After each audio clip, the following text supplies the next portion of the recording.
Okay, members, we'll make a start here. You're all very welcome to our monthly meeting of Derry City and Strabane District Council. Members, as normal, I'm going to ask the Chief Executive to take us through the notice and sums of meeting and attendance, please. John. Thank you, Mayor, and good afternoon, members. To all members of Derry City and Strabane District Council, you're hereby summoned to attend the monthly meeting of the Council to be held remotely today, Thursday, the 17th of December at 4 o'clock. Alderman Breslin. Here, John. Alderman Devaney. Here, John. Alderman Guy. Here, John. Alderman Hussey. Hi, John. He's here. He's here. Yeah, I'm here, yep. Alderman Carrigan. Late joining us, John. Alderman McClintock, yeah, thank you. Alderman McCready. Alderman McCready. Alderman Ramsey. Here. Alderman Wark. Councillor Jason Barr. Here. Councillor Raymond Barr. Here, John. Councillor John Boyle. Councillor John Boyle. Councillor Michaela Boyle. Councillor Michaela Boyle. Councillor Burke. Councillor Burke, was that you? Yep. Thank you. Councillor Carr. Councillor Cooper. Sure, John. Councillor Cusick. Here, John. Councillor Dobbins.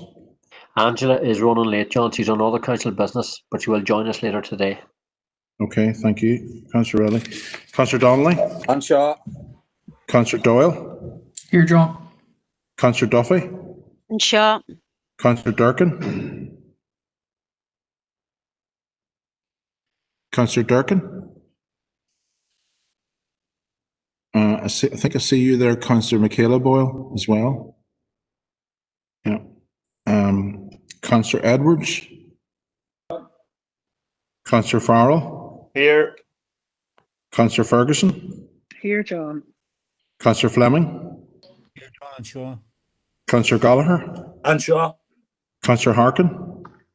Here. Councillor Jackson. And Shaw, John. Councillor Kelly. And Shaw. Councillor Logue. And Shaw. Councillor McCann. Councillor McCann.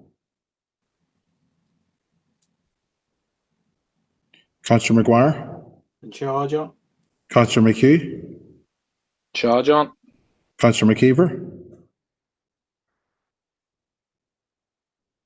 Councillor McKeever. Jim's running late as well, John, but he'll be joining us shortly. Okay. Councillor McKinney. Here, John. Councillor Mellon. Shaw, John.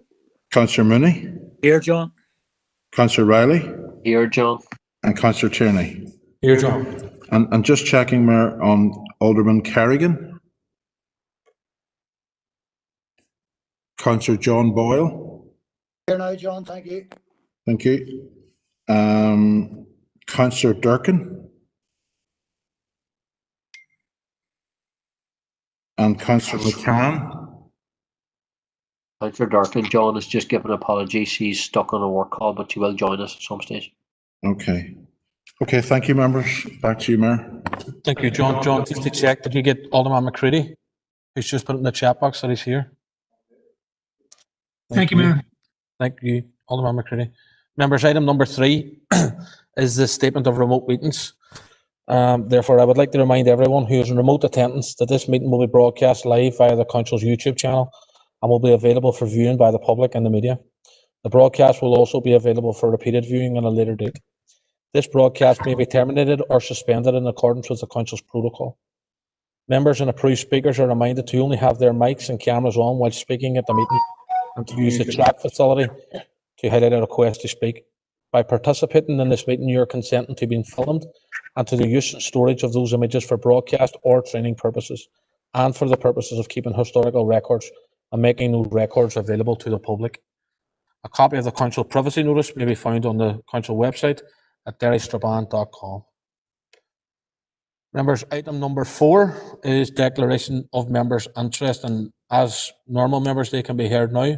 or as they arise throughout this evening's meeting. But I'll allow you a minute or so for Councillor Riley. Item 20, Chair, as a member of Fairneck Board. Thanks. Thank you, Councillor Riley. That'll be noted. Okay, members, moving on. Item number 5 is Chairperson's business.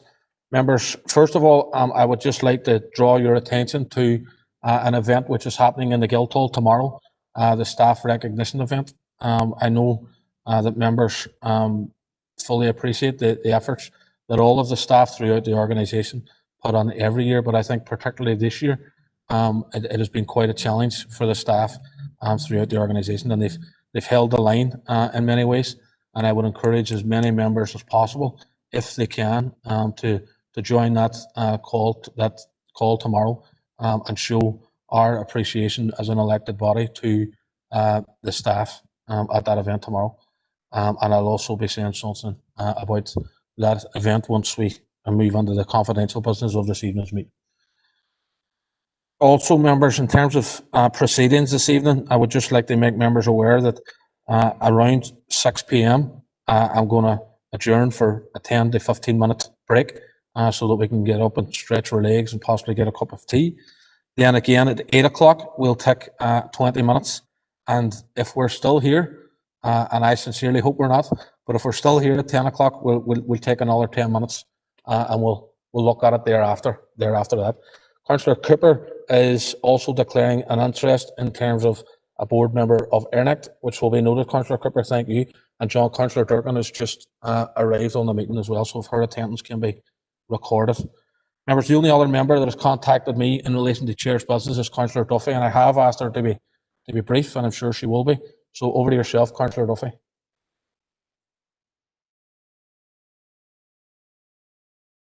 Brian.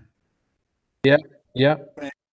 Just to say, there's a couple of members who are not able to be connected. Sandra's one of them, and I think Michaela, they can't hear, and for whatever reason, they have no connection. So we're trying to address that at the minute. Thank you, Councillor Fleming. I just see Councillor Michaela Boyle has put a note down there to the chat room. Apologies, having audio issues and couldn't respond to the roll call. So you've got her anyway. So Councillor Duffy's not there, is she? Mayor, she's here. She's saying she's having the same issue. She can't hear.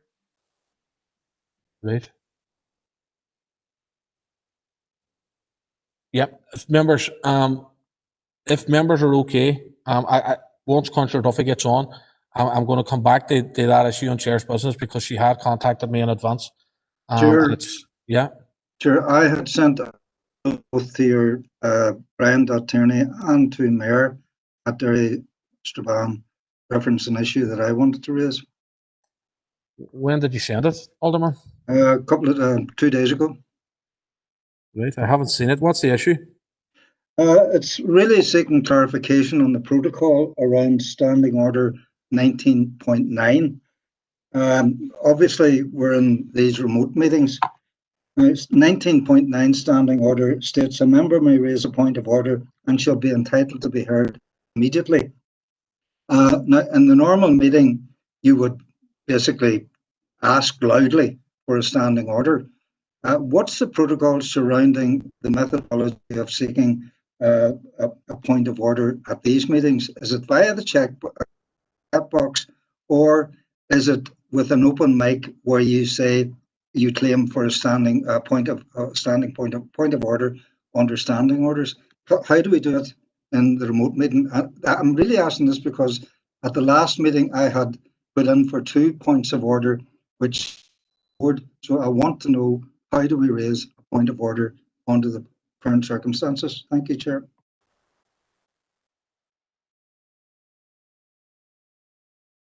Alderman Hussey, thank you for that, and I apologise, I haven't seen your email. The chat box is how members indicate if they wish to speak. If I missed you last month, then I apologise. But if members feel at any point of order or looking to speak, and you will have seen this happen throughout the course of these meetings, if I've missed someone, and I'm always asking, if I've missed you, please let me know. So I have no issue with you using the chat box, but if I've missed it, then let me know. Chair, the reason is the wording of 19.9. A member may raise a point of order and shall be entitled to be heard immediately. Right? Oh, yep. And if I see it, you will be heard immediately. If I don't see it and I don't know, then I can't bring you in immediately. So let me know and I will bring you in as soon as I am made aware that you want to raise a point of order. I don't think I can be any clearer or any fairer. Alderman Hussey. Happy enough to move on? Thank you. Councillor Duffy, are you online yet? I see you have a message in there. Thank you, Mayor. Yeah, I had some difficulties there. I couldn't hear, so I came out of the meeting, came back in now. I can hear now what's going on. Mightn't be a bad thing. I just wanted to put on record, I know the executive meeting is currently taking place, but I wanted to put on record our recognition here in terms of this council area and how we have led the way in terms of period poverty. And I really welcome the paper that has gone to the executive today. And I hope by the time we come out of the meeting, the executive meeting's over and it's approved. But I wanted to recognise the work done by our own council officers in promoting period poverty and congratulate them and thank them for all their work. And I look forward now to the rollout amongst all the schools in the city and district as well. So thank you, everybody. Thank you, Councillor Duffy, and I'm sure your remarks are shared not only by elected members but by officers as well. And I think it will be a benefit to everyone to see that being rolled out. Thank you. Members, moving on, item number 6 is the open minutes of meeting the Derry City and Strabane District Council Thursday, the 26th of November, pages 1 to 70 for matters arising. Can I get a proposer and a seconder? And as usual, folks, can you call out your name if you're proposing and second, please? I propose Morris. Thank you, Alderman Devaney. And I think that's Alderman Breslin, does it? Yes, that's right. Thank you, Alderman. Matter arising. Same pages for matters arising. Alderman Hussey.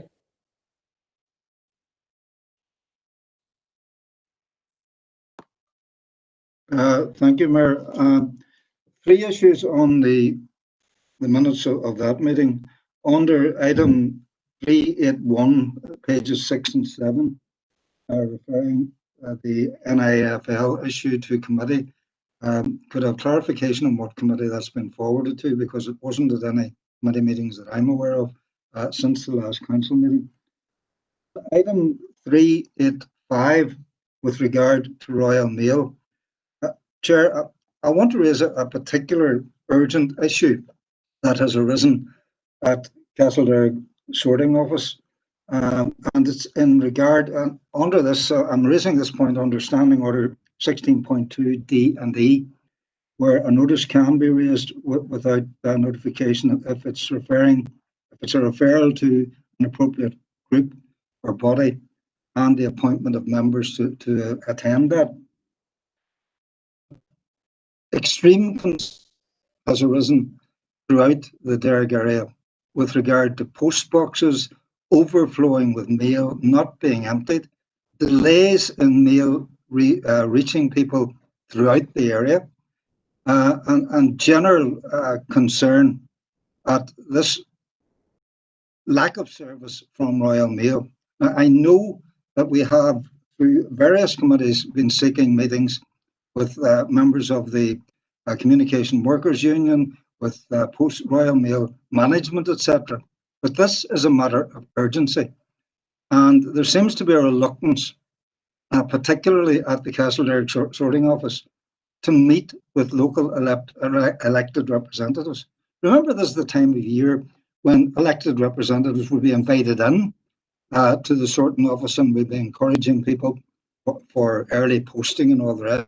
We realise there are COVID issues, but I would ask and propose an urgent, and by urgent I mean within the next 48 hours, that council seek a meeting with the management of the Castleberg Sorting Office and, if possible, a representation from the Communication Workers Union. It's an issue that's causing great concern and cannot be allowed to go on. Therefore, make that, and the meeting to be attended by all councillors from the Derry area if available, and I make that a proposal if somebody's prepared to second it. I'll second it. Thank you, Alderman Hussey. There's a few people who have said that they'll second it, Raymond Barr being one of them. Councillor Edwards is looking on the same issue. Mayor, thanks for letting me in. Hopefully you can hear me okay. Yeah, just to support Alderman Hussey and what he's saying. And yesterday I spoke to the CRU yesterday as well, and they've also got concerns with the lack of contact from Royal Mail for the workers in Castle Derry. So I fully support Alderman Hussey and that proposal. I was going to second it there, but I think other people got in before me. Thank you, Mayor. Thank you, Councillor Edwards. Yep, that's been seconded. Alderman Hussey, in relation to that actual minute, I had a meeting with representatives from the Communication Workers Union. I think it was Tuesday of this week. Unfortunately, none of the issues that you raised were raised at that particular meeting. But just that now that it's come up, to afford members the opportunity for me to give a brief update on the issues that were raised previously. Royal Mail and the deputation that I had met with at members' request was a very good meeting, in my opinion. There was a number of concerns that had been raised. Thankfully, all of the staff, either COVID positive or close contact, have now returned to work, and Royal Mail are reporting that in the Derry sorting office that for this time of year they're on top of the workload and are quite confident in that. There are a few concerns that they had raised with us in terms of the cleaning regime at the Great James Street sorting office. Both myself and officers who were in attendance have agreed that on behalf of council I will write the Royal Mail and point out their concerns, and also what we may consider some issues of best practice, or some ways that they can address some of the concerns that they have around that particular office. If I had been aware of the issues in Castle Derry, we would have raised that with them, but unfortunately we weren't. But that's an update on that issue just before we move forward with Councillor or Alderman Hussey's proposal, which I think is coming directly out of the minutes of full council. Therefore, I'm prepared to accept it. It has been seconded, and I'm aware that a few councillors are wanting on different issues, so if you can just bear with me, I'm just going to go through this. I think Raymond Barr, Councillor Barr. Thank you, Chair. It's just on Alderman Hussey's proposal. Chair, this situation has existed since May in the Strabane, and most likely the Castle Derry area as well. And despite all the representations that have been made by local reps to Royal Mail, I just feel that the attitude of Royal Mail has been one of arrogance and contempt, total disregard for what's happening. Numerous people are missing appointments, and it's been an ongoing thing, as I've said, since May. You know, and I agree with Alderman Hussey. We should be requesting a meeting with Royal Mail within the next 48 hours. Thank you. Thank you for that, Councillor Barr. Members, can I also point out that following some of the discussion, both at committee and at full council, that officers have written the Royal Mail on numerous occasions and have carried out all of the requests by members in that regard. And if this proposal goes through, I have no doubt we'll do so again. But just to point out that whilst members are raising the issues, the officers and the officer team are addressing them and carrying out that role and making sure that those letters are being sent and those concerns are being at least addressed to Royal Mail. Alderman Hussey, I'm aware that you've got another issue, so I'm just going to take speakers on this particular one. And I don't think there's any more. So, members, I haven't heard anyone speak against this proposal. So are we happy that we write the Royal Mail? I don't know how successful we'll be in getting a meeting within 48 hours, but we'll write the letter if members are happy.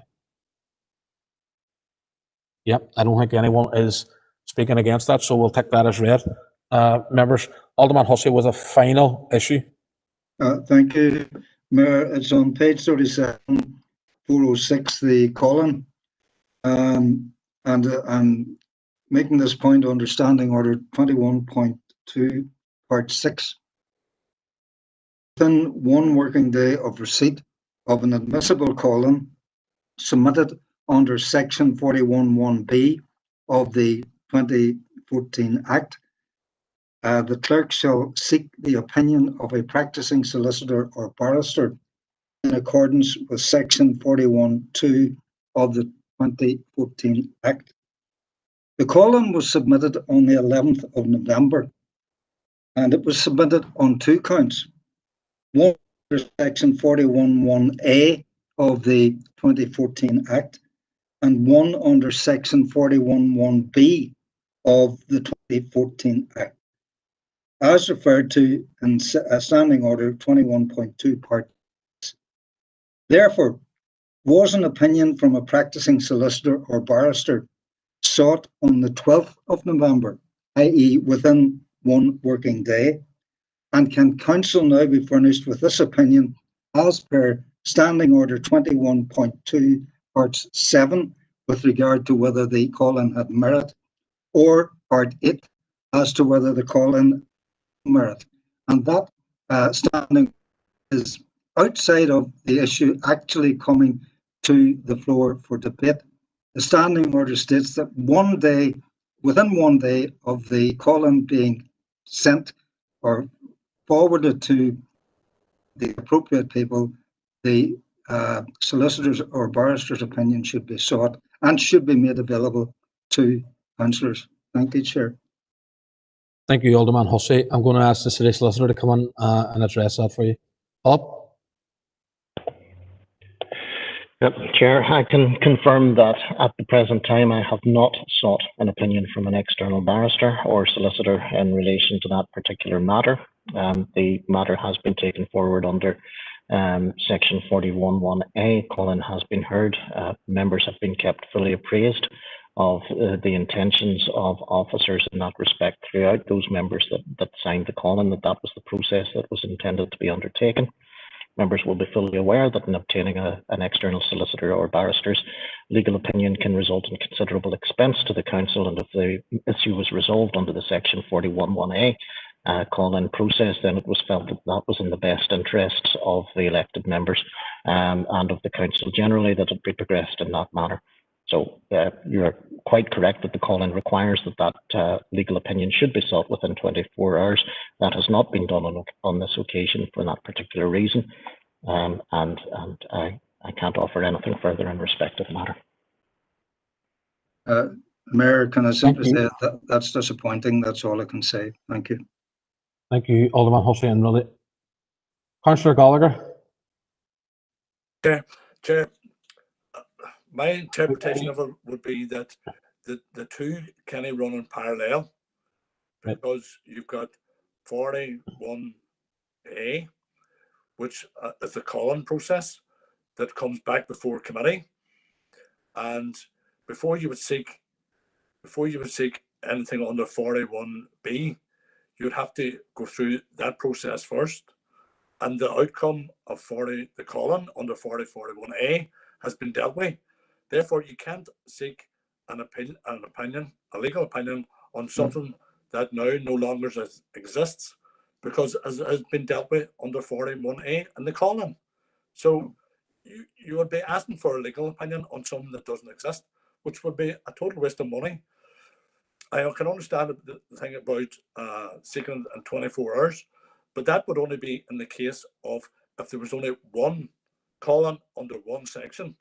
But once you had the privilege of calling 2, you had to work through process number 1.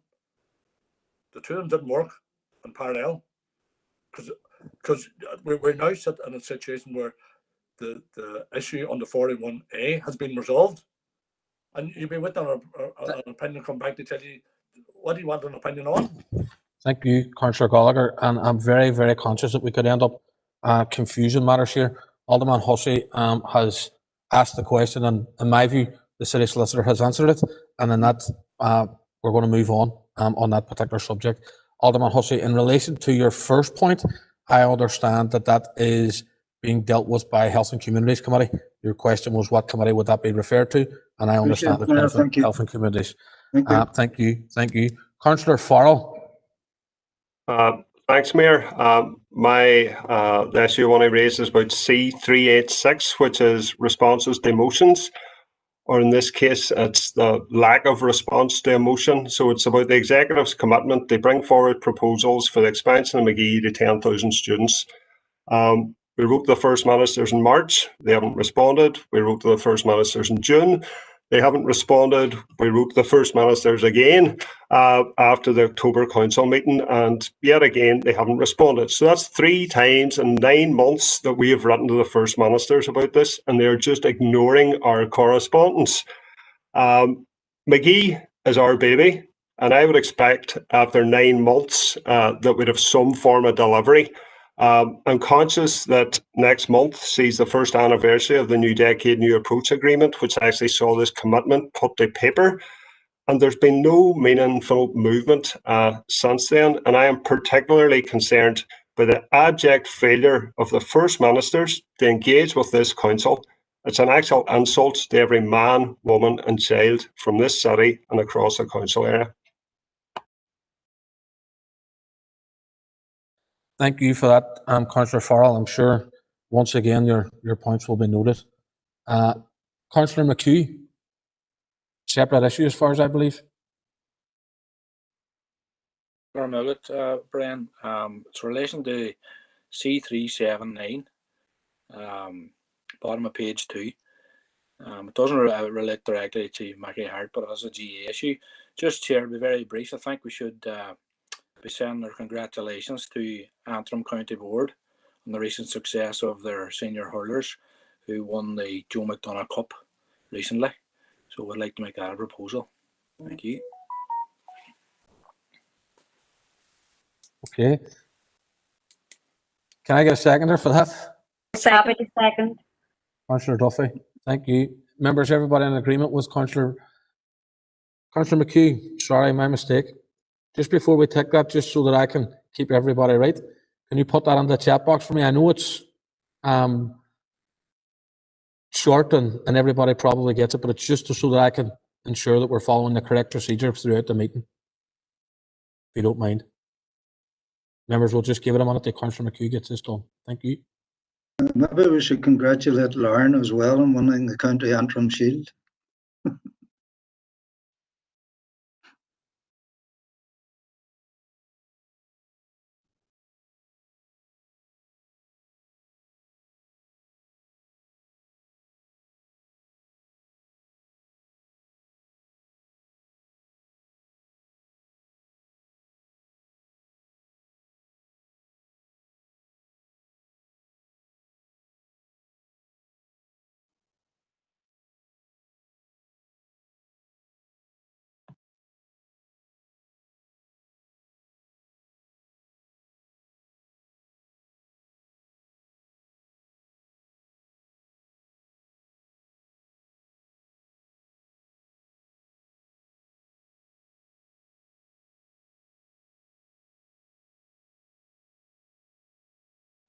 Okay, Councillor McHugh, thank you very much for that. And members, thank you for your time whilst we were waiting there. Members, you can see it in the chat box. It's been proposed and seconded. I haven't heard anyone speak against it, so I'm going to take it as read unless someone makes me aware now. No? Okay. John, that's unanimous again. Members, moving on. Item number 8 is the open minutes of the reconvened meeting of Derry City and Strabane District Council, Friday the 4th of December, pages 71 to 80. For accuracy, please, a proposer and a seconder. Morris. Thank you. Somebody else? Second. I'll second, Brian. Philip McKinney, thank you, Philip. Same pages, 71 to 80 for matters arising, members.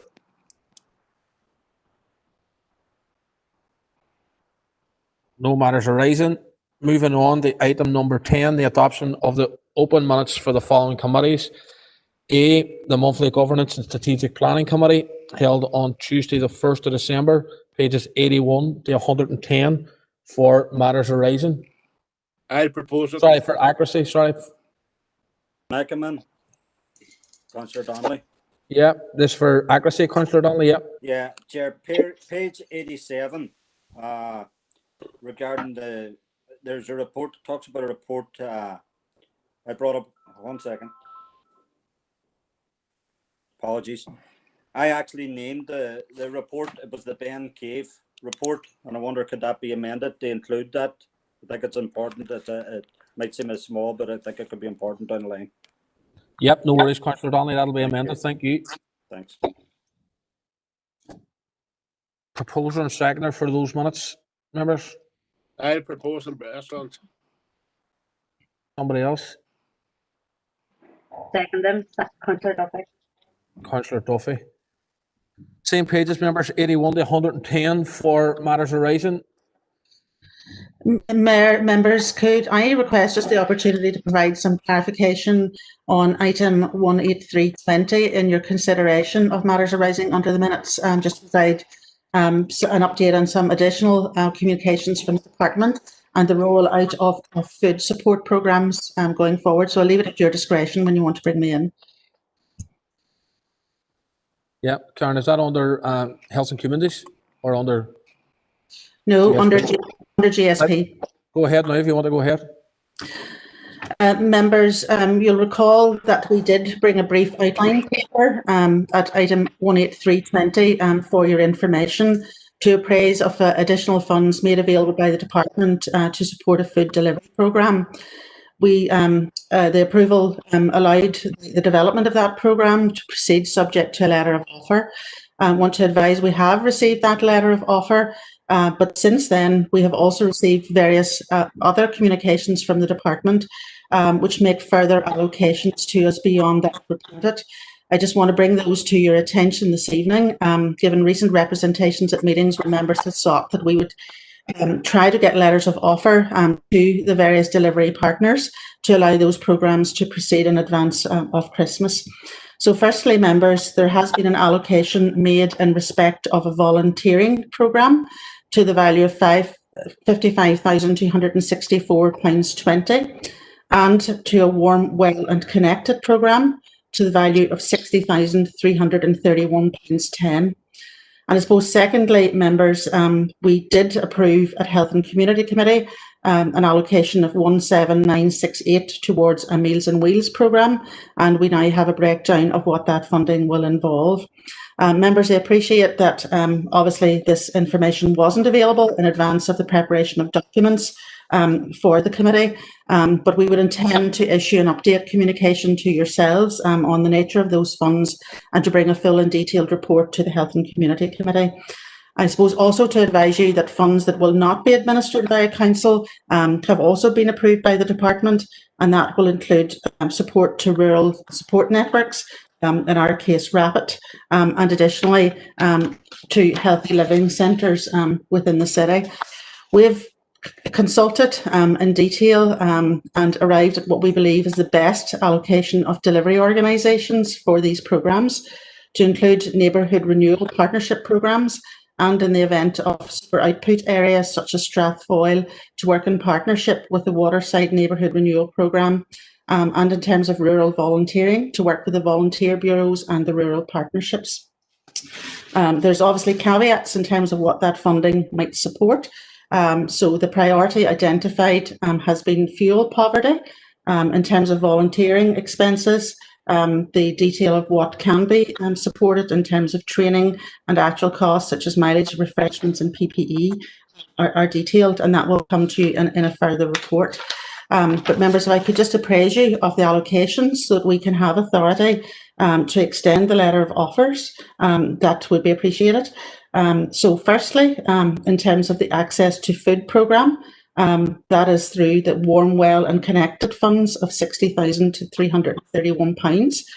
Allocations of £11,000 would go to Triax, GSAP, Rosemountain District Welfare Rights Group, Strabane Community Project, and respect of the Waterside Neighbourhood Renewal Partnership, who would subsume responsibility for the small pocket of deprivation in Strathfoyle, they would receive an allocation of £16,331.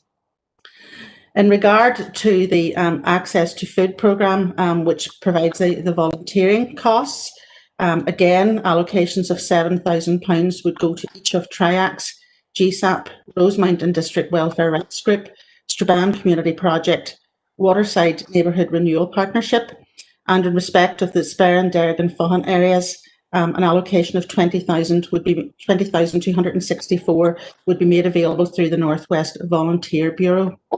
Members, and just to clarify, the already committed monies towards the Meals on Wheels resource programme will be divided, with Greater Shantallow Partnership receiving £5,050, Waterside Neighbourhood Renewal Partnership £5,709, Strabane Community Project £4,209, Derry Valley Care and Healthy Living Centre £1,500, and Learmount Community Development Group £1,500. So members will confirm that in a written update to yourselves and bring a formal paper to Health and Community, but we would request your indulgence to issue letters of offer so that money can start hitting the ground in the coming days. Thank you for that update, Karen. Very encouraging to hear that. Members, just before I bring anybody in, the address what Karen has just raised, I would also note that Alderman Hussey, Councillor Ferguson and Councillor McHugh have all declared an interest in the chat box, so if that can be noted, please. And members, there's a few of you that have looked for advance notice. I'll do my best to keep a record of them, but if I don't, come back and let me know. Some of these issues may not come up for them probably in our hours time, so which I'm trying to keep a lookout. Just if I don't see or come to you at that particular time, give me a shout. Councillor or Alderman Devaney on what Karen has just raised there. Thank you, Mr. Mayor, for allowing me in, and I welcome the presentation that Karen has just given us here, and it's very, very good news for those out there in need. The only thing I wanted to raise, Mr. Mayor, and I was going to raise it under GSP 186/20, established of a rural issue group, and I welcome that group because I think that group needs to meet ASAP, because see these organisations in the rural area, especially in the rural area, a lot of them, Mr. Mayor, are under serious pressure with the volume of stuff that's been delivered at the moment, and you know, getting all this stuff money sorted out and getting it out on the ground. And I know one of the issues will be at that rural issue group will be, Mr. Mayor, will be asking for support officers for rural areas, because we do believe that we think we're lacking in that there, rather than according when we look at the urban areas. But welcome that they're coming forward, and look, I just put it on record that those rural groups out there definitely need help in delivering, and they're doing a really good job, and they're working nearly beyond capacity at the moment, and need that bit of support. Thank you, Mayor, for allowing me in. Thank you, Alderman Hussey. And again, I suppose, Teresa, if you're listening, Patricia Logue declared an interest, Triax Board, Sandra Duffy, Greater Shantallow Partnership, Kieran McGuire, Rapid, myself, Greater Shantallow Partnership, and Paul Fleming also declares an interest. And that, by the way, Mayor, that was Councillor or Alderman Devaney, not me. Alderman Devaney, what?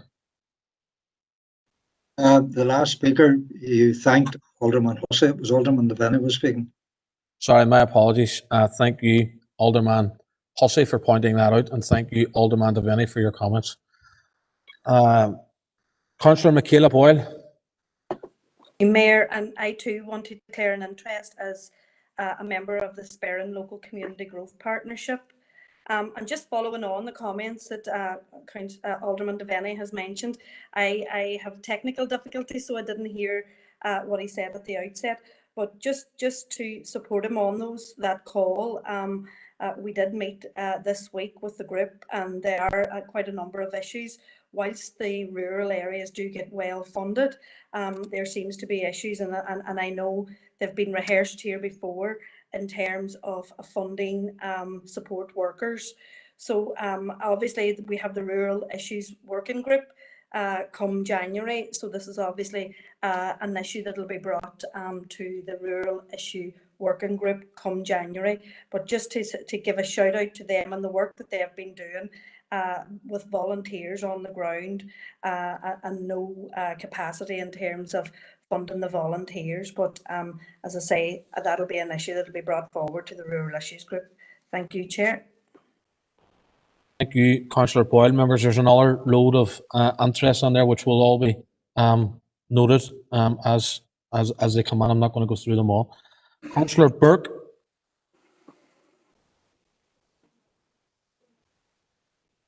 Chair, or Mayor, sorry for letting me in. And can I just declare an interest as well as a member of the Triax board? It was just a welcome, obviously, the funding that's been coming forward there, and it's good to see that that money is going to be on the ground before Christmas, because I know myself, through my work in the community, the impact that this will have in ensuring that people are looked after, obviously, during Christmas and indeed going on to January as well, and ensure that nobody goes hungry or goes cold. So thanks to the officer for bringing it forward. Thanks. Thank you, Tina, for that.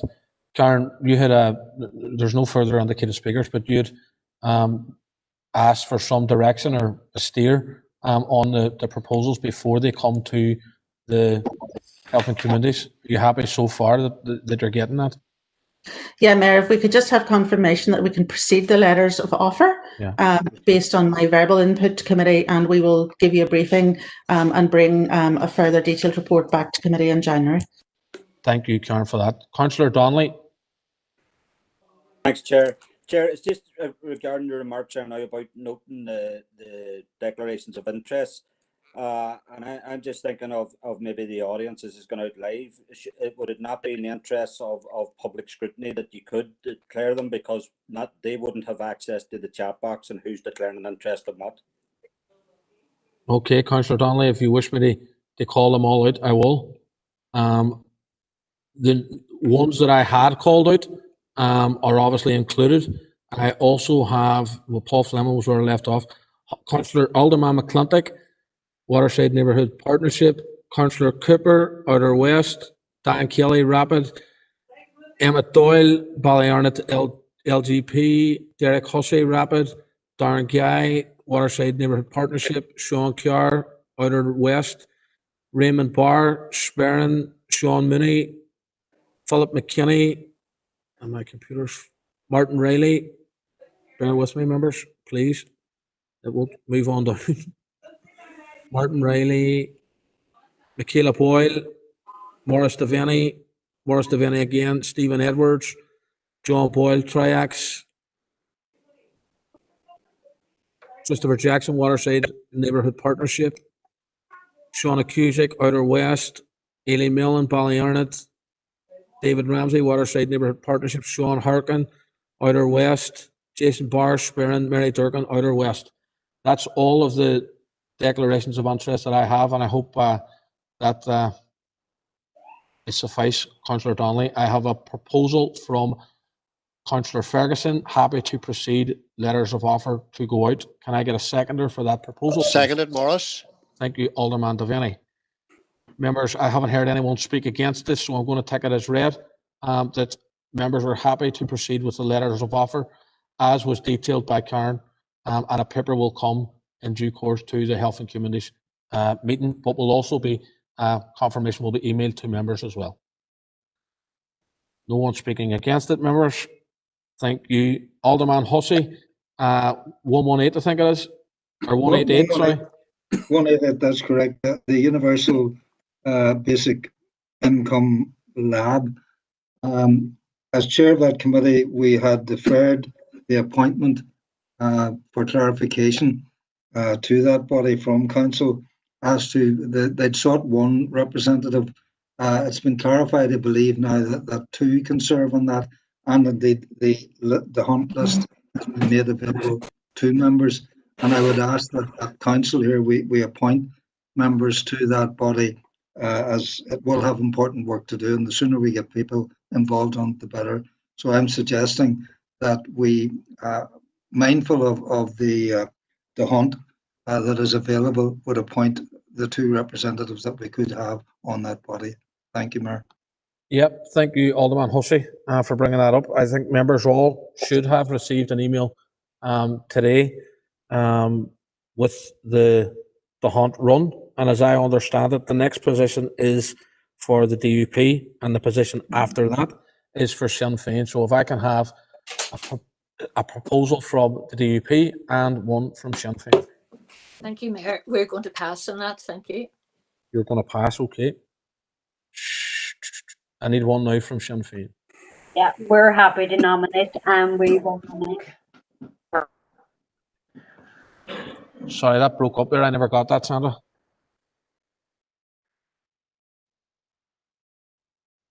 So I think Councillor Duffy may be having difficulty again.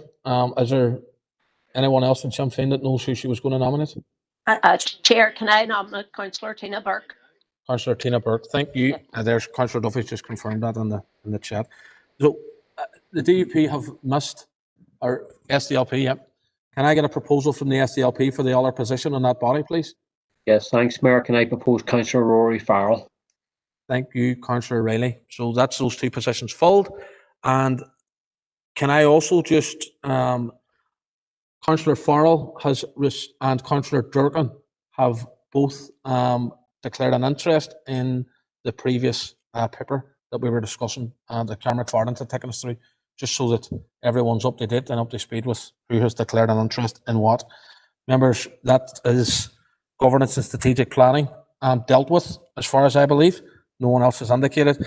B is the monthly planning committee held on Wednesday, the 2nd of December, pages 111 to 120. For accuracy, please. I propose the accuracy, Mayor John Boyle. Thank you, John. Seconder, please. I'll second it, Philip McKinley. Thank you, Philip. The same pages, members, 111 to 120 for matters arising. No matters arising from planning. So we move to C is the bi-monthly audit assurance and risk committee, pages 121 to 136. For accuracy, please. Emmett Doyle, is that for accuracy or matters arising? Matters arising, Chair, but I'm happy to propose. Emmett Doyle proposed. Seconder, please.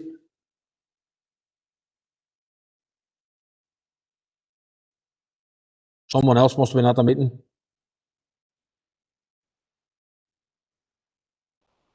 Chair. Chair Martin Riley, happy to second for accuracy. Thank you, Councillor Riley. Somebody come on there, but I didn't make out who it was. So, Councillor Riley, seconded. Same pages, members, 121 to 136 for matters arising. Councillor Doyle. Thank you, Mayor. Three issues just under 54, 59 and 61. Just in relation to 54, which was the internal audit reports. When we discussed them, I had asked for certain documents from the PCSP manager, which I've yet to receive. So I just want to put that on the record that I'm waiting for those. With regard to 59, which was the procurement policy, at the meeting I referred to the fact that our policy still refers to EU procurement law. Obviously, at the end of this month, the transition period will end, and I would like us to try and get some clarification for local business with regards to access to EU procurement through the Irish government, and I do have a motion for that. I'm just going to put it in the chat box if that's okay, Chair.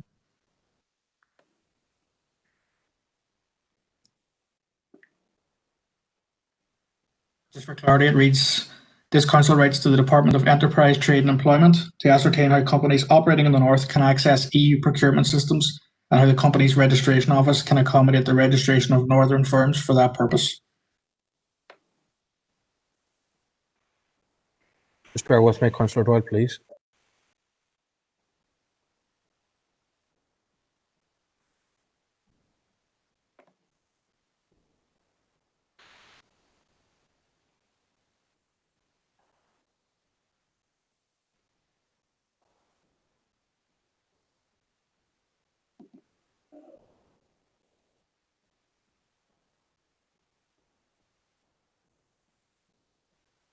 Thank you, Councillor Doyle, for that. Councillor Doyle, and thank you for allowing me the time to have a look at the minute.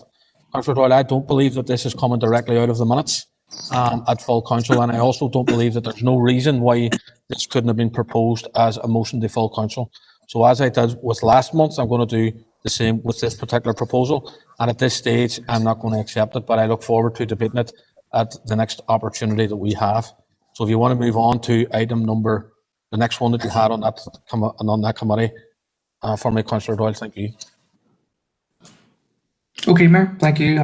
We'll agree to disagree on that. But 61 was just on the the issue that we had with regards to the, and this isn't a personal against Alderman Kerrigan, who stepped in gallantly to chair the rest of AAR after the chair had some difficulty.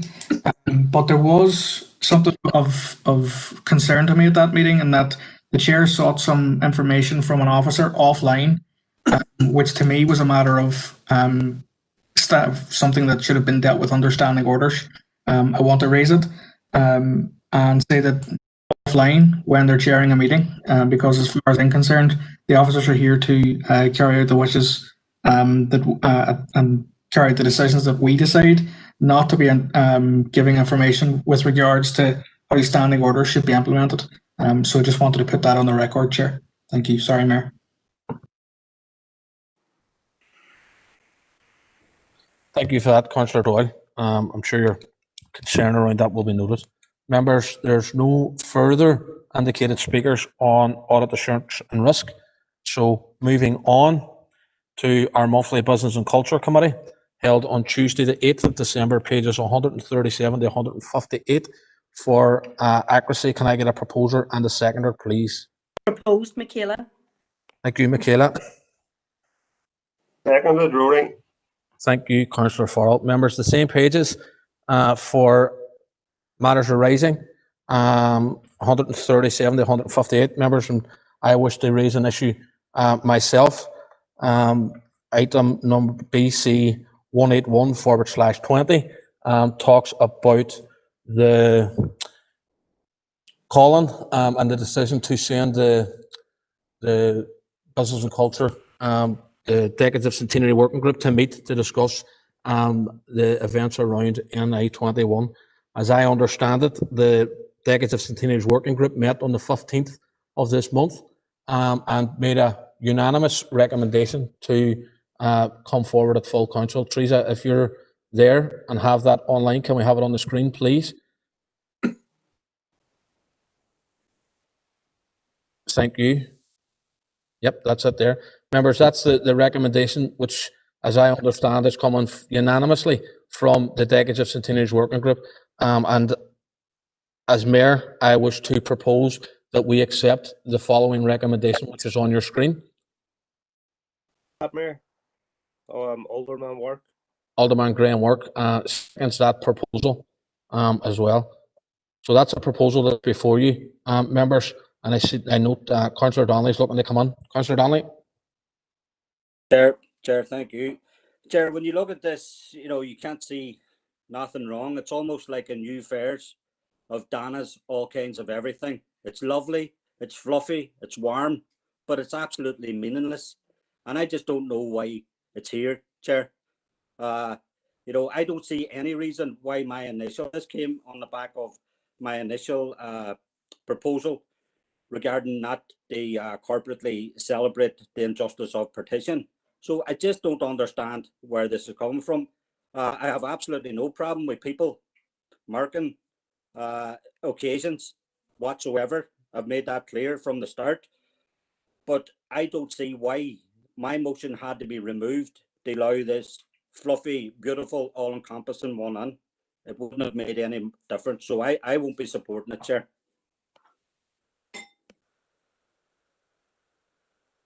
Thank you for that, Councillor Donnelly. You're pointing out that you don't know where this is coming from. It's coming, as I understand, directly from a unanimous decision that this be recommended to us by the Decades of Centenary's Working Group, which is the outworkings of a number of discussions that we have had at full council and at the Health and Communities Committee. So it's before you. I appreciate that you're not going to support it. That's your opinion and you're more than entitled to it. But as I say, it is before the floor at the minute, members, and I'm going to take a vote on it now. So the only person that's indicating that they're going to vote against it is Councillor Donnelly. Someone turn their mic off, please. Thank you. The only person that's indicating that they're going to vote against it is Councillor Donnelly at this stage. Are we happy enough that everyone who's present at the meeting is supportive, with the exceptions of Councillor Donnelly?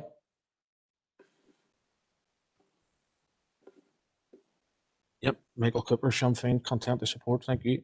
Yep. Members, there's no one speaking against it with the exception of Councillor Donnelly, so I'm going to take it as read that proposal proposed by myself and seconded by Alderman Work, is carried. Thank you. Councillor Doyle on an issue BC 178, Councillor. Thank you, Mayor. It's just in relation, it was the only way I could get in with regards to COVID, to be fair, Mayor. And I want to make it clear just before I say anything else that this isn't a political point at all. It's more trying to get some clarity on a number of issues. I noticed, and I have to welcome and give a pat on the back to the civil servants with regards to the Department of Health and the Executive Office regarding the guidelines that are being issued for public health over the last number of weeks, even though they've been very difficult.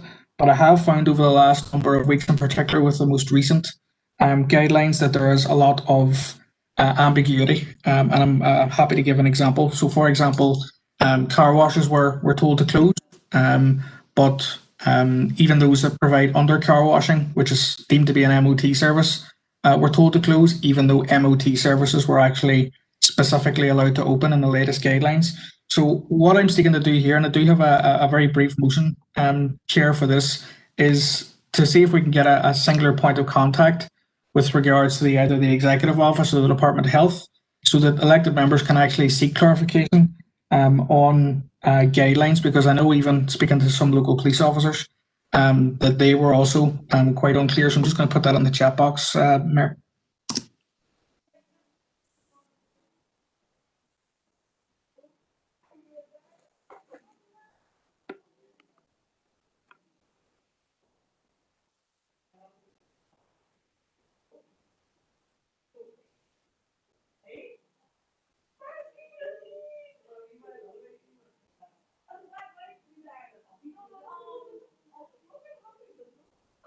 Can I just say, Mayor, just while people are having a read at that, I know that members from all parties have been in contact with different departments, whether it be health or the executive at different levels, MLAs and councillors as well. Again, it's not a political point I'm trying to make. It's just one for to be helpful, I suppose, for clarification for guidelines. Thank you.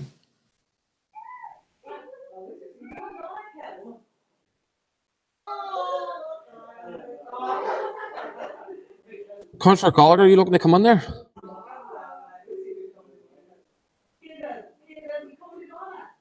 Raymond Barr, can you mute your mic, please? Councillor Gallagher. Just a point of clarification. No, the motion actually says elected representatives. There's some members in the chamber who are not elected. So I was just wondering, would that rule them out? Okay, Councillor Gallagher, we'll not. I don't think we'll split hairs over that point. But thank you for it anyway. Members, the proposal's there. Is there a seconder for it?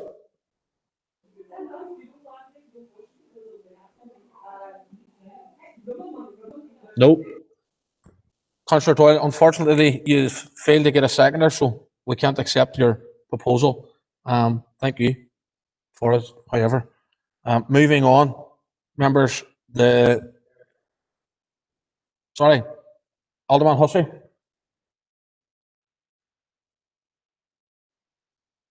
Thank you, Mayor. It's within the same item.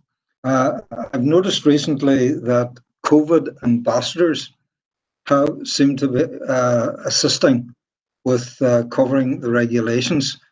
And I was wondering if the Chief Executive or appropriate director has any knowledge of who has the appointment of COVID ambassadors and who they actually report to. I'm not sure that, I think they may be in Belfast, but I'm not sure if we have any in part of the world. Is the Chief Executive aware of this, or anyone? Thank you, Mayor. Yep, thank you, Alderman Hussey. I'm going to ask the Chief Executive to come on that point. John? Yes, through you, Mayor. Mayor, there are two issues here. Firstly, the COVID confidence scheme, and then the provision of officers to provide support to businesses in the city and town centres. Various councils refer to those officers in different ways. But essentially in this council area, we have COVID officers or environmental health officers and business officers, and also officers from our partner organisation CCI, who are visiting premises, retail premises, hospitality businesses right across the council area, providing COVID support and advice over the last number of weeks, in particular since the reopening, including all of last weekend and all of this week. And should premises be open in the period between Christmas and New Year's, they will also be in those premises as well. Some councils refer to them as COVID ambassadors. We're simply referring to them as council officers who are providing COVID advice. Thank you for that, John. I hope that clears that up for you, Alderman Hussey. Yeah, well, slightly, but do these COVID officers, or whatever way you want to describe them, do the ones that operate in that capacity within our council area, do they have the capacity to enact the regulations or to ensure that the regulations are being adhered to in any way? Yes, they do. Thank you, Mayor. Thank you, Alderman Hussey. Members, E is Monthly Environment and Regeneration Committee. Wednesday, the 9th of December, pages 159 to 170. So proposed, Morris. Thank you, Alderman Devaney. Seconder, please.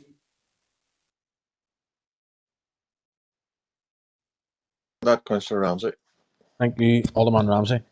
Same pages, members, 159 to 170 for matters arising. Environment and regeneration.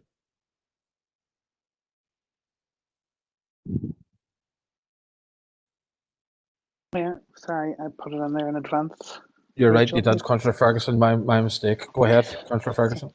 Just a really quick one in ER 241/20, bus shelters.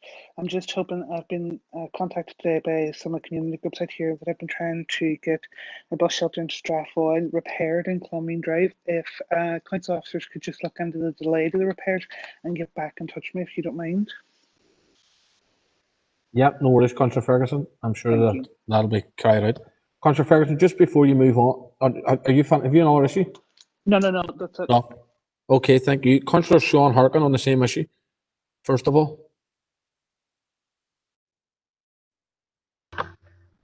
Thanks, Mayor. I'll pass that because I was going to raise the same issue, so I'll just support what Councillor Ferguson put forward. Thanks. Okay, thank you. Can I come in, Mayor? I can't get my chat function to work. Same issue, Councillor No, it's actually I wanted to raise my boy. Right, I'll come back to you. I have a couple of people here. Sure. Councillor Harkin, 24320 ENR, Councillor. Yeah, thanks, Chair, for letting me in. This is regarding the Craig Country Park Reservoir update, and I think that there was a fruitful discussion about the urgency of moving forward with, making the reservoir safe so that projects throughout the city can move forward. And at that meeting, Councillor McCann did raise the issue of the site itself and what an important asset it is. And we have been working with and speaking with representatives of Craig Country Park, residents in Glenone, residents in Rosemount, Westway, about the future of the greater Craig Country Park area. And unfortunately, a lot of people are quite frustrated about there's a lot of areas of darkness around there, despite the efforts of council workers, despite the great efforts of people at the Craig Country Park. But it could be a fantastic spot for the residents locally and also for the entire city.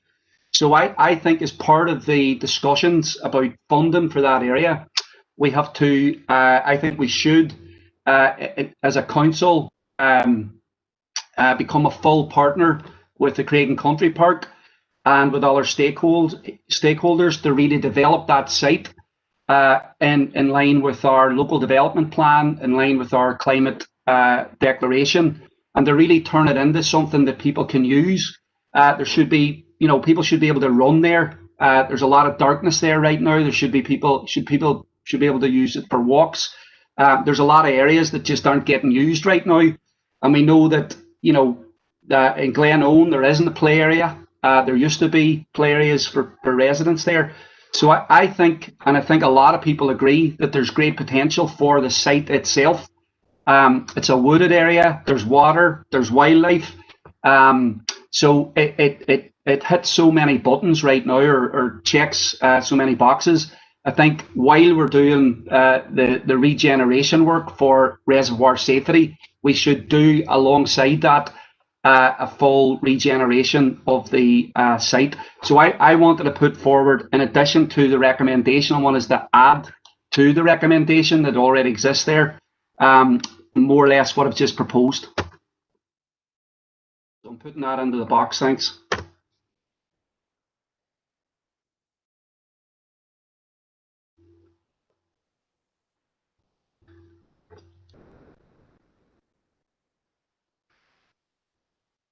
Members, I just want to have a look at the proposal first of all, if you just bear with me.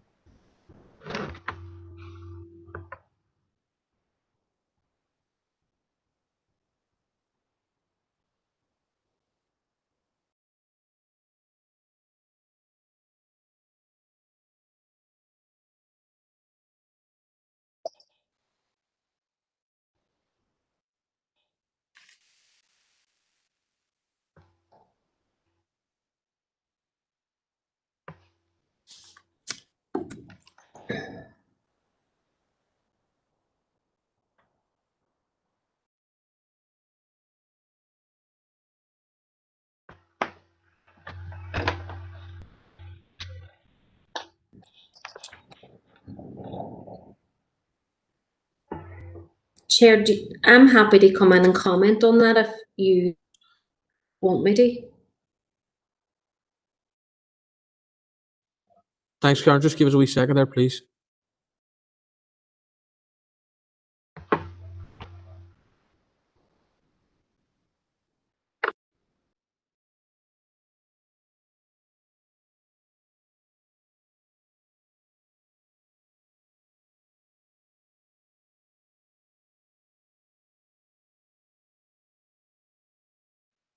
Okay, thank you, members. The proposal is there, Councillor Harkin. I think the wording of the proposal, and particularly the first line where it states that council will take on a central role in partnership with, and then obviously carries on, is placing a huge significant burden on council. And I think, for us to accept that now would be quite dangerous without looking into it fully. I would ask that you maybe change those two words to council will work in partnership with, and let that continue. And I would be prepared to accept those words as opposed to what's in front of us. Councillor Harkin? That's fine with. Yep. Okay. So can we change, Teresa, can you change that? Council will work in partnership. You happy enough, Councillor Harkin, with that suggested wording? That's fine, yeah. Thanks. Yep. Okay. Can I get a seconder for that proposal, please?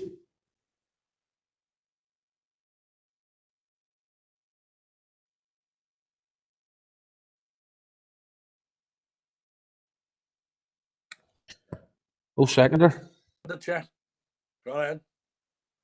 Councillor Gallagher. Thank you, Chair. All right, thank you. Alderman McCready. Thank you, Mr. Mayor. You've kind of already helped me on this one with the clarification on the responsibility or how much council would have.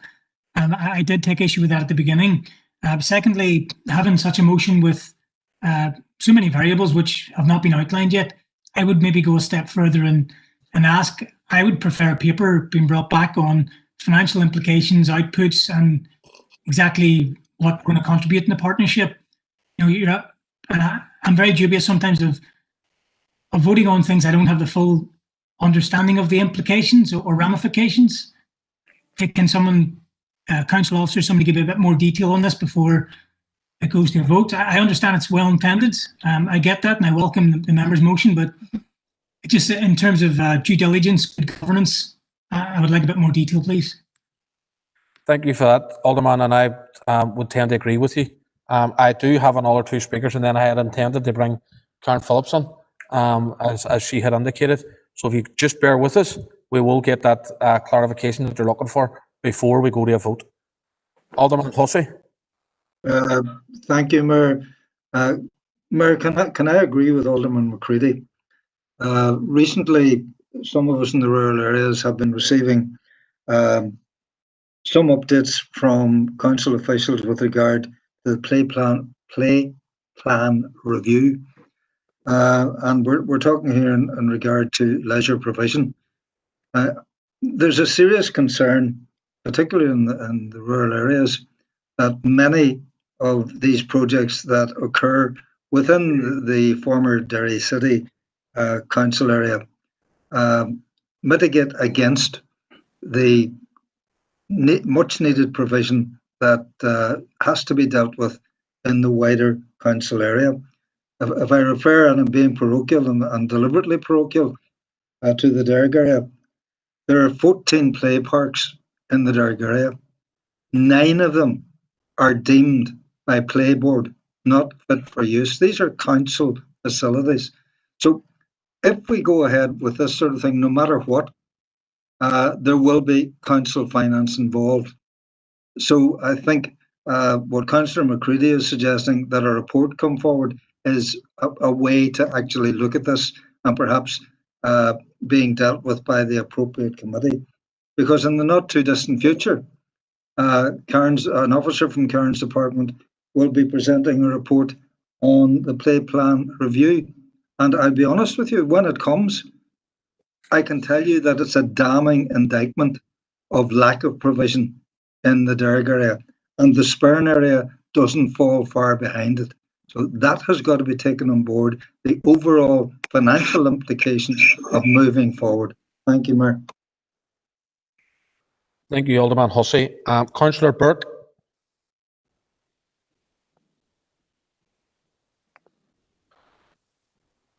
Councillor Burke. Hi, Mayor. I couldn't get my mute off there. We're happy enough, obviously, with the proposal as well in terms of speaking to the Craig Country Park, and also we do agree in terms of bringing the report back, just in terms of the full sort of impact it's going to have. I also think it'd be an idea as well, because I know it was mentioned there around the factor on the play strategy, because I know myself and Patricia, Councillor Logue, raised this area at the meeting of around the Mur for the play strategy, so just to factor that in as well. But happy to support in terms of speaking to Craig Country Park, and welcome the report as well, or agree a report to be brought forward. Thanks. Thank you, Councillor Burke.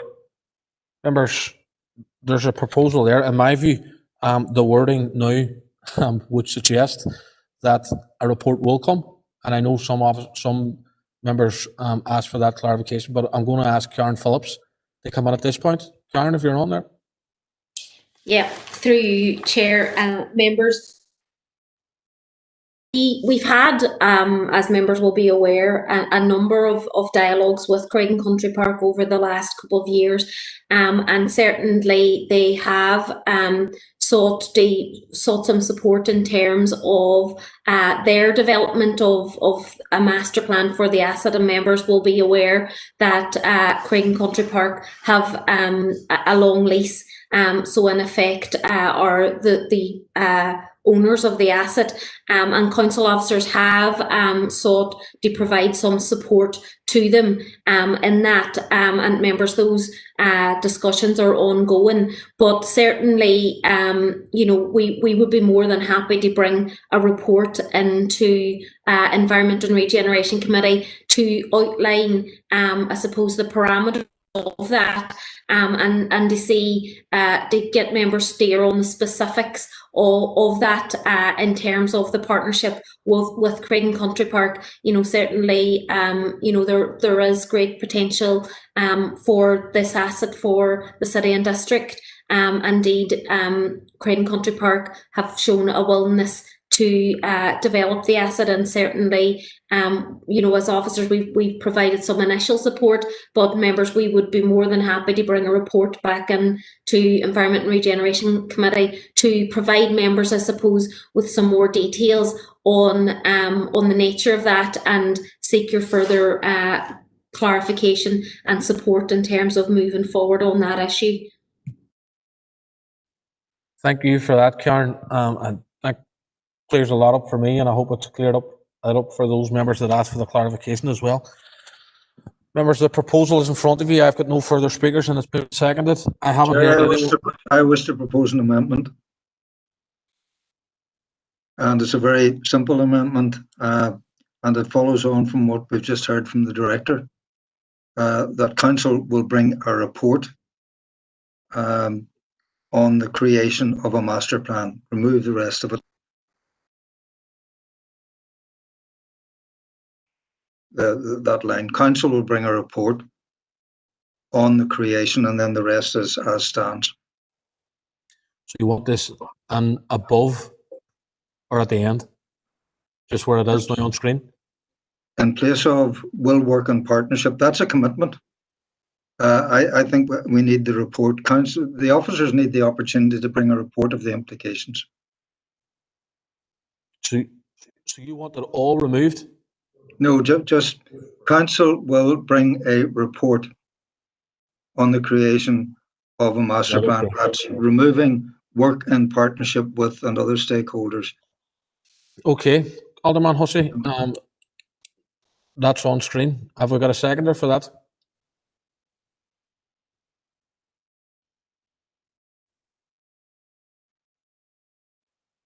I'll second that. Okay, thanks.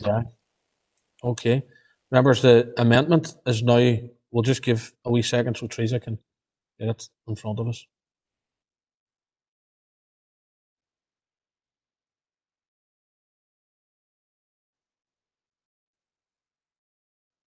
Thank you, Teresa.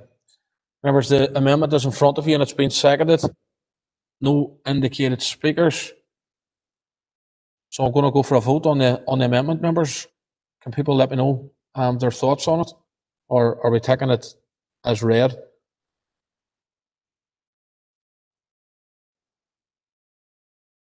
No one speaking against it, members. That to me is, Sean Harkin at the very, very last minute is against it. So with the exceptions of Sean Harkin, Councillor Sean Harkin, are members content that everyone else is voting in favour of it?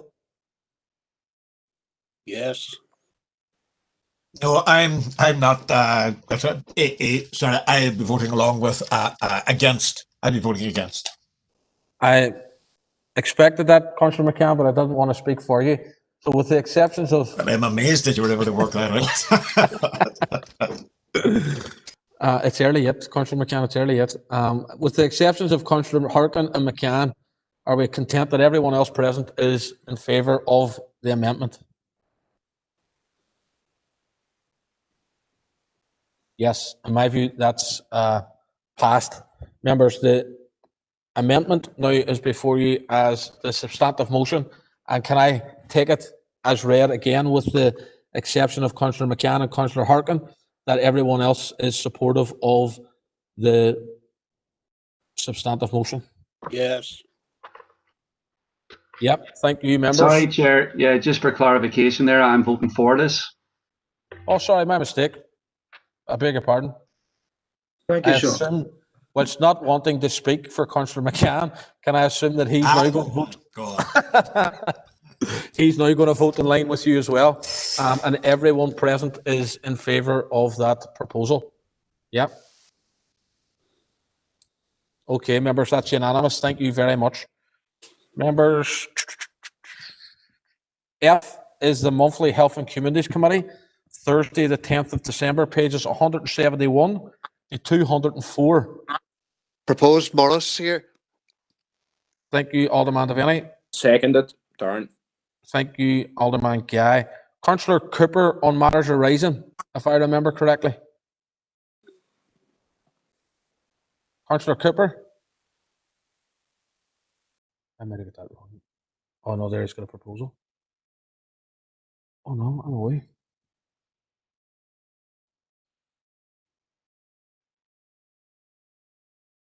Councillor Cooper, do you want to speak to that proposal in the chat box? Can you hear me? Mayor, we can hear you.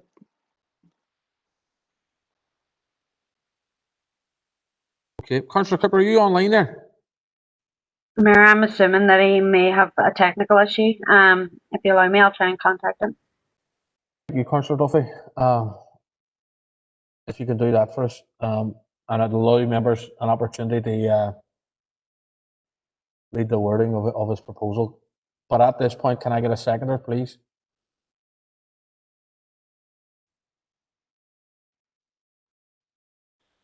I'm happy to second. Councillor Cooper, I am hearing you and I am unmuted. We're not hearing you, Councillor Cooper. And Councillor Duffy has seconded that proposal.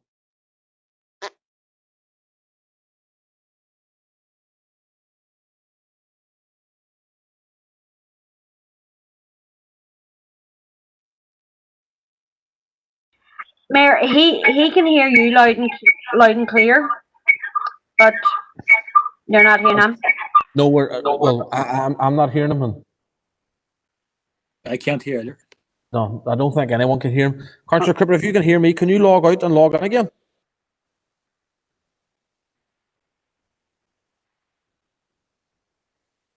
Councillor Duffy, have you got him on the phone there? Yeah, just ringing him back now. Yep, that's great. No, he's going to do it there. Members, is there any other issues under the matters arising from health and communities? And we can come back to Councillor Cooper's proposal. All or not, we're going to have to wait for him. Chair, could I come in, Chair? Councillor Gallagher, yep.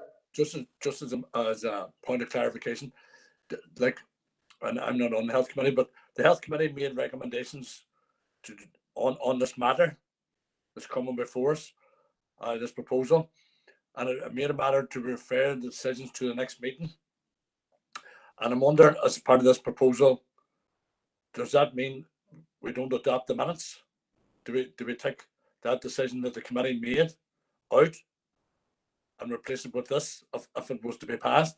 Just a point of clarification, just Chair. Mayor, I'm back on here. Can you hear me now? I can hear you now, Councillor Cooper. If you just give me a wee minute, please. Yeah, no worries. Not a bother. Thank you. Thank you.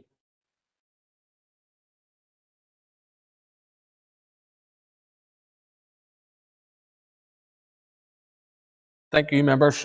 Councillor Gallagher, to me, it reads as a replacement recommendation, but Councillor Cooper's back on, and maybe he might want to clarify that for us now, and then we can take it from there. So I'm going to go to Councillor Cooper. Thanks, Mayor. And well, in terms of the item that came forward last week, it was obviously on refurbishment. As I was saying there, well, you obviously couldn't hear me the first time. I met the bowling club yesterday as one of a number of meetings around trying to get them a new facility up there, which is meetings going on for a number of months. And the proposal coming in last week for the 60,000 was not standalone. There was obviously other items that came on the council last week, not an open business, which related to the proposal of maybe looking for other funding for the club to get a new structure. And on that basis, we voted last week to make sure that this £60,000 was still basically aligned to the club. Now, obviously, I've met them, and again, they've reiterated a refurbishment is not the preferred option now after a number of discussions between themselves. So on that basis, because we want to keep the £60,000 aligned to the club, and I've spoken to the chief finance officer, there's no issue with the idea that the proposal here basically ring fences the 60,000, but not for refurb. Instead, that it's kept within the budget lines of the department, so it can be used along with any other savings that can be found to allow a new structure to be secured. So that's the basis of the first paragraph. The second paragraph, because of the fact a new structure, obviously there's a potential it would have to go through the capital review process. The club wouldn't have the detail around that about the processes involved. So I've again said, look, I'll speak to council officers about convening a meeting with themselves and all the reps in the area, elected reps, so that they can get that information firsthand, ask questions, find out what the process involved is, propose to do that early in the new year, so that they all have all that detail before they decide their options going forward. So that's the logic of both sections. So paragraph 1 is basically make sure we keep that 60,000 aligned to the club. We obviously had last week it been put forward for deferral. From my perspective, the club, their attitude is the quicker they can get certainty that money is still available for them to use, the better. So hence the proposal that it's ring fenced today to use for a new structure along with any other funding that's found. Thank you, Councillor Cooper. Councillor Cooper, can I just ask you to clarify in a word if your proposal is a new recommendation to the one that was provided at the Health and Communities Committee last week? Well, in terms of again, happy for legal advice to be provided on this. Whether I suggest it's an amendment or a new proposal, as long as that's the outcome, I don't know whether you want to ask Philip for an opinion. If it's the case that I propose this as a new proposal, I'm conscious of the fact that I'm not on the committee. So if that is the case, then one of my party colleagues who was in the committee, I'm sure would have no issue doing that. But I'll be happy for legal advice on that first if you want to seek that. Chair, could I just again seek clarification? And it's not about the content of the motion and the proposal in front of us. It's just the process that the Health Committee has made a decision last week, and the minutes are up for adoption here. So do we adopt them or do we not adopt them? Because this proposal here is a new proposal that if passed would supersede the decision made at the Health Committee. So we have to clarify first in the sense of, are we superseding, or the potential of this motion passed, are we superseding the decision of the Health Committee? And as I say, I don't have any objections with the content of this proposal, but just process. Thank you, Councillor Gallagher. My reading of it, Councillor Gallagher, for what it's worth, is it's a replacement from the recommendation that was coming out of Health and Communities last week. That's how I see it, and that's what I'm being advised as well by the city solicitor. So, as I see it, it's a replacement proposal. It's been seconded, and I have a number of speakers, so I'm going to go to them, and it's Councillor John Boyle first.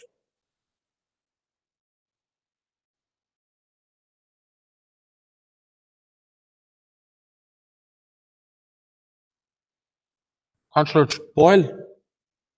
Mayor, John. I'm going to withdraw my name there. One of my colleagues is going to cover this one, Mayor. That's all right. Okay, thank you. Councillor Cusack. Thank you, Mayor.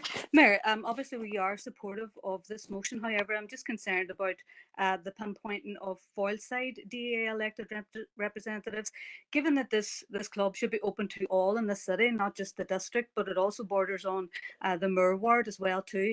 And why specifically Foyleside elected representatives? It should be open to all elected representatives who want to be there at the meeting. So could we remove that and replace it with all elected representatives who would be interested, or words to that form? Thank you. Thank you, Councillor Cusack.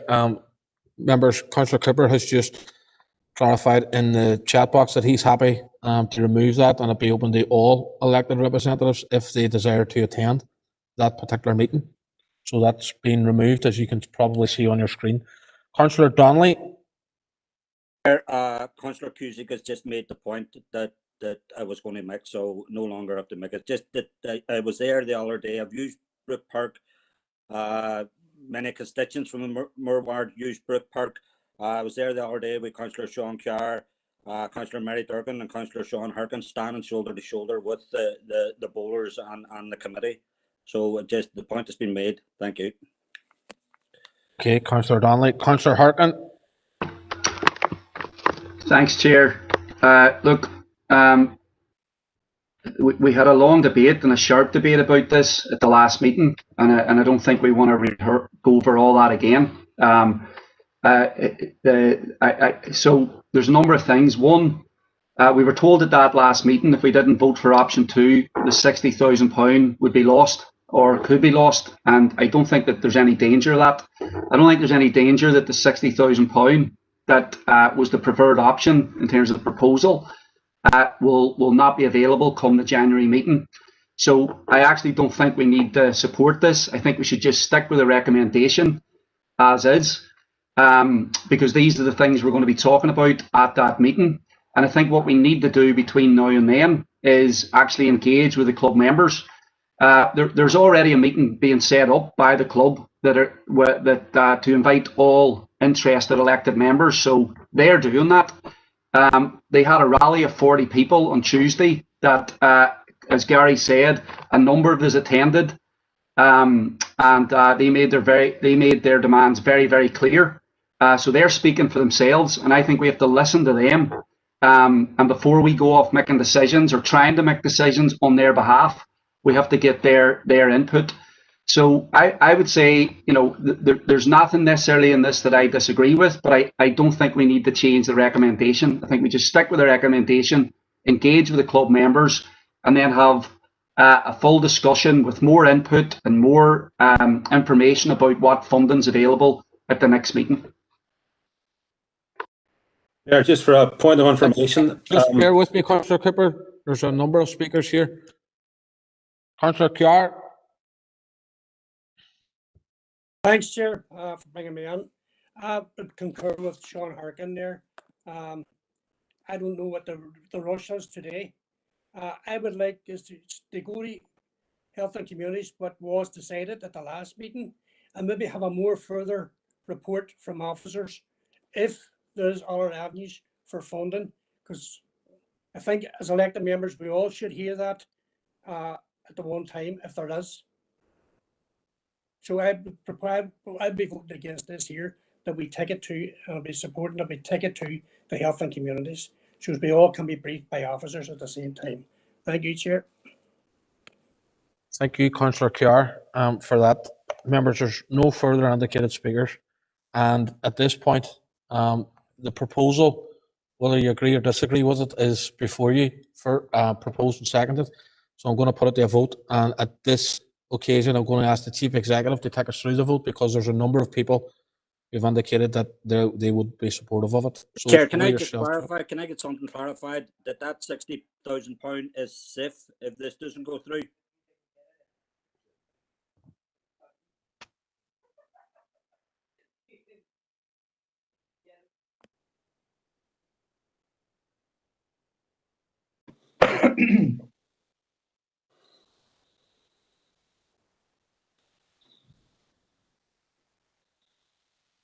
Councillor Donnelly, my reading of the original recommendation that came out of Health and Communities was to defer the decision on January. So at that point, whilst it's been deferred, I don't think the £60,000 would be, because there's effectively no decision being made, whether they go for a refurb or a new builder or whatever it may be. So I don't think the 60,000 would be taken from that budget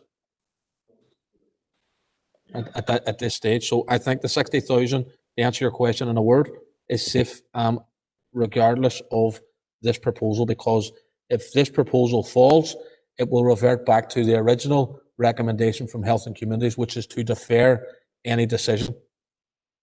That's my reading of it, and I'm going to just clarify that. Point of order, Chair. Point of order, Chair. Councillor McCann. Simon McCann. Yeah, but under a point of order, I'd like to move a procedural motion to the effect that this motion be not put. In other words, I'm saying I think that the motion is redundant, that quite a number of people and parties involved, and arrangements have been made to go forward on that basis. I don't see that there's any need for this motion, and therefore I'm proposing that it be not put, to use the formal language. Thank you, Councillor McCann. Members, just bear with me a wee second.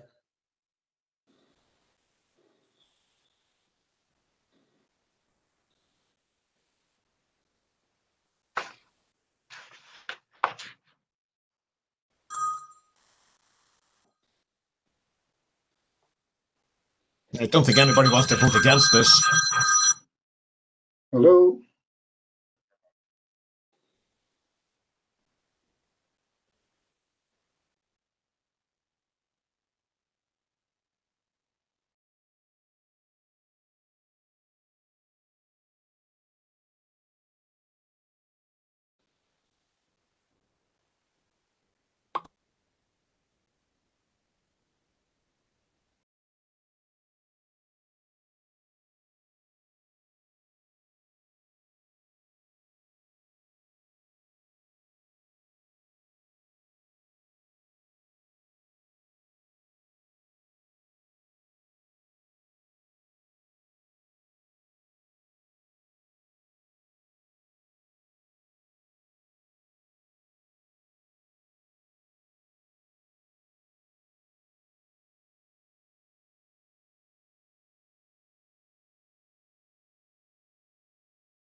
On a further point of order, Mayor, what particular standing order is Councillor McCann bringing his point of order on?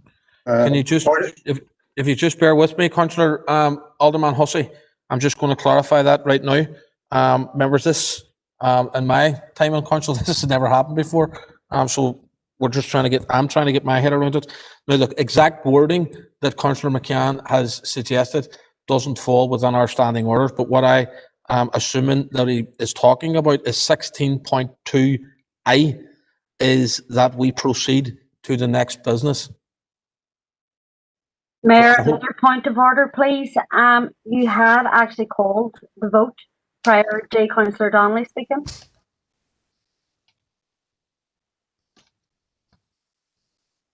But I'm still, any member still sort of able to move a procedural motion. Just hold on, just please hold on. Okay, sorry.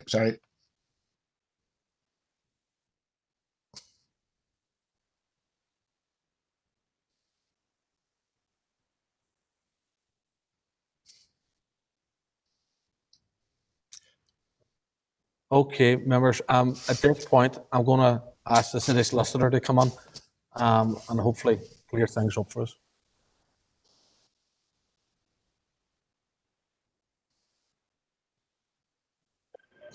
Yeah, Chair. So just to clarify that in terms of what you were saying there, that would have been a motion brought under Standing Order 16.2I, which would have been to proceed to the next business. Or I think that's probably what we were going for in relation to those notices of motion can be brought without notice, as is stipulated in Standing Order.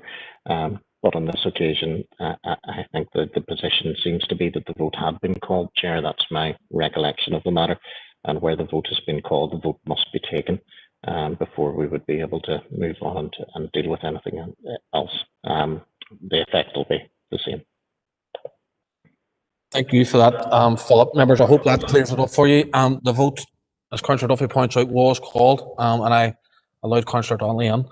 So at this point, members, I'm going to ask the Chief Executive to take us through the vote, please. John.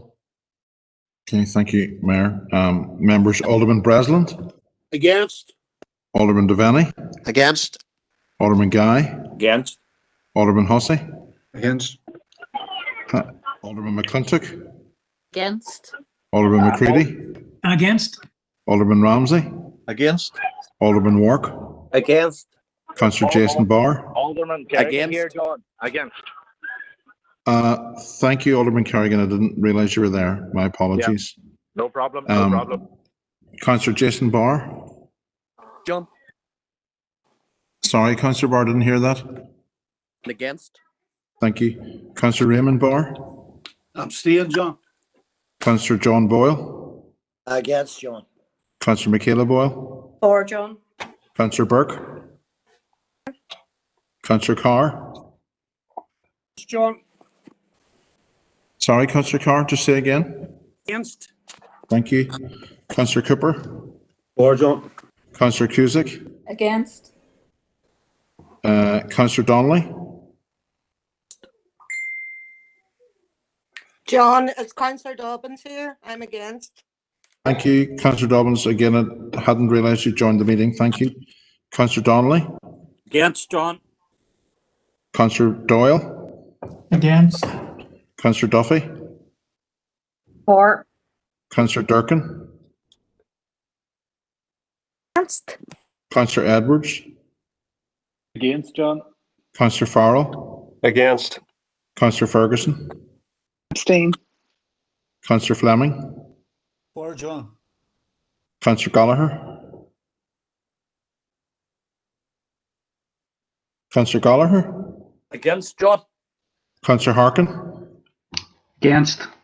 Councillor Jackson. For. Councillor Kelly. For. Councillor Logue. For. Councillor McCann. Sorry, against.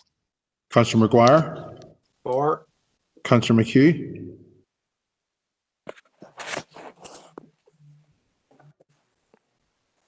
Councillor McHugh. Sorry, John. For. Is Councillor McKeever with us? Yes, John. Against. Thank you. Councillor McKinney. Again, John. Councillor Mellon. For, John. Councillor Mooney. Against. Councillor Riley. Against. Councillor Tierney. Against. Thank you, members.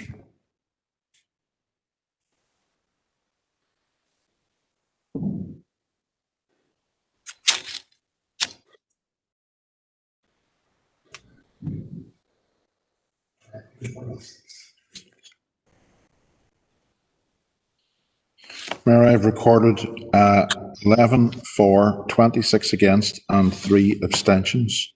So the proposal falls.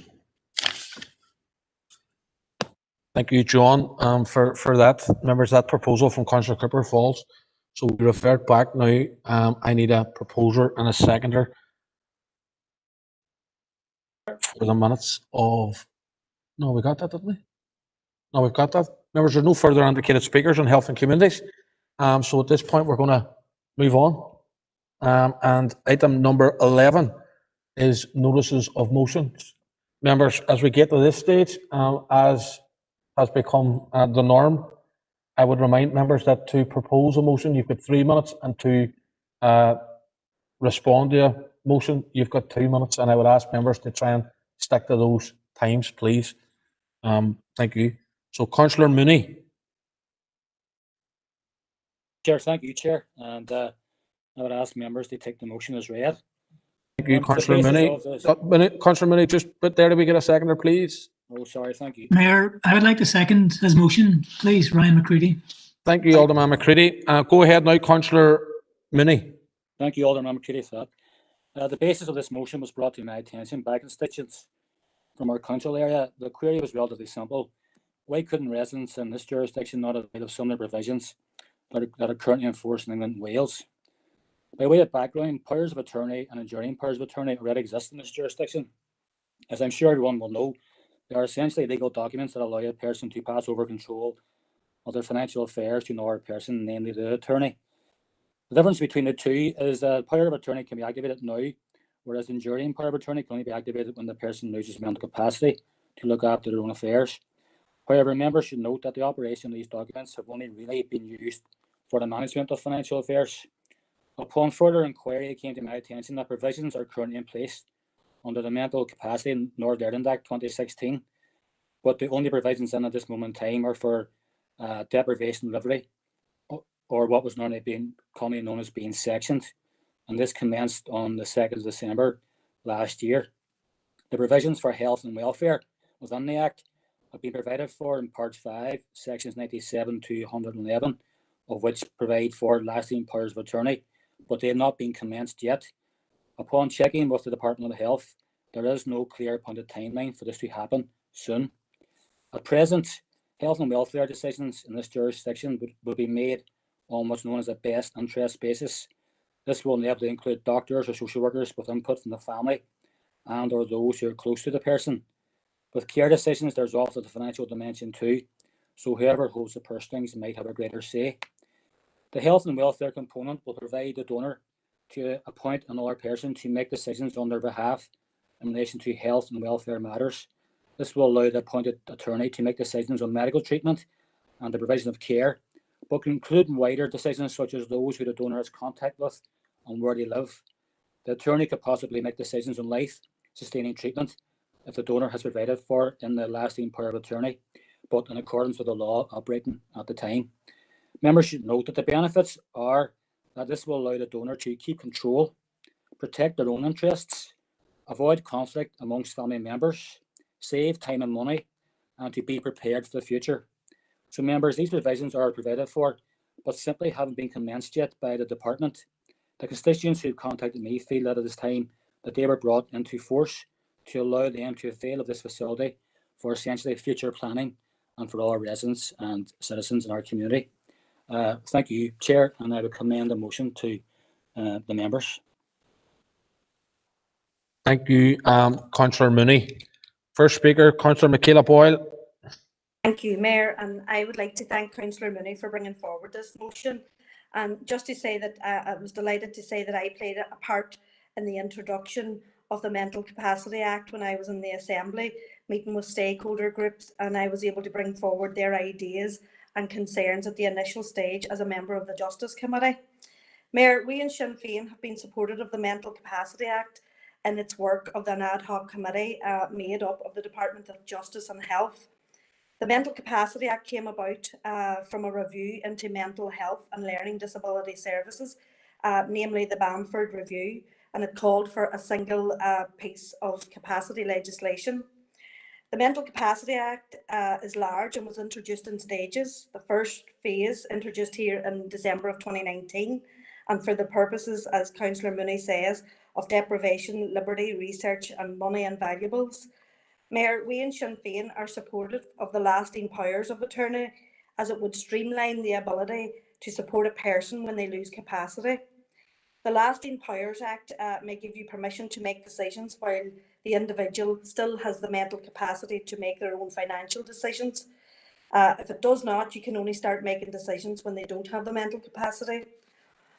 All of the trusts should now have implemented the provisions to safeguard against vulnerable adults who are at risk from harm of abuse, neglect and exploitation. Mayor, one of the most contentious issues within the Mental Capacity Act is it does require considerable resources and training to introduce it, and if anything does get introduced throughout the phases, it needs to be fully resourced and fully the staff trained and place to deal with this. We as a party did caution against this at the outset, Mayor, before rushing ahead with new provisions just for the sake of it, or just for the sake of introducing them. For example, the British Association of Social Workers were not trained, and this was putting serious pressure on those who were trained to do so. It is designed specifically to empower and protect individuals who may not be able to make decisions for themselves because the way their brain or their mind works and is affected. The lack of Councillor Boyle, can I ask you to bring your remarks to a close, please? So, Mayor, we support the commencement of the powers of attorney as part of the Mental Capacity Act, and we support the fact that they should be commencing, particularly at this time. More and more people are thinking of their future, particularly. Councillor Boyle, thank you. Thank you, Mayor. We Thank will you. be supporting the motion. Thank you, Councillor Boyle. Alderman McCready. Thank you, Mayor. Firstly, just like to thank Councillor Mooney for bringing this forward, and I welcome this motion, and we will support it fully without any unnecessary amendments to it. I think it's quite fitting, and you know, partially when we look at this from members, us as a council, our history, and our aspirations of mental health holistically, I think this is a natural progression. Whereas you look before, other members brought up mental health issues, which I seconded before, and I champion, in my capacity as the Armed Forces Veterans Champion, and I work locally with veterans with mental health issues on a regular basis, and that's why I welcome this on a personal note as well from the member. And I think you've done a very good job in outlining and being concise on some of the outputs to bring this forward, and the Mental Capacity Act and its fruition. So good work on that. Secondly, just on the Health Minister, I think the Health Minister has done an incredibly good job in a difficult set of circumstances at the best of time, which I commend him for that. And I also just would like to add that, if anything that does come from this that is integrated holistically across the mental health spectrum, from the intervention services which this council have been supported, right through to enacting the provisions within this Mental Capacity Act. So yeah, I support it. Thanks very much to the member and everyone else who supports it. Well done. Thank you, Alderman McCready. Members, there's no further indicated speakers at this point, so I'm going to ask Councillor Mooney to sum up, please. Chair, I'd just like to say thank you to Councillor Boyle and to Alderman McCready for supporting the motion in its entirety. The motion, as I said, came from contact with constituents who really wanted to see the matters brought in, because what they were concerned with was their future planning.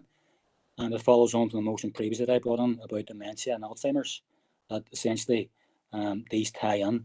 But it's really important that we get around the idea of bringing this in. It's no criticism on the Minister of Health or the department. It's just really a necessity now that it comes in as soon as possible.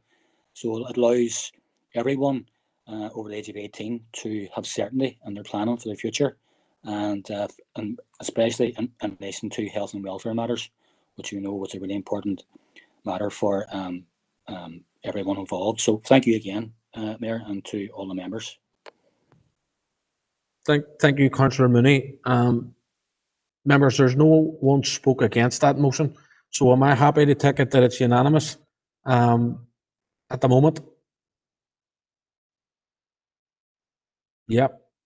Okay, thank you. Motion in the name of Councillor Mooney passes unanimously.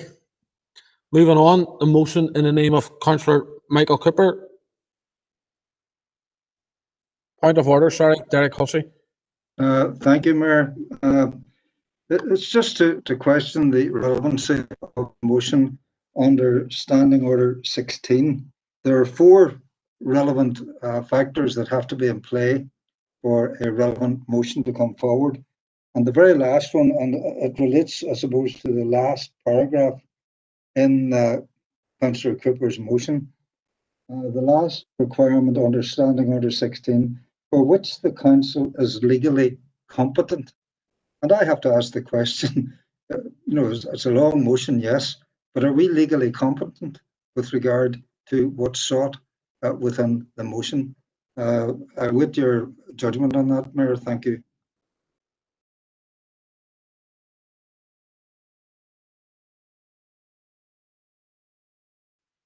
Thank you, Alderman Hussey. And having looked at it, it's my view that we're only making a call of the both governments. So, yep, I think we're entitled to do that, providing that the motion is carried and that members are content to do that. So, thank you for that. I'm going to call on Councillor Cooper. Thank you, Mayor, and you took the words out of my mouth in terms of the last paragraph. We'll take it as read in terms of motion. Can I get a seconder, please? Seconder, please. Indeed, it's Aileen. Thank you, Aileen. Go ahead, Councillor Cooper. Thank you, Mayor. So, as I said, I take it as read. The logic of this is both the historical logic of it, but more importantly, the current and future rationale for this motion. In terms of partition itself, it was imposed 100 years ago against the democratically expressed will of the vast majority of people across this island through the Government of Ireland Act, which became law exactly 100 years ago in December 1920. And from our perspective, partition represents a century of political, economic, social and cultural failure. Created 2 repressive states, not just 1, 2. Political dismemberment that led to the Civil War, rupture in the All-Ireland economy, human rights abuses, including permanent repressive legislation, attacks on women's rights, implementation of structural discrimination at the Northern Nationalist community, and institutionalisation of religious bias within the Irish state constitution through the special position given to the Catholic Church.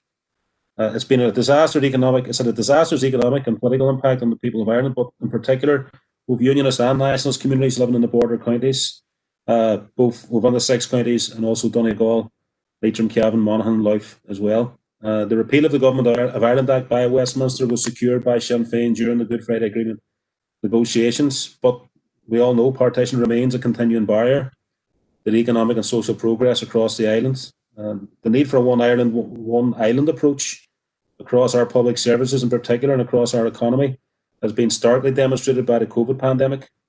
Partition also means that Brexit, either with or without a British EU trade deal, will be hugely damaging for Ireland, especially for the border counties and the 6-county state. Now, obviously, the Good Friday Agreement provides for a referendum on Irish unity. From our perspective, the onus is on the British government to set that motion in process, and it's incumbent on the Irish government to work to achieve the outcome as well. For those of us who advocate Irish unity, there's a lot of preparation required in advance to promote the positive vision we have of the new Ireland that will emerge and to ensure a successful outcome. And all of us, including this council, have a role to play in that. It's our clear view that the best interests of our people will be served by an opportunity to vote in a referendum on Irish unity to obtain the constitutional change we need to achieve a new agreed Ireland, which respects the right of all the Irish people to national self-determination and treats all of our citizens as equals. So I commend it to the floor. Thanking you. Thank you, Councillor Cooper. Councillor Riley.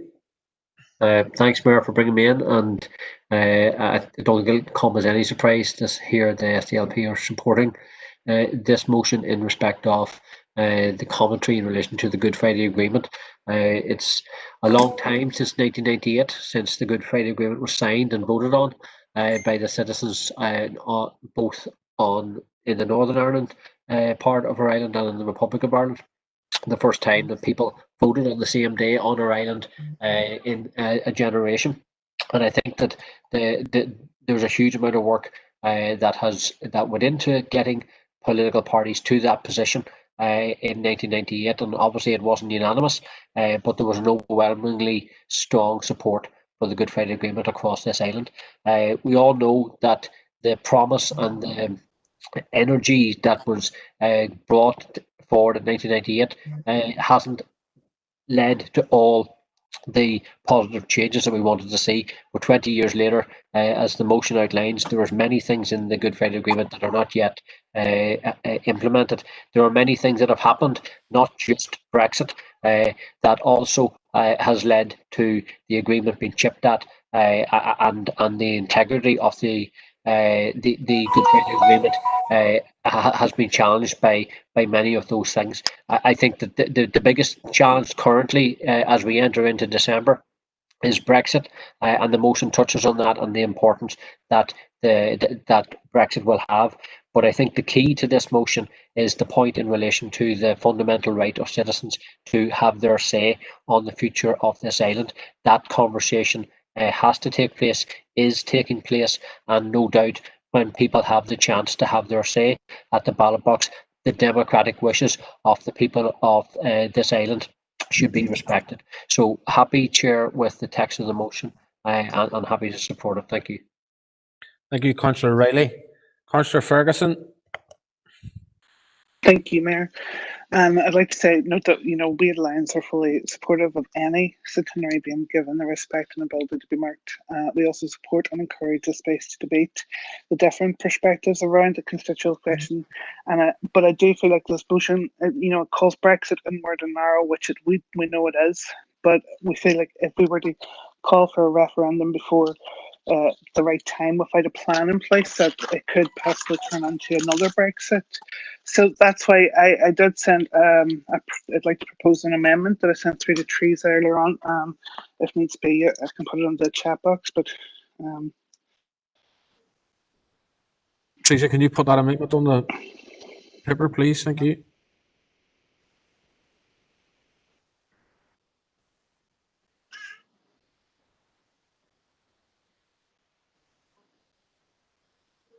Councillor Ferguson, do you want to speak to the amendment as we're waiting on?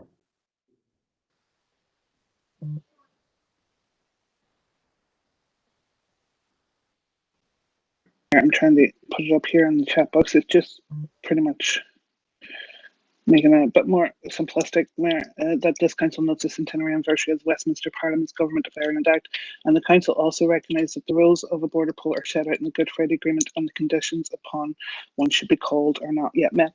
The council understands that the dialogue,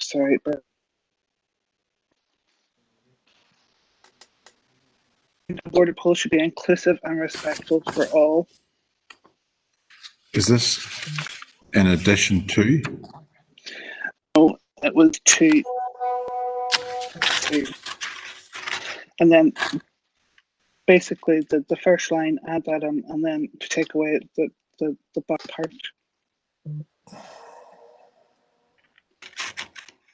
There we go. That's it on the screen in front of us, members.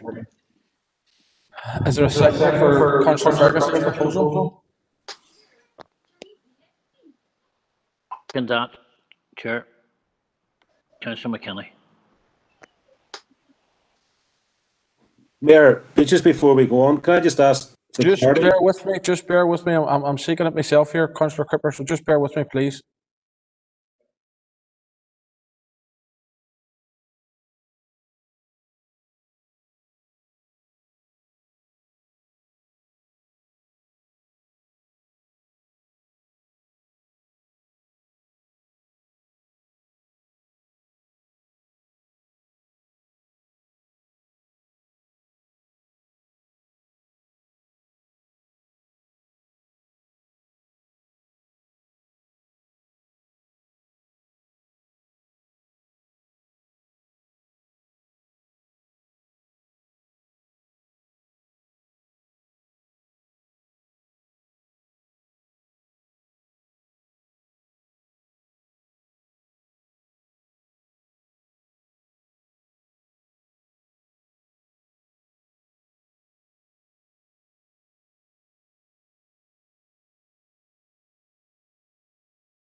Okay, members, thank you for allowing us that bit of time.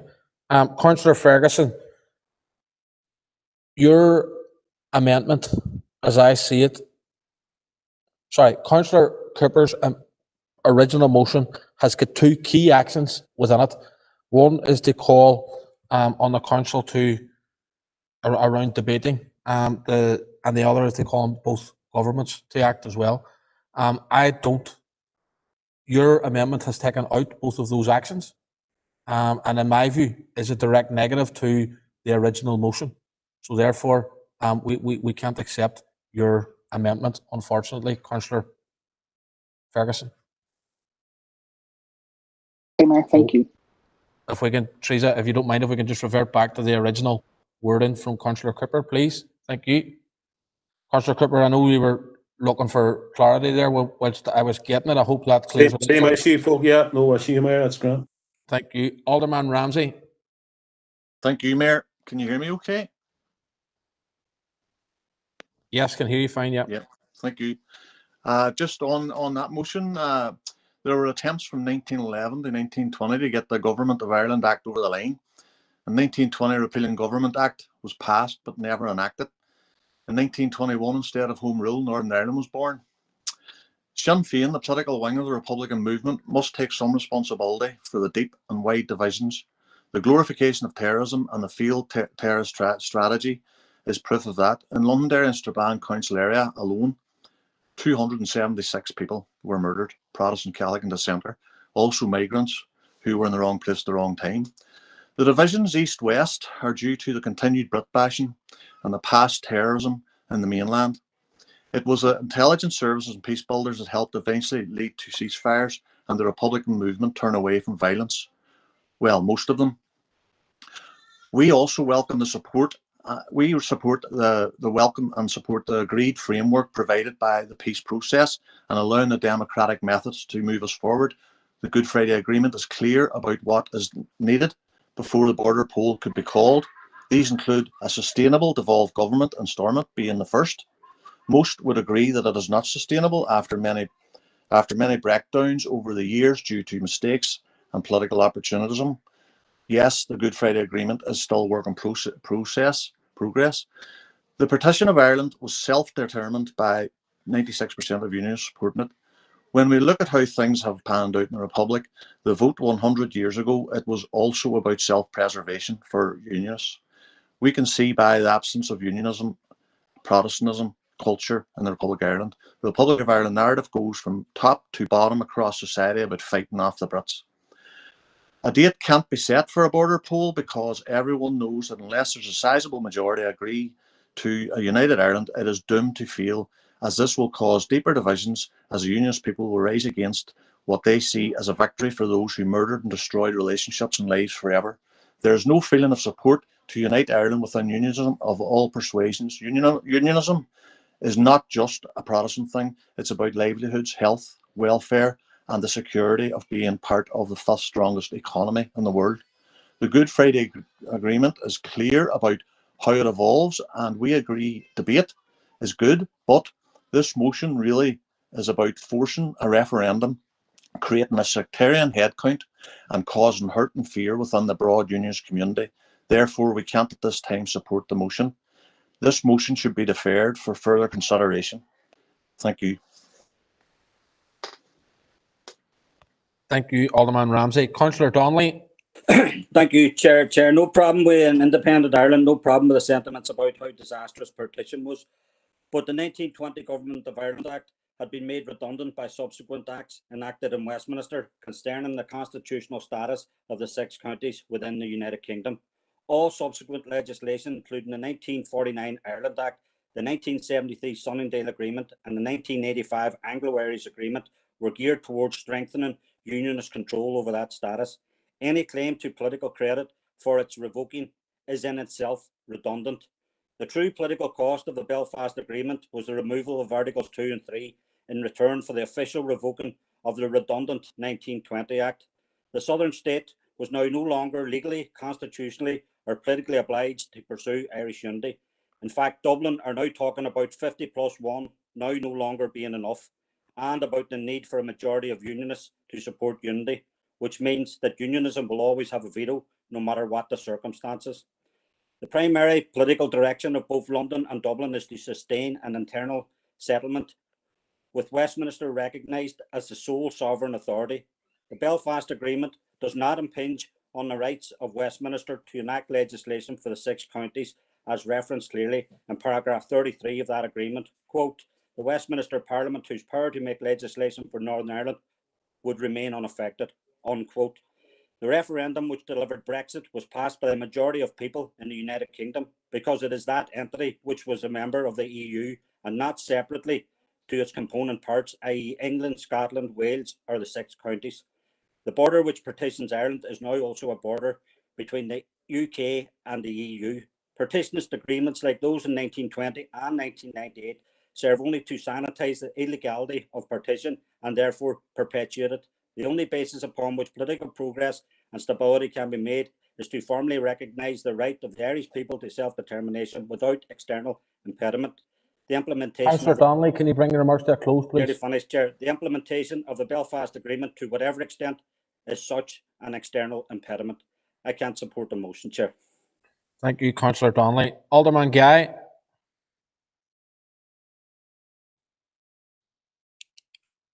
Thank you, Mayor, for letting me come in there. We in the Ulster Unionist Party won't be supporting this motion. The Belfast Agreement legitimised Northern Ireland and settled our constitutional future. We're part of the UK for as long as a majority of the people of Northern Ireland so wish. Those who wish to leave the United Kingdom have never managed to secure even 40% of the vote in any election and have no prospect of winning any referendum. What they want to do is to destabilise politics and life in Northern Ireland with a fractious debate causing even more deeper division and seeking to feed off that. Partition was not our idea. It was Republicans who wanted new political arrangement. The original Brexit, as it were, whereby they left the largest trading bloc on earth at the time. Our forefathers did not seek partition, but back in the post-war era, it was the least worst option when it came to charting a way forward. The so-called conflict our society has endured is not due to partition. Partition was a symptom, not the cause. Republicans talk of 800 years of oppression since the Norman Fresh nobles French nobles first came to Ireland a long time before 1921.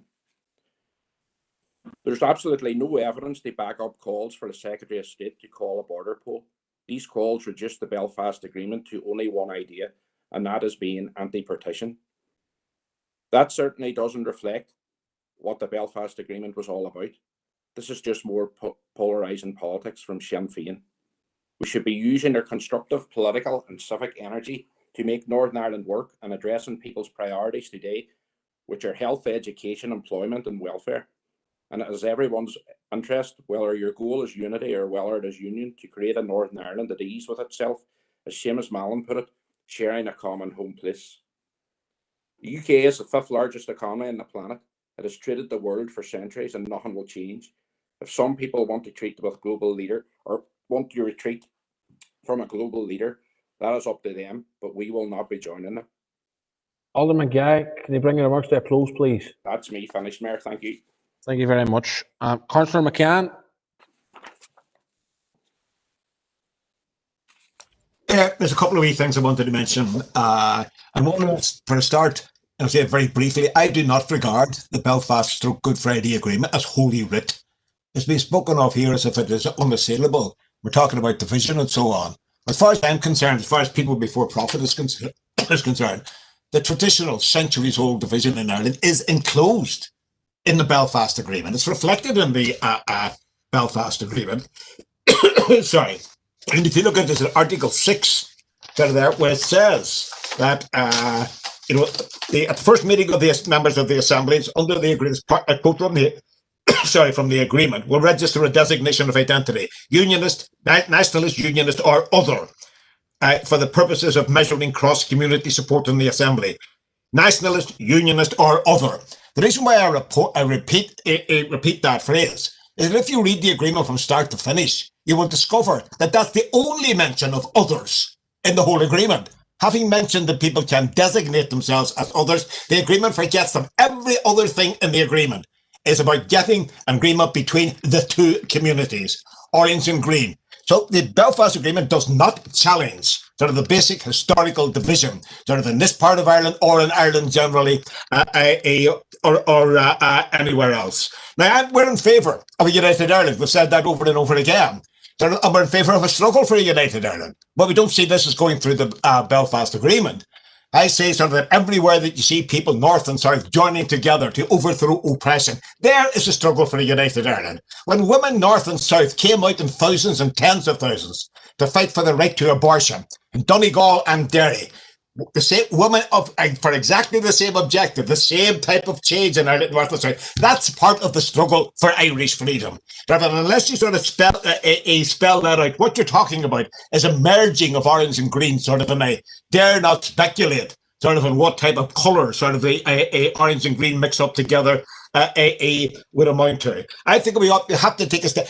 As we keep saying, it's 1998, and people say it's a work in progress. How long is this progress going to take? It hasn't been implemented at all. Everybody agrees on that.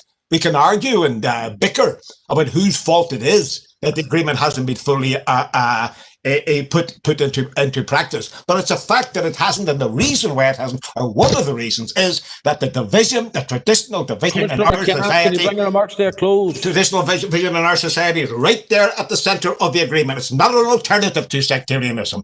It is a reflection of its sectarianism, a suggestion about how we might live with it rather than get rid of it. Thank you, Councillor McCann. Apologies, Councillor Gallagher, I had missed you on the list. I'd actually forgotten to write your name down. My apologies. So I'm going to go back to Councillor Gallagher on this motion.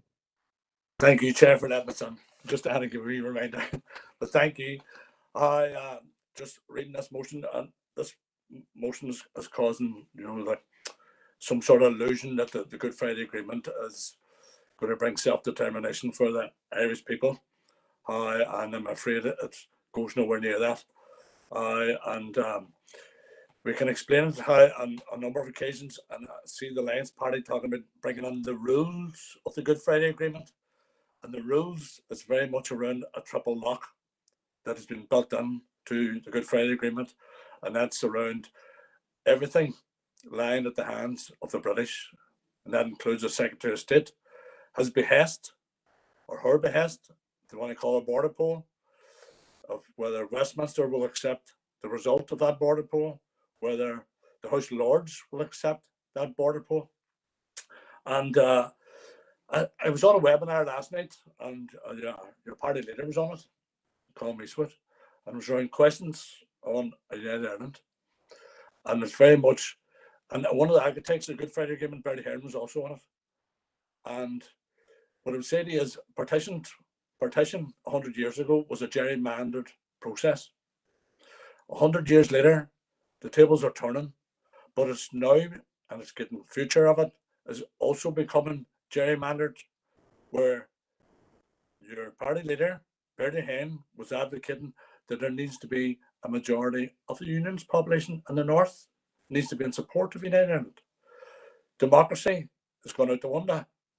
50+1, self-determination, all out the window. The goalposts are moving 100 years later, are moving to a gerrymandered process. And this motion here is only pandering to that gerrymandered process. So I'll not be supporting it. Thank you, Chair.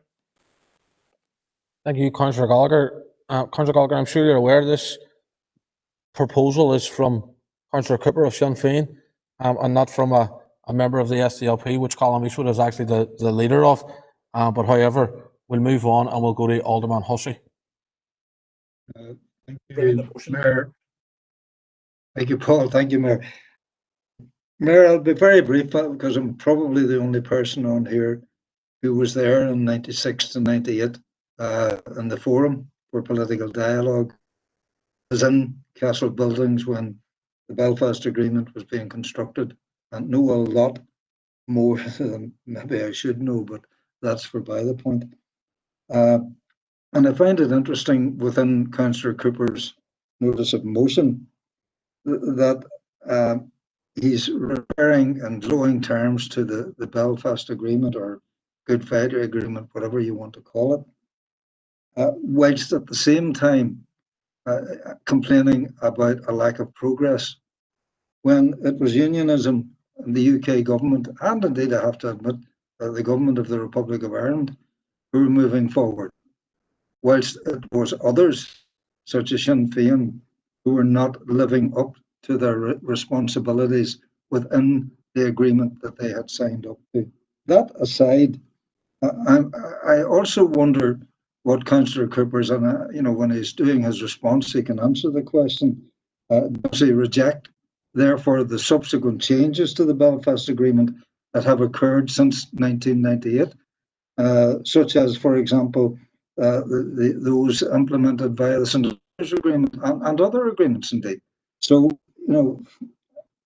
I think the important section is on page 3 of the agreement, and I've had it with me for 22 years here. And it's Schedule 1, item 2. Subject to paragraph 3, the Secretary of State shall exercise the power under paragraph 1 if at any time it appears likely to him that a majority of those voting would express a wish that Northern Ireland should cease to be part of the United Kingdom. Well, there's no evidence to suggest that that is actually anywhere near coming to fruition on a Northern Ireland wide. Alderman Hussey, could you bring your remarks to a close, please? I conclude my remarks. Thank you, Alderman Hussey. Councillor Doyle. Thank you, Mayor. I have to say I was a bit confused in when I initially read this motion, and had to remind myself that when it comes to the Good Friday Agreement, Sinn Féin are still a bit confused. They seem to forget that it was them and their partners in the DUP that knifed the Good Friday Agreement at St. Andrews, including, for example, giving MI5 a role in our policing here. And they talk about party of esteem, and talk about the peace process.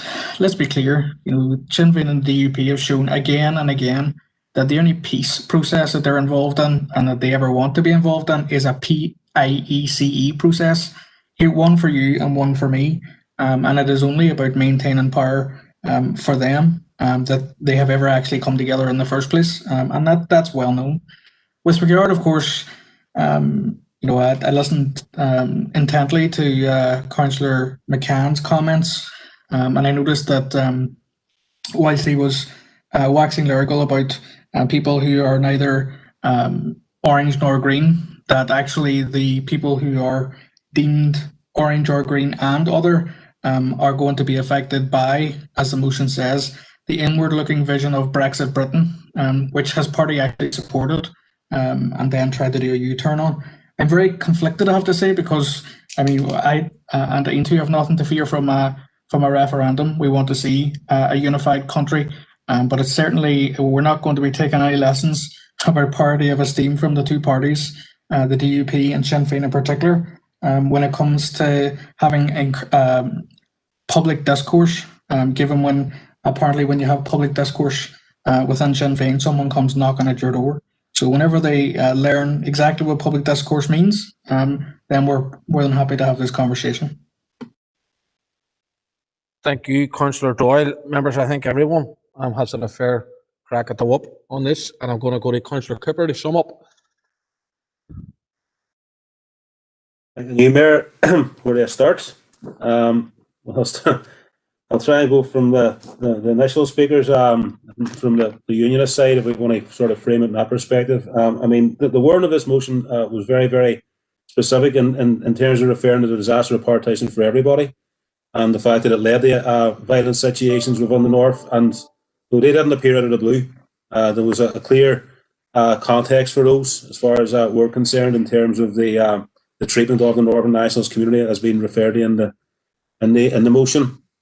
The idea that there's an explosion of violence from one side in 1968-69, and that's the reason why we're in that position, is a very, very one-dimensional approach to this. And we've all suffered because of partition, both in terms of people losing their lives, but also moving to the present day, in terms of the economic and social impacts it's had, has been referred to in the motion. They've been so diverse and so clear in terms of both economic. That's the easy one to talk about. But some people talked about British government around the fifth biggest economy in the world. The Brexit scenario. There's no trade deal on the horizon with the States. Britain will be an isolated entity as far as we're concerned, and being aligned to that entity means we're dragged down with them. In terms of health, people talk about great health service.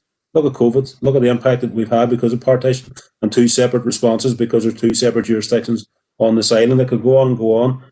So from our perspective, it makes absolute present day sense to go for the referendum as soon as possible to negate all the issues that arise from that. The reference from Councillor Donnelly about the Dublin government and all of that about changing the goalposts and things like that.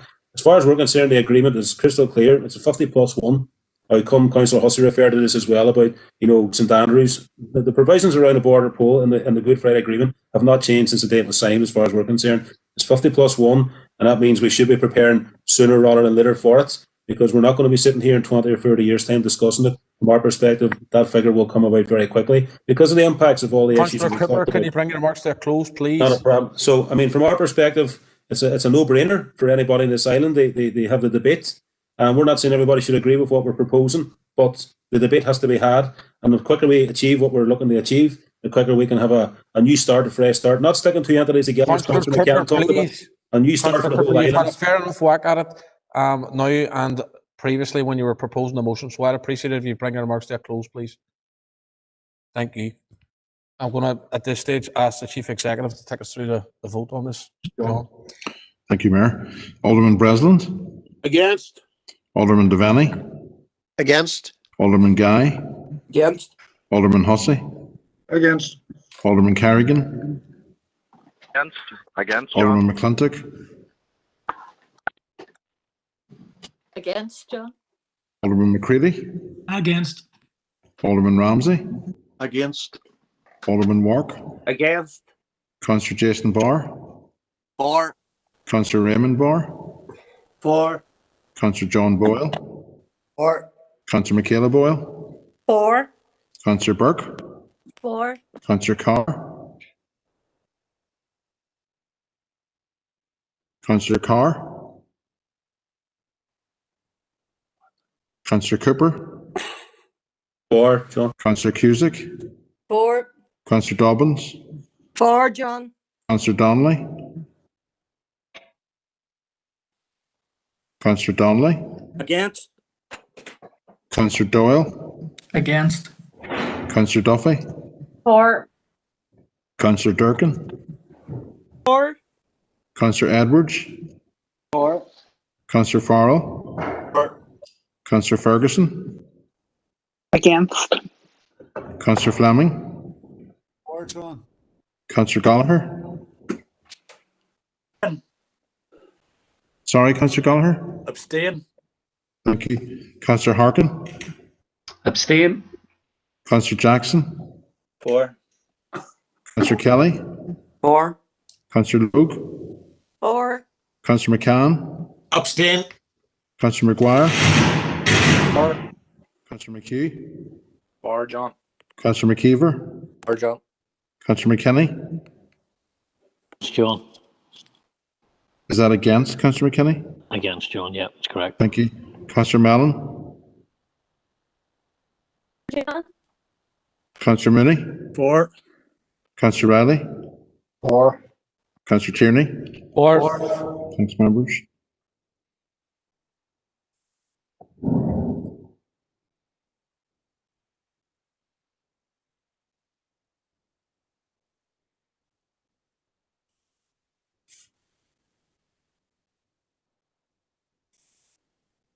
Mayor, I have recorded 23 for, 13 against, and 3 abstentions.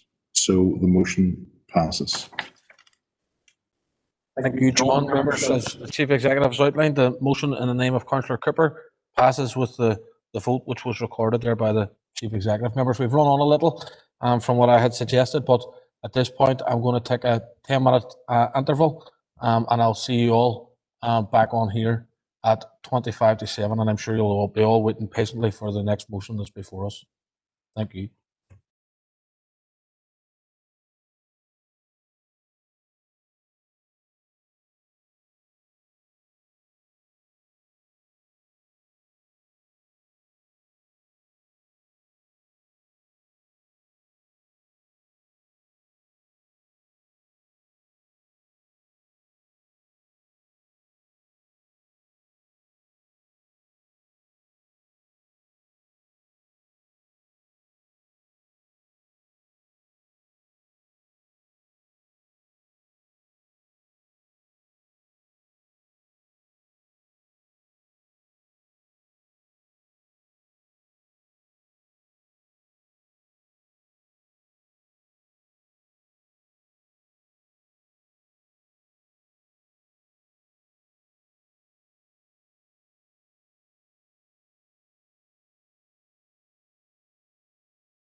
Okay, members, if you're all sitting comfortably, we'll kick off. Members, the next motion is in my own name. I'm going to ask the city solicitor if he'll keep an eye on the time. I don't think I'm going to need it, but if you can just keep a wee eye on it for me anyway, that would be much appreciated. Members, I'm happy to take the proposed motion as is read, and I see. Happy to second there, Mayor. Thank you. Thank you, Councillor Cusack. Members, this motion, as you will see, in my view, is very straightforward. One of the first appointments that I had from taking over as mayor in June was a meeting with the Foyle Pride Committee. It was unfortunate, and I was shared Foyle Pride's disappointment that they couldn't celebrate Pride this year as they often do, and as everyone across this city and district has become accustomed to.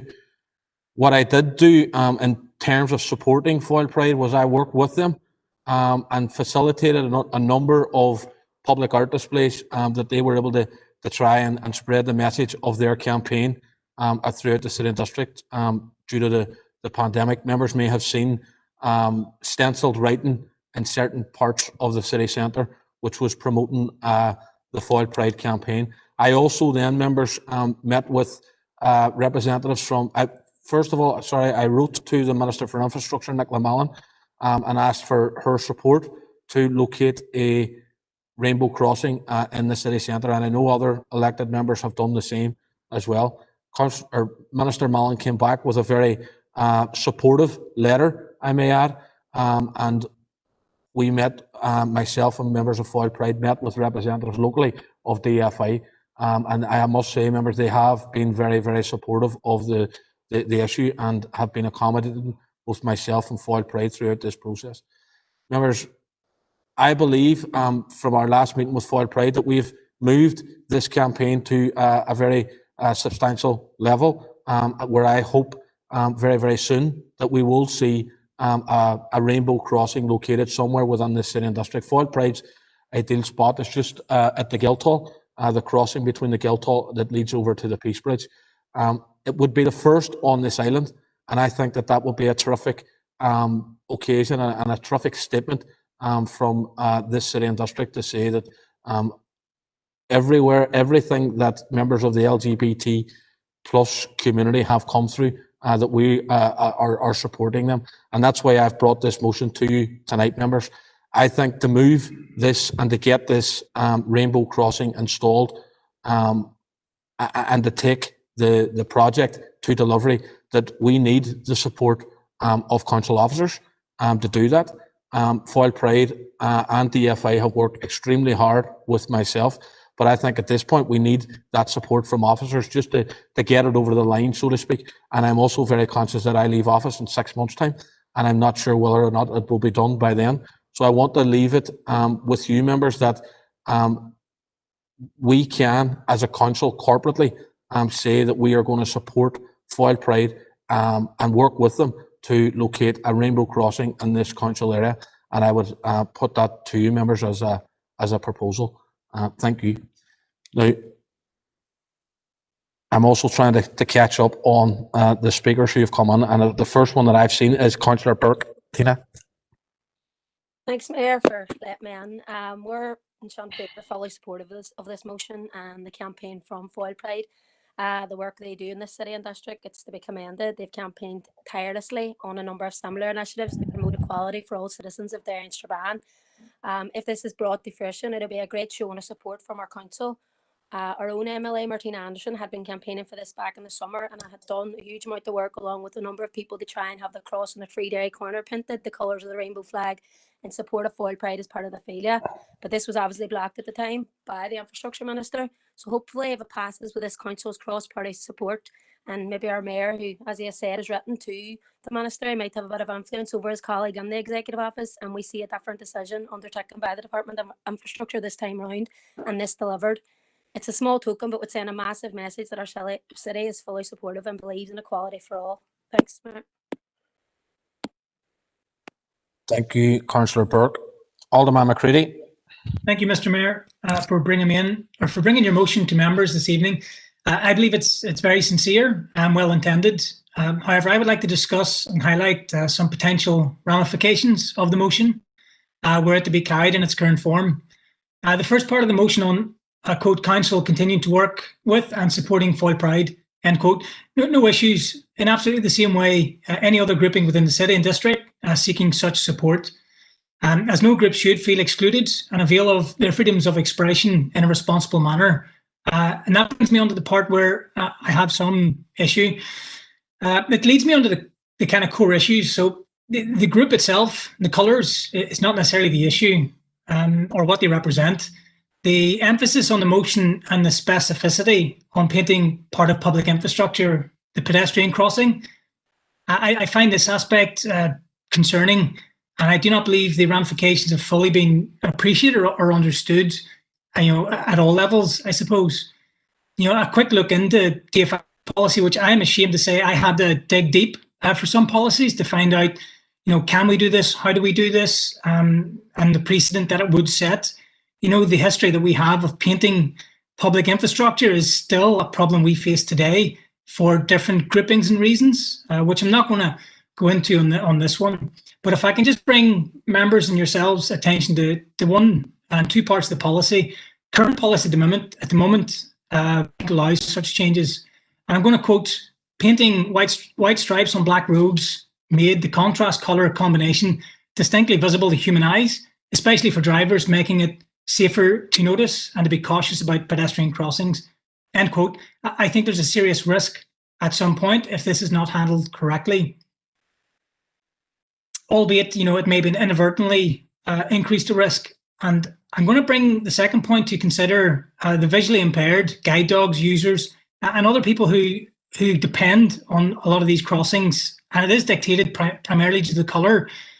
Some of the working dogs for guide dogs trained on this type of colour connotations, etc.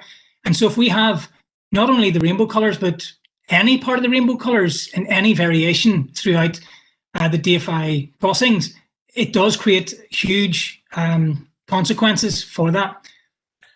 So safety is my primary concern. I'll finish. McCready, can you bring the remarks to a close, please? Certainly, Mayor. I believe there are many other means to express support to this group and any other groups in a more responsible manner, lighting up public buildings and what you've said on the stenciling. Therefore, I'm not going to oppose, but I will abstain, and my party will abstain to ensure that you continue your good work.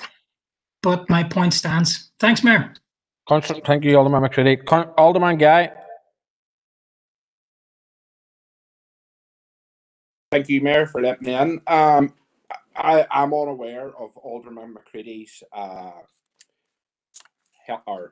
safety concerns there. I haven't delved that deep into this, but I think it would be no bother supporting it. It could be our very own Abbey Road in this city, and would make a fitting landmark in our council area to support those of the gay, lesbian, LGBT+ community. I have no bother supporting it. Thank you, Mayor. Thank you, Alderman Guy. Councillor Ferguson. Thank you, Mayor, and thank you for letting me in. I want to commend you in bringing this motion forward, and thank you Foyle Pride for their campaign.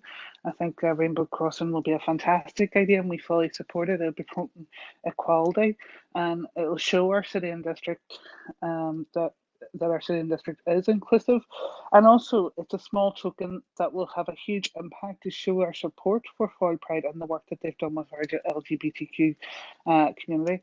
I listened to Alderman McCready's concerns around safety, but correct me if I'm wrong, but I do think that guide dogs do see a monochrome, and from whenever I've trained any dogs, they actually see red clearer than they do white, but I'll take advice on that. But I think this is a fantastic idea, and I think being the first within this island or within the UK, I'm not sure if that's right, Mayor, but I think it would just be another step for our council to show leadership in this area. Thank you.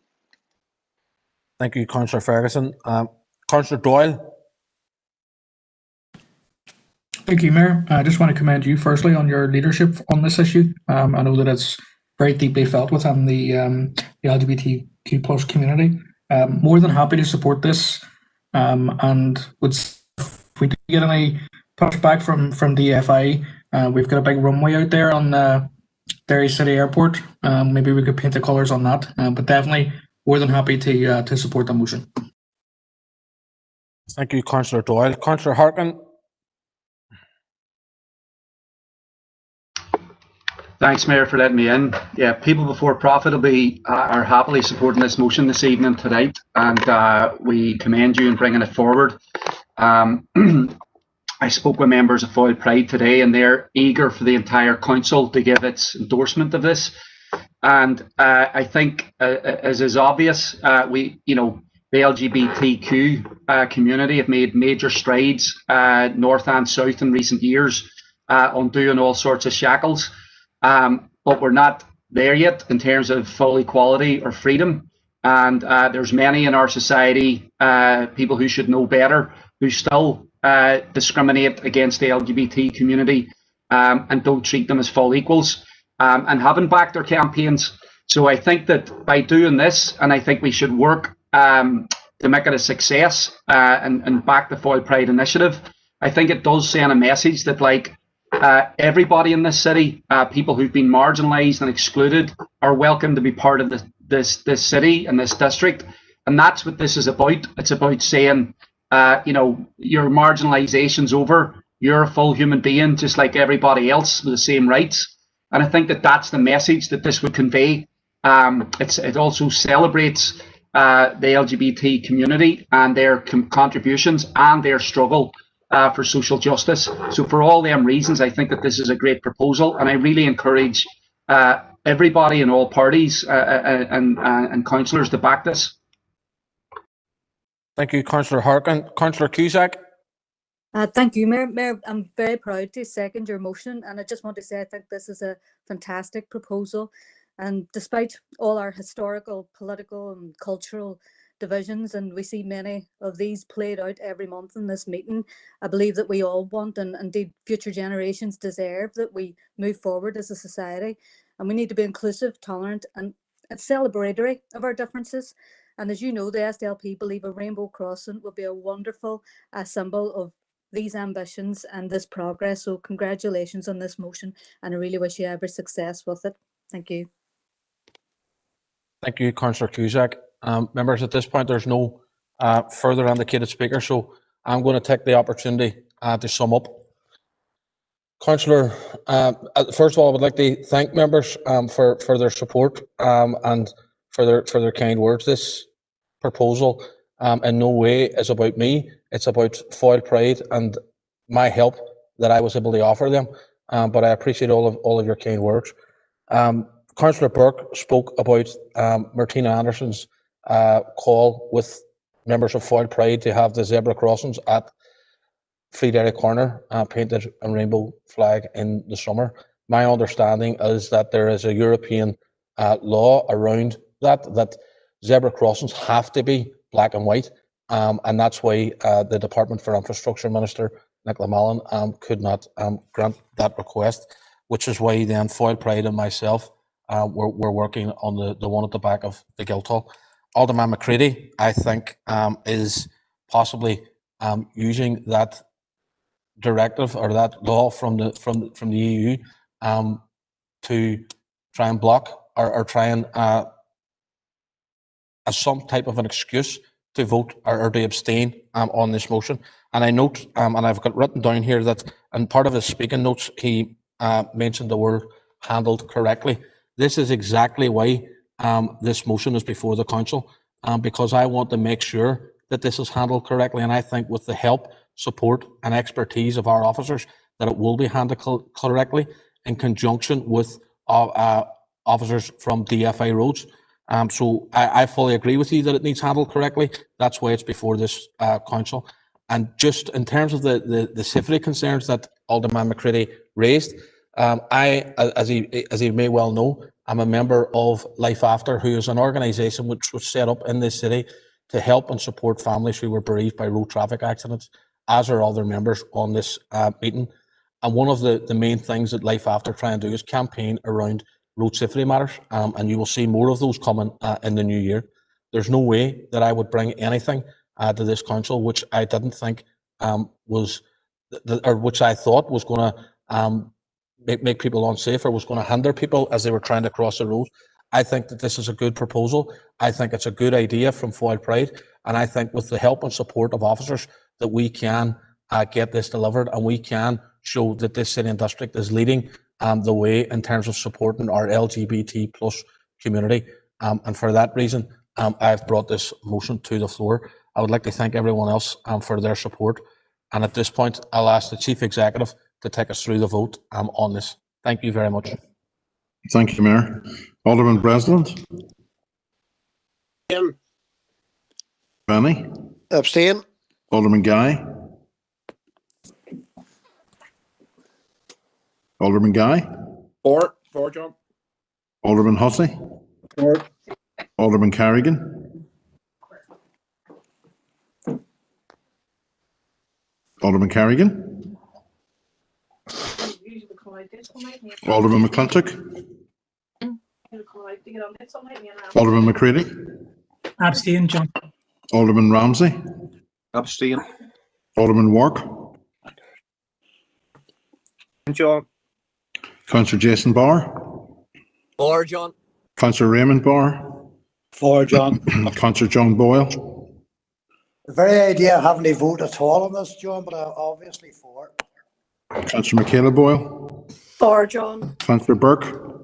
For. Councillor Carr. Councillor Carr. John. Councillor. Was that for Councillor Carr? That's right, John. For. Thank you. Councillor Cooper. For John. Councillor Cusick. For. Councillor Dobbins. For John. Councillor Donnelly. For. Councillor Doyle. For. Councillor Duffy. For. Councillor Durkin. For. Councillor Edwards. Councillor Edwards. Yep. For John. Thank you. Councillor Farrell. For. Councillor Ferguson. For. Councillor Fleming. For John. Councillor Gallagher. For. Councillor Harkin. For. Councillor Jackson. For. Councillor Kelly. For. Councillor Logue. For. Councillor McCann. For. Councillor McGuire. For. Councillor McHugh. For John. Councillor McKeever. For. Councillor McKinney. John. For. Councillor Mellon. For. Councillor Mooney. For. Councillor Riley. For John. Councillor Tierney. For.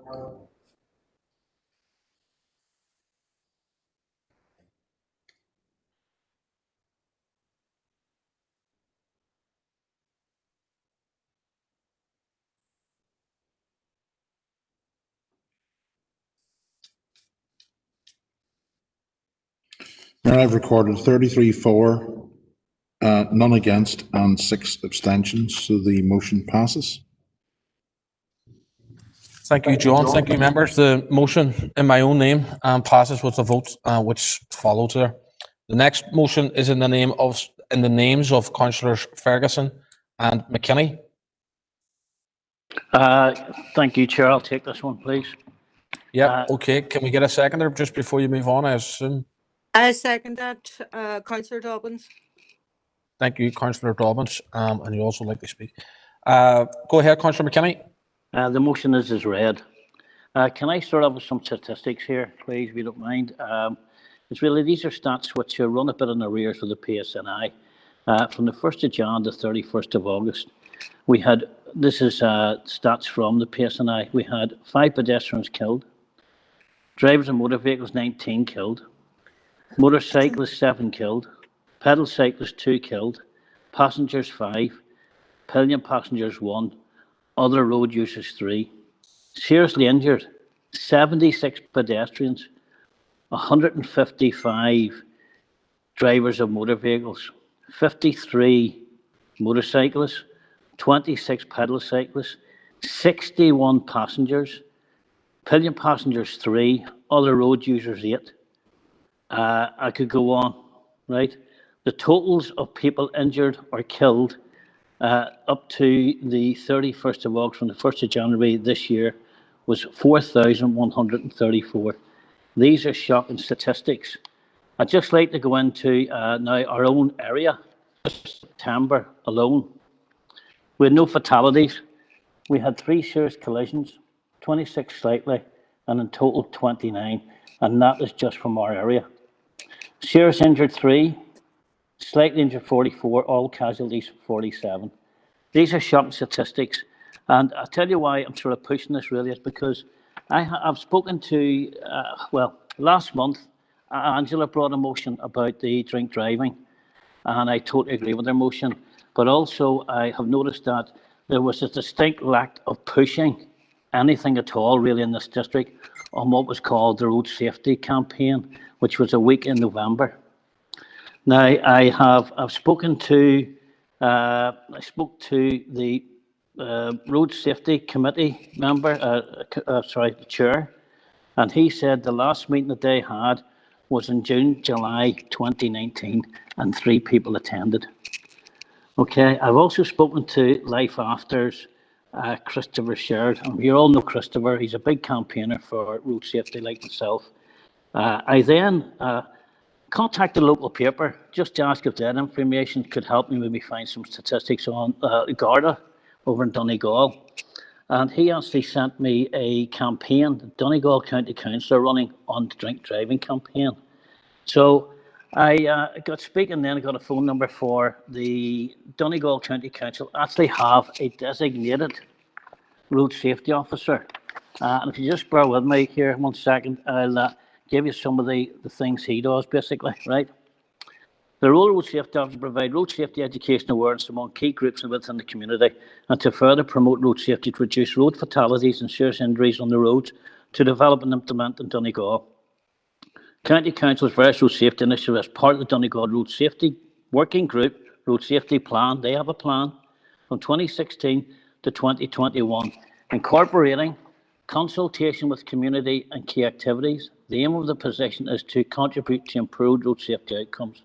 School warden service, training, safety, PPE gear, coordinating monthly meetings of the Road Safety Working Group, preparing, promotion and assisting in implementation of road safety plan, liaising with Road Safety Authority, local authority, road safety officers and other stakeholders, liaising with the Garda and the PSNI on cross-border road safety initiatives, Christmas drink driving campaign, the CPP meeting between Donegal County Council and the Garda Síochána, and proactive contributing to improve road safety in a preventable approach to reduce high number of road traffic collisions, cross-border safety initiatives, liaise with the media on road safety initiatives, campaigns. Councillor McKinney, can you bring your remarks to a close, please?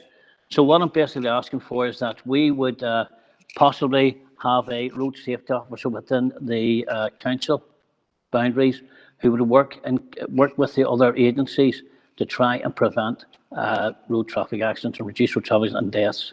Thank you.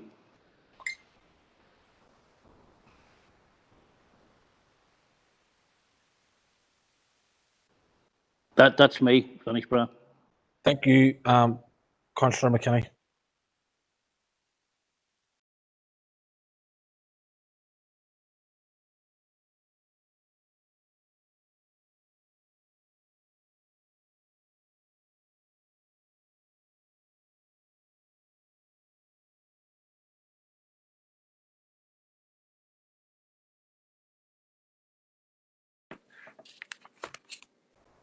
Councillor McKinney, can I just clarify, whilst it doesn't say it on the notice of motion, in your remarks, you made suggestion that the designated road safety officer would be within council. I would just point out that we don't have responsibility for roads, so wouldn't have the authority, I suppose, to do that. So can you just clarify? Well, what I'm looking for, Chair, is somebody that can work with all the agencies, including DFI, PSNI, our local Foyleside Council, Life After and stuff like that, to try and coordinate things and try and push things forward. We don't have a sort of, what's the word I'm looking for? We don't sort of have sort of, maybe if we had somebody for representing within, an officer within our council representing our area that could probably help coordinate alongside the PSNI and other agencies.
Thank you, Councillor McKinney, for that.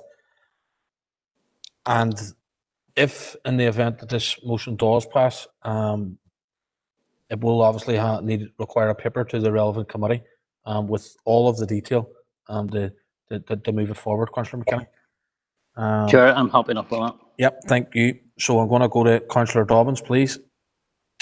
Thank you, Chair. I thought I had lost everybody there. There was long silence. And Chair, I agree with Councillor McKinney there. We do have a road safety committee, which has not sat down, because I'm on that committee and we haven't had any meetings since this time last year. So like maybe that should be looked into. But roads are essential to our everyday lives. We're all using them in one way or another: cycling, walking, driving, even a passenger on a bus, and we depend on them to obtain our goods and services. Unfortunately, this comes at a price, which includes people being killed and injured. Road deaths and injuries are not inevitable, but most of them are avoidable. As I alluded to at last month's full council with the drink driving motion, keeping our roads safe is everyone's responsibility. The last few decades have demonstrated that effective and comprehensive road safety strategies can reduce the number of people killed or injured on the road, despite the increase in traffic volume. The current COVID-19 crisis means that frontline services are facing unparalleled pressures, and with Christmas approaching, this is timely in raising awareness of our safe road strategy. I'd like to thank Philip and Rachel for bringing this to council, and we, the SDLP, will be supporting this motion. Thank you. Thank you, Councillor Dobbins. Councillor Ferguson. Thank you, Mayor. I wasn't going to speak, but I just wanted to come on really quickly. Yourself, like me, we're both members of Life After. Unfortunately for my family, it's a personal aspect to it, where we lost a on the roads tragically. So it's been something close to my heart. And when Councillor McKinney brought this up, we realised that there wasn't a huge focus this year on road safety within our city and district. Last year, I was lucky enough, as along with the PCSP, to be able to attend a road safety conference in the Foyle Arena, and the impact of that on our young ones was amazing, in the aspects of learning about drink driving, how their lives could completely change, and how to be more safe on the roads. I think what this motion is looking for is to identify, whether that be with our partners through the PCSP, the PSNI, but someone who is dedicated to road safety, because it's time long overdue that we have someone to promote good road safety and to promote how we can stop having so many deaths on our roads. Thank you. Thank you, Councillor Ferguson. Alderman Devaney. Thank you, Mayor, for allowing me in. And look, we have no problem in supporting the motion here. And I do understand that it's not within our remit within council, but I think we have a duty of care to do all we can to incorporate with PSNI and the PCSP to see what can be done. And I think anything that promotes road safety and, you know, helps prevent the incidents that Councillor McKinney has just mentioned there, I think it has to be welcome. So we will be supporting it, and do appreciate, yes, once again, as you said, Mayor, that this will come back as a paper to the relevant committee. Thanks, Mayor. Thank you, Alderman Devaney. Councillor Logue. Thank you, Chair. And first of all, I would just like to thank Councillors Ferguson and McKinney for bringing this motion to Council. We certainly support it, but like alluded to, there is a difference between the responsibilities within Donegal County Council and our council district, and we don't have direct responsibility for road safety. And it is for that reason that I am proposing an amendment which hopefully will strengthen the motion and I suppose make it clear who we feel the responsibility is to fund such a thing. I do know that we have got that motion could be just shared on screen now. Thank you. So we'll just take that as read, Chair. Like, can I get a seconder for it before you go on, please? I'll second it, Feeling. Thank you, Councillor Mellon. Okay, and I do hope the proposers of the motion can see how this will strengthen and maybe clear up a bit of the issues around the funding of this person. Just to go back to clear up a few other things too, I, along with 3 other council members, were nominated onto the Road Safety Committee. There was a meeting back in, I think it was September, and it was over in the fire station at Crescent Link. Now, from memory, I was the only councillor there. I'm not knocking anybody for that, but there was about 6 or 7 people there, not 3, and that was the last meeting that I had been invited to. So, and I also sit on Life After, which is a very good supportive committee for those people who have relatives injured or maybe fatally injured in road traffic collisions or road traffic accidents. We all know the statistics around road traffic incidents, and indeed the fatal collisions in the south in the year total in the year 2019 was actually 141, and I have to date here is 55. So that those figures are way far too high, and we really need to be doing more to try and deal with road safety.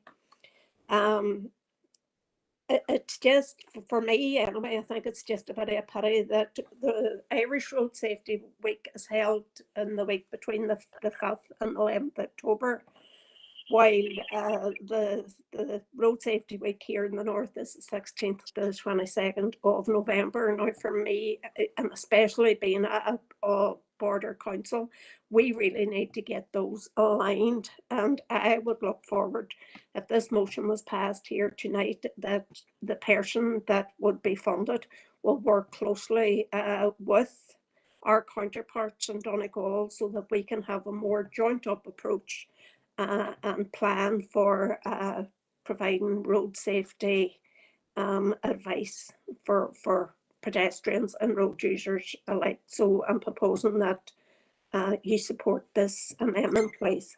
Thank you. Thank you, Councillor Logue. Alderman Guy. Alderman Guy, do you want to speak to the amendment or to the... I wasn't good, but I do want to speak to it now. Go ahead. Yeah, thank you, Mayor, for letting me in. I support the original motion and also support this here, but I would just question this and bringing in the PSNI. Is that not basically bringing in the role then of the PCSP, which do a lot of work around road safety? So we just question fully happy to support it, but we just question that sort of inclusion as the PCSP is already funded. Like. Thank you, Alderman Guy. Yeah. Chair, I do. Sorry, okay. You've already spoken. Sorry, Councillor Logue. Okay, thank you. Thank you. Members, there's no further on the Councillor Boyle, John Boyle. I was shouting at you, and you can hear me okay now? Yeah. Yeah. Okay, Mayor.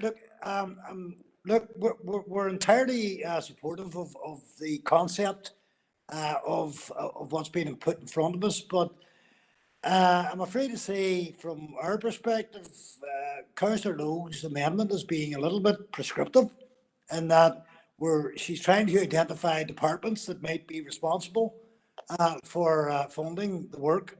And in truth, let's just write to the executive office. Let's write to the finance department, and then they can decide which and whoever is responsible. So In reality, Mayor, the SDLP aren't going to support this at this point because we kind of think it's a bit preemptive, it's a wee bit presumptuous, and kind of curious as well as the way the PSNI are put on there when probably the Department of Justice. So just a couple of questions for people to consider. Thank you, Councillor Boyle. Councillor Gallagher. Again, I think this motion is playing to the audience. I'm wondering, like, what is in this motion that doesn't already exist? You know, and this council here is sitting debating this evening on stuff that already exists. But if we wanted to make a list around road safety, we could make a very long list of who we could call on. The people that create bends, people that lay down tire. Where will we stop? You know, and I think the amendment, I'll not be supporting the amendment. Thank you, Chair. Thank you, Councillor Gallagher. Councillor Duffy. Thank you, Chair, and I'll be very brief. It's just to clarify the reason for DFI. DFI are responsible for roads. The PSNI are included in it because they have responsibility for road safety as well. And it's just to take the onus off council for trying to find the funding ourselves to support this role. We agree road safety is absolutely very important for the city and district.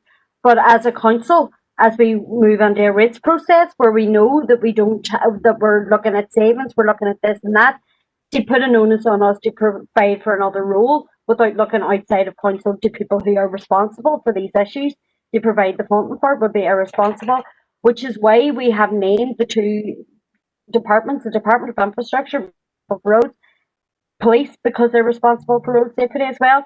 That's as simple as that. Alderman Devaney. Mayor, for allowing me in. And look, I had no problem with the motion going forward as it was because it said to speak to all stakeholders. I do start to agree with some of the rest of the speakers.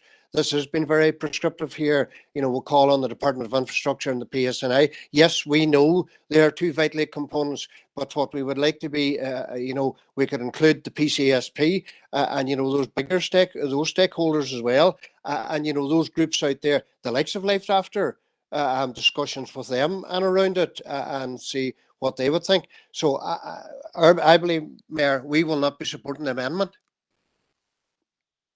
Thank you. Mayor, Thank you. disingenuous, it's not appropriate. Okay, Councillor Boyle, thank you for that.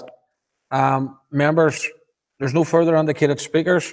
Obviously, there's a split. So on the amendment, which is in front of you, I'm going to ask the Chief Executive to take us through the vote, please. Thank you, Mayor. Alderman Breslin. Against. Alderman Devaney. Against. Alderman Guy. Against. Alderman Hussey. Against. Alderman Carrigan. Against, John. Against Alderman Kerrigan here. Alderman McClintock. Against. Alderman McCready. Against. Alderman Ramsey. Against. Alderman Wark. Against. Councillor Jason Barr. Against. Councillor Raymond Barr. Abstain. Councillor John Boyle. Against. Councillor Michaela Boyle. Councillor Michaela Boyle. Councillor Tina Burke. For John, Thank you, Councillor Boyle. Councillor Burke. For John. Councillor Carr. Abstain. Councillor Cooper. For John. Councillor Cusick. Against, John. Councillor Dobbins. Against, John. Councillor Donnelly. Abstain. Councillor Doyle. Against. Councillor Duffy. Councillor Durkin. Councillor Durkin. Against. Councillor Edwards. Against, John. Councillor Farrell. Against. Councillor Ferguson. Abstain, John. Councillor Fleming. For John. Councillor Gallagher. Against. Councillor Harkin, Abstain. Councillor Jackson, John. Councillor Kelly, For. Councillor Logue, For. Councillor McCann, Abstain. Councillor Maguire, For. Councillor McHugh, For, John. Councillor McKeever, Against. Councillor McKinney, Abstain. Councillor Mellon, Councillor Mooney, Councillor Mooney, John. Councillor Riley, Against, John. Councillor Tierney. Against. Thank you, members. Just give me a moment.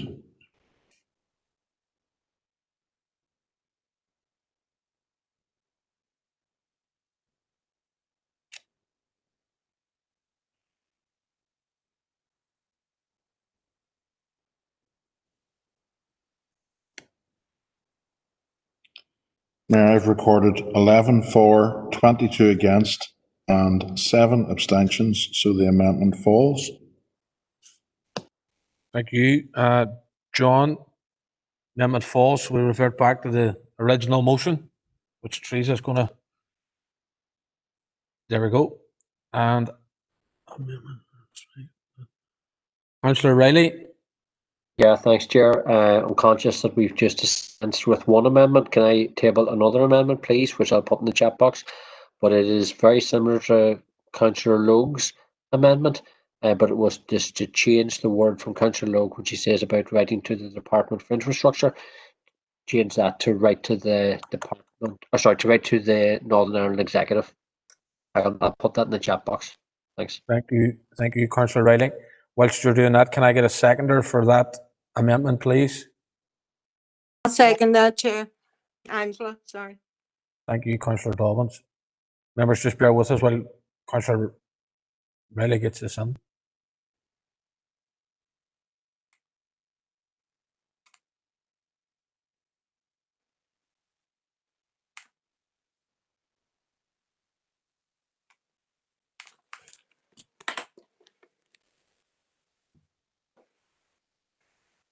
Thanks, Mayor. Thanks, Teresa. That's what I was proposing on the screen now. Thank you.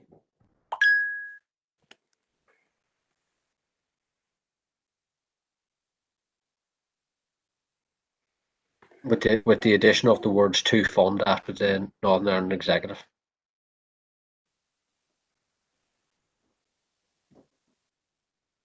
Are you happy for me to speak to the amendment, Chair? Yeah, thank you, Councillor Riley. I just wanted to wait till it was completely on the screen there, so go ahead. Yep, thank you. It's just, I'll not rehearse the debate that we've heard already. It's just I feel that there is a need for the Northern Ireland Assembly and all its government departments, both, and I'm saying clearly that the Department for Infrastructure does have a role here, but there are other government departments that also have a role, like the Department for Justice, like the Department of Health. So therefore, I think that that's a more rounded amendment that I hope everybody can support. Thanks, Mayor.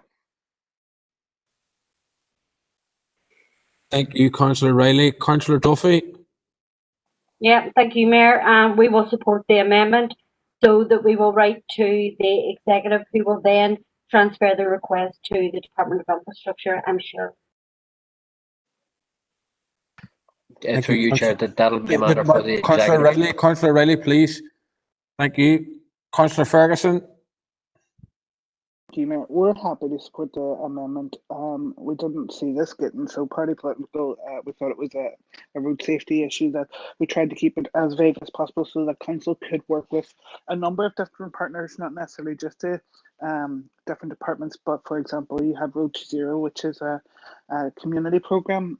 But again, we didn't want the financial to be purely on council, which again, why it was probably too vague. But again, we're happy to write because we also know that the Justice Minister does have a part to play in this too. So we'll be supporting the amendment and hopefully it'll be voted through. Thank you.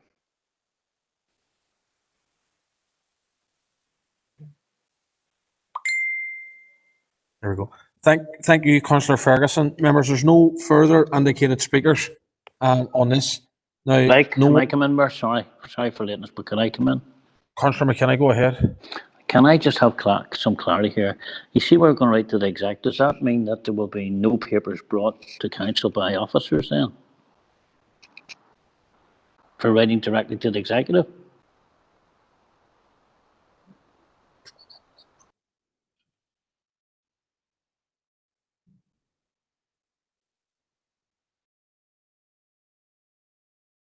That's a good question, Councillor McKinney. I'm going to seek clarity from the proposer of the amendment, Councillor Riley. Thanks, Chair, for bringing me in. I'm conscious that Councillor McKinney is a proposer of the original motion. Councillor Ferguson has said that I think she said that they have kept the original motion vague. I think that's part of the problem when you table something that is vague. The reasoning behind my amendment was that it seemed to take the issue about which government department was responsible and to clarify that that's all of the relevant Northern Ireland government departments. So that's why I tabled my amendment. If Councillor McKinney wants to add on to his original motion in any other way, then he should do so. But my view on this would be that it is the amendment doesn't preclude anything happening in the original text that he had put down.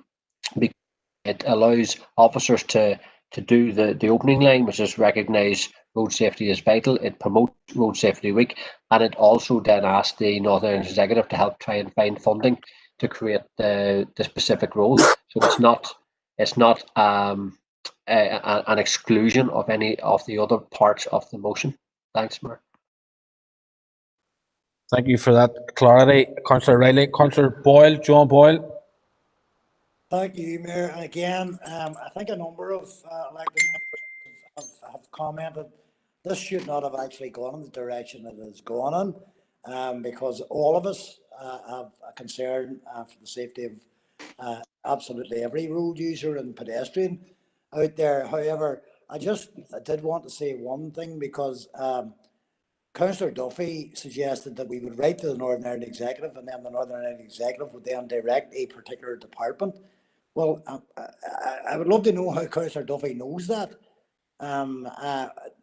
Those of us who are trying to reach a position here where it would be a collective responsibility of the entirety of the Northern Ireland Executive, DOJ, DFI, DERA, perhaps, potentially, so for anyone, again, to be prescriptive around this is to actually be disingenuous, Mayor.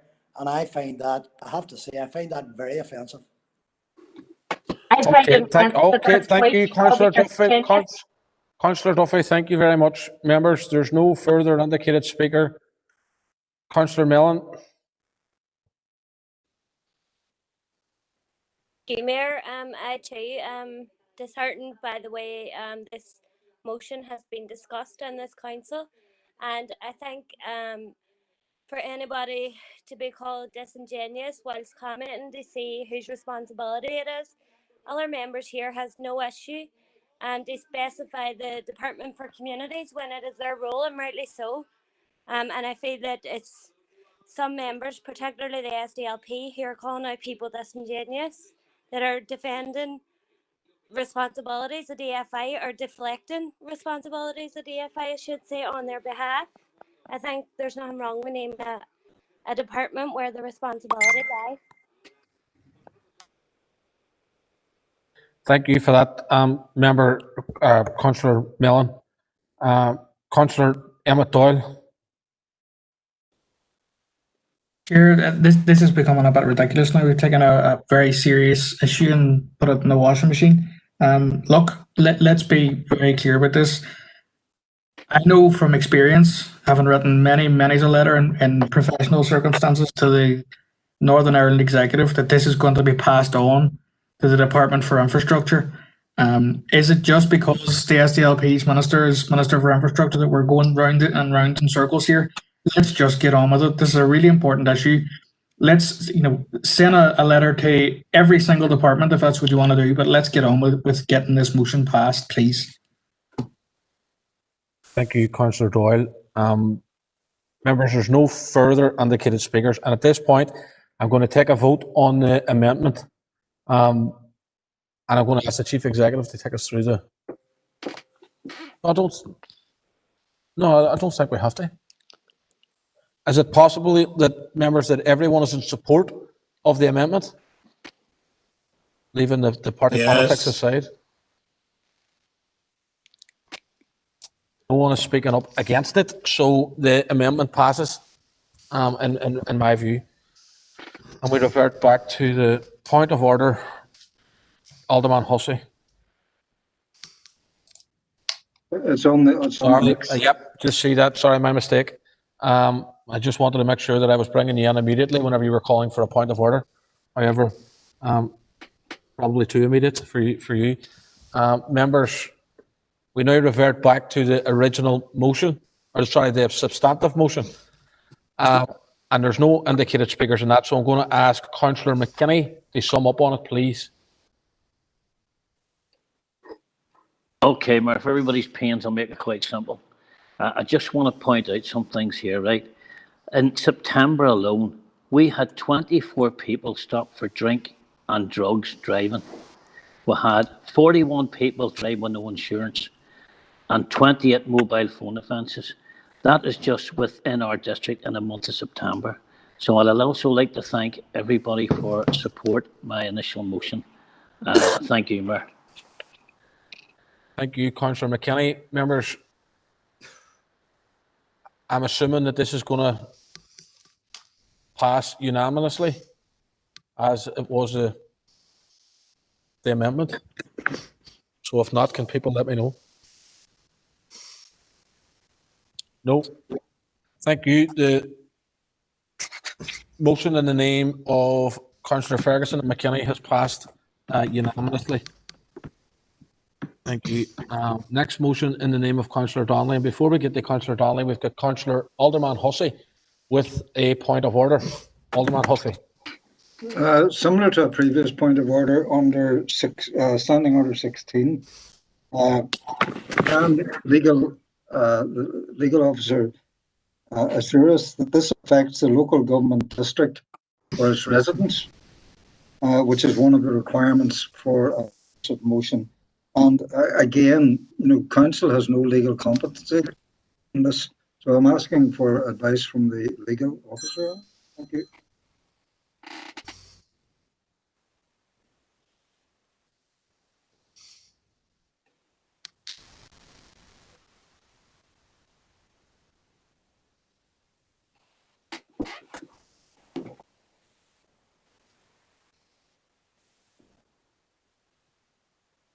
Okay, Alderman Hussey, thank you for that. First of all, its relevancy is that we've debated this motion in a number of different forms in this chamber on a number of occasions. So that would provide that. And second of all, again, it's asking us to make a call and basically to write a letter. That's what it's asking us to do, and I'm confident that our officers are competent in doing that. So in my view, it meets the standing orders, the requirement for standing orders, which is why it's before us this evening. And on that point, I'm going to go to Councillor Donnelly, please. Chair. Chair, the motion is that this council will contact the 26 county administration and calls on the Office of Public Works to respond to justice being afforded to the memory of the Invincibles, whereby the necessary evacuation works to recover the remains of Joe Brady, Daniel Curley, Michael Fagan, Thomas Caffrey and Tim Kelly transpire as a matter of urgency from the yard at Kilmainham Jail. This council acknowledges the families of the 5 men are represented by the National Graves Association. It is the expressed wishes of the families that their relatives are exhumed from Kilmainham Jail and reinterred in consecrated ground at Glasnevin Cemetery. Joseph Brady, Daniel Curley, Michael Fagan, Thomas Caffrey and Timothy Kelly were executed between May the 14th and the 9th of June 1980. Councillor Donnelly, sorry, just wait there if you don't mind. I need to get a seconder before you go into your remarks. I'll second please. that, Chair.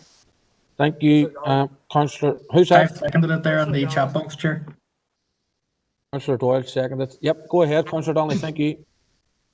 They were executed between May the 14th and the 9th of June 1983 for their involvement in the Phoenix Park assassinations the previous year, when Frederick Cavendish and Thomas Henry Burke were assassinated on Saturday the 6th of May 1982. Their bodies lie beneath the paving slabs of the yard of Kilmainham Jail, where they were executed. This is against the wishes of their families.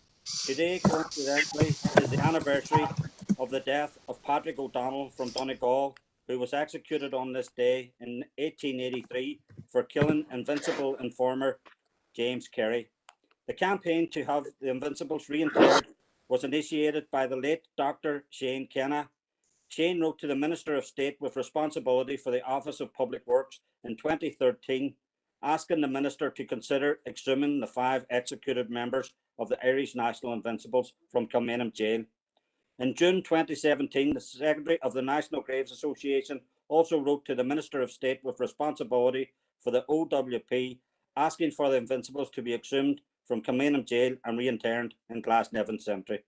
So far, 13 councils have passed motions in support of this campaign, and these are Dublin, Cork, Mayo, Limerick, Galway, Westmeath, Wexford, Tipperary, Louth, Laois, Sligo, Fermanagh and Omagh, and Mid-Ulster.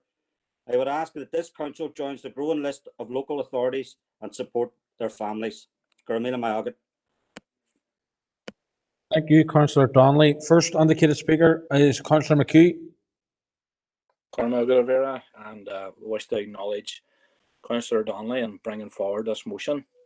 It's quite right that this has been circulated through various councils across the island of Ireland, and hopefully this council will run behind the previous councils and supporting the motion.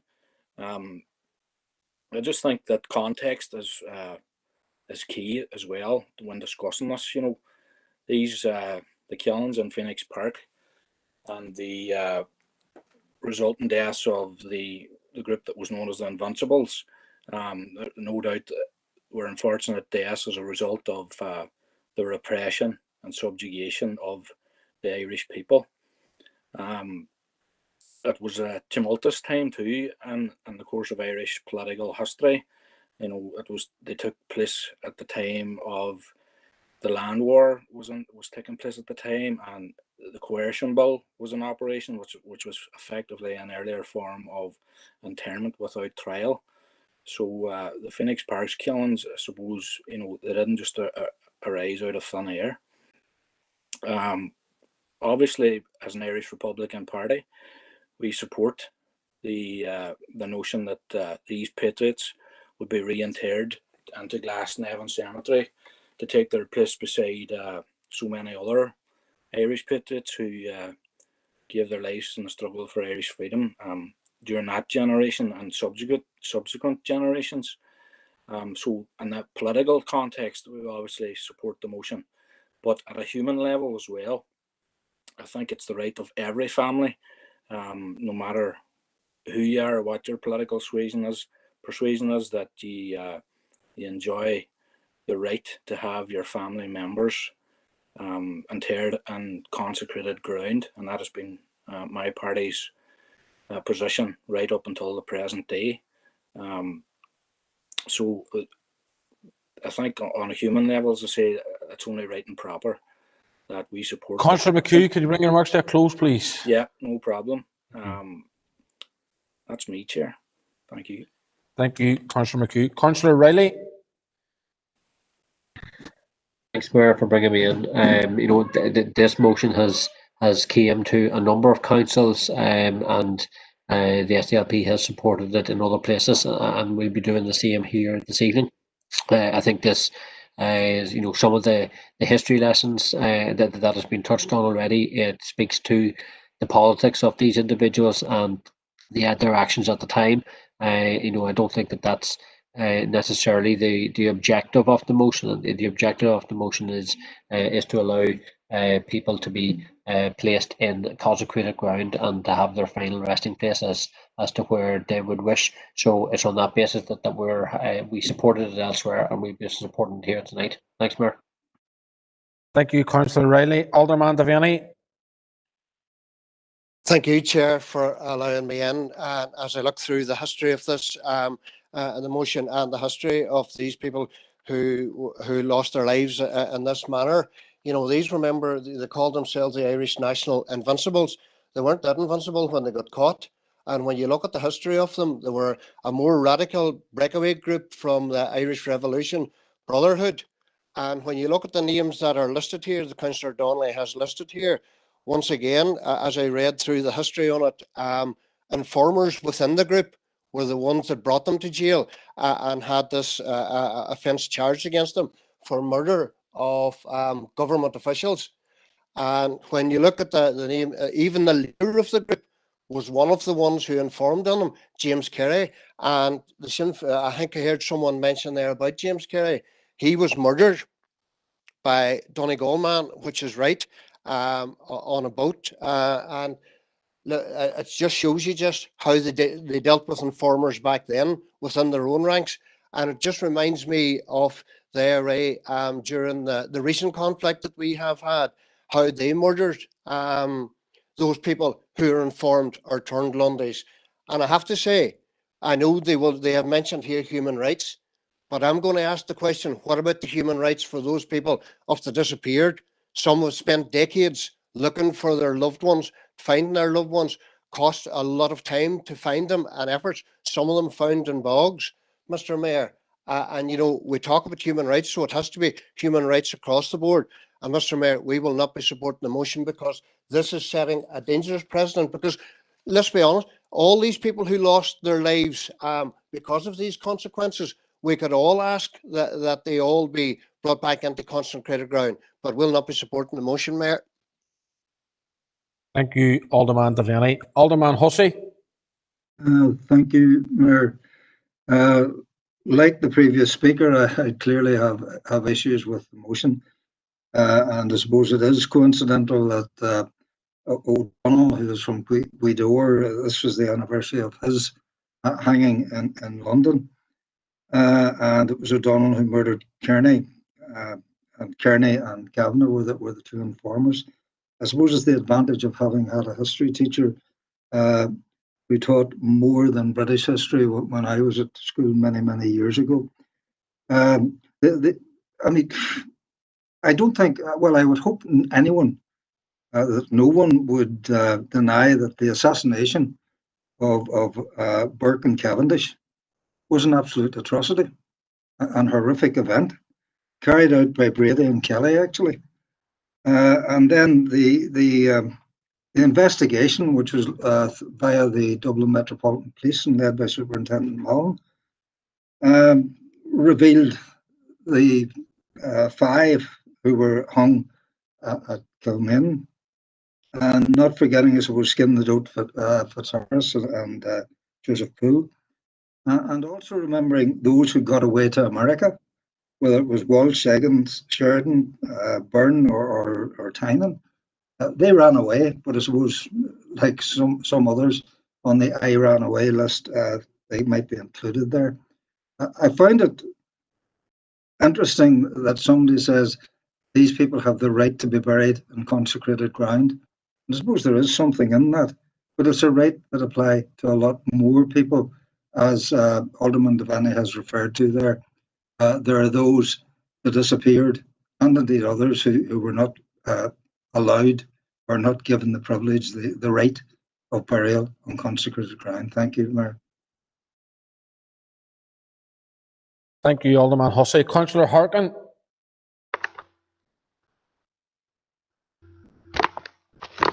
Thanks, Chair. Look, you know, people are going to have different perspectives on the history of this island, but it is without doubt that the British Empire brought death and destruction all over the world, and for that reason it met resistance. So there's 2 things I would say about this. One is that this is a demand from the families, and I think on that basis, on a humanitarian basis, we should all support it, and that rightly so. All the other families who are looking for their loved ones have a right to them as well, and we should support their demands for truth and justice too. So we'll be supporting the motion. Thank you, Councillor Harkin. Councillor Doyle. Thank you, Mayor. Happy to support the motion. I think that everyone deserves to have a Christian burial according to their tradition. The members of the Invincibles is no different.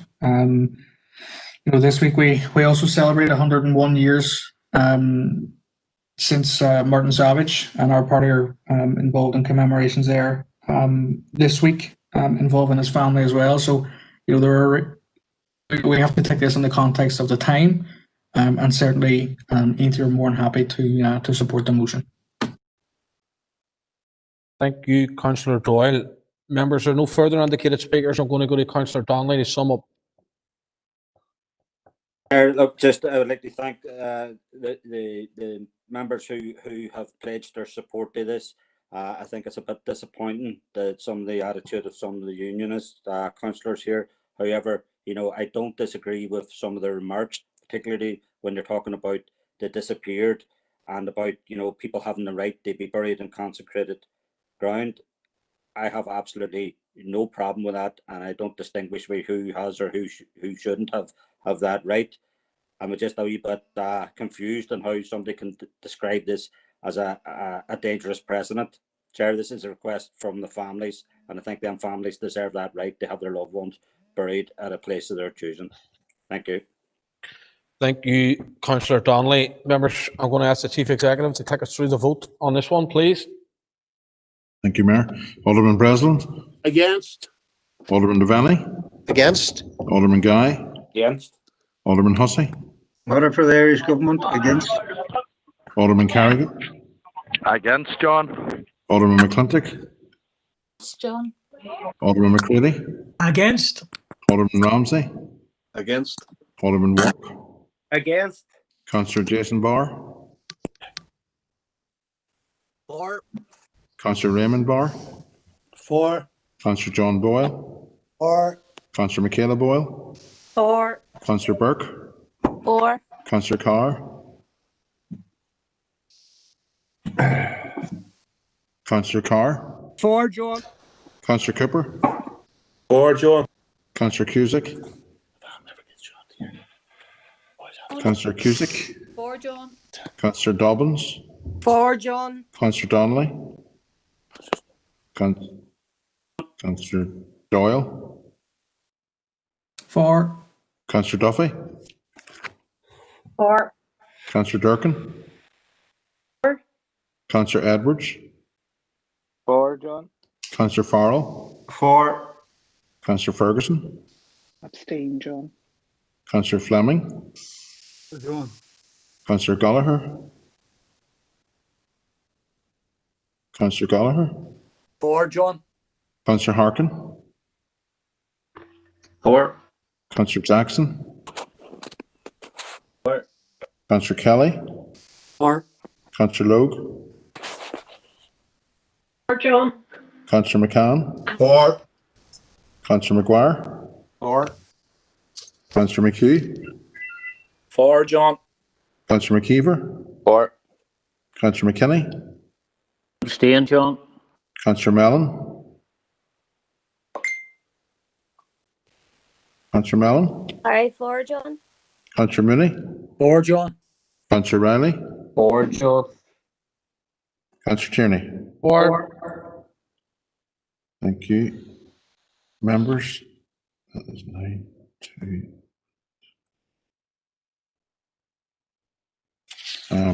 Mayor, I've recorded. John, just bear with us a wee second. Point of order, Councillor Mellon.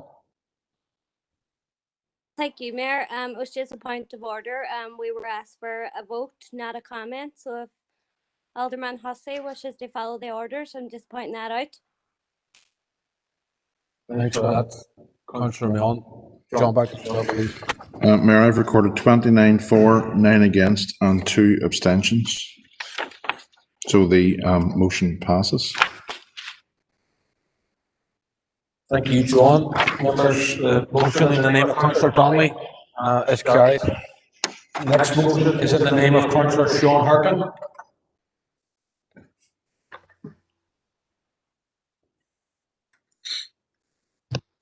Thanks, Mayor. Can I take the motion as read? Yep. Can I get a seconder, please? Seconded. Councillor McCann, thank you. Go ahead, Councillor Harkin. Thank you. Our council supports workers' rights and social justice. It has called on all employers in this district to support a workers' right to join a trade union, to allow them unobstructed access to join a trade union. We have, as a council, supported workers' rights to join unions. We've backed workers in their contract campaigns. We've backed workers when they've been forced to go on strike. So we are a council already that supports workers' rights and social justice. We've called for an end to zero-hour contracts. We've wrote to employers and we've sent it out in our e-zine communicating our corporate position, which is to allow workers unobstructed trade union access, unobstructed trade union membership. So this is what our council stands for, and we've made that very, very clear. Workers right now at E&I are attempting to form a union. Hundreds of them have already joined Unite the Union, and unfortunately, not all employers are supportive of their workers' democratic right to join a trade union and to have trade union representation. I have been told by workers themselves and by Unite organisers that workers do face harassment and victimisation for joining the union. And I think from our corporate position, this is unacceptable. It's unacceptable that workers in our district, in a district where the council supports their right to join a union, are facing harassment and victimisation for trade union activity.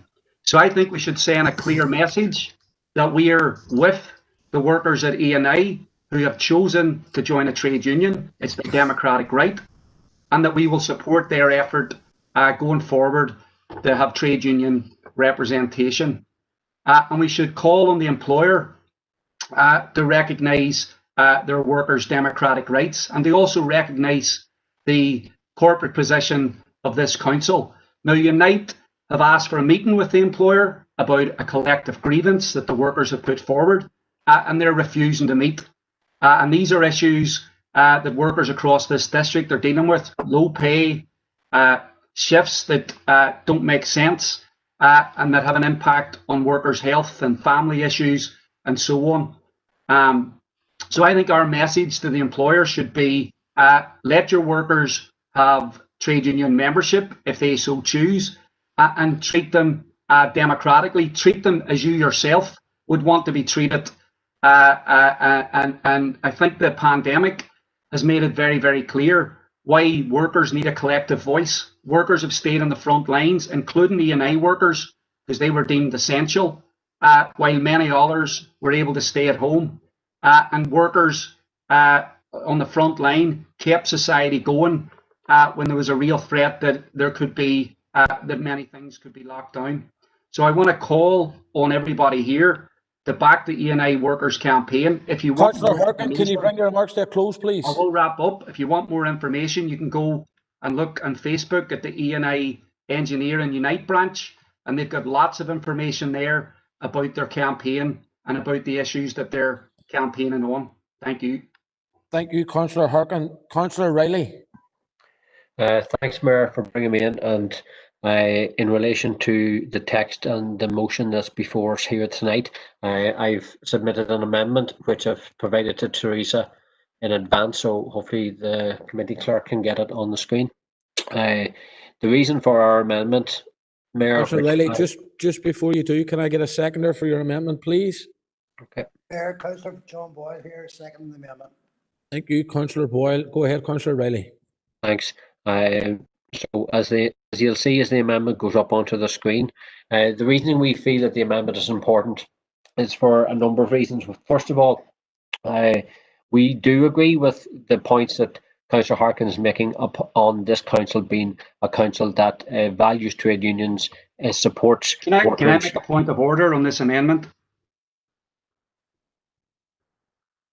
Yeah, go ahead. Well, look, I'm going to ask for legal advice on it, but these things, our council's already agreed to do these things.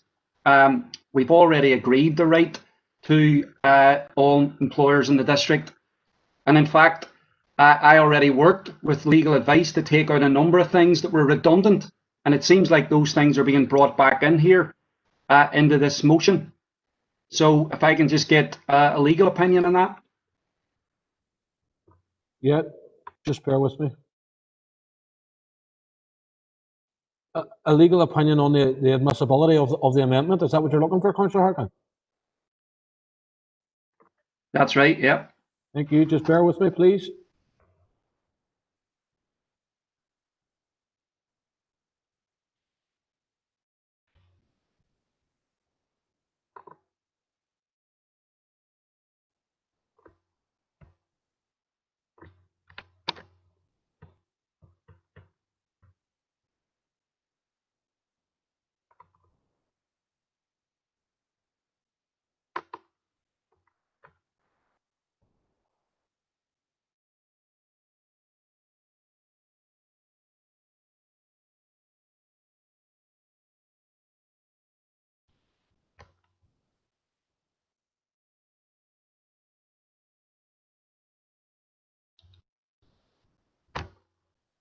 Members, can you just bear with us for a few minutes there while I get this legal opinion, please? Thank you.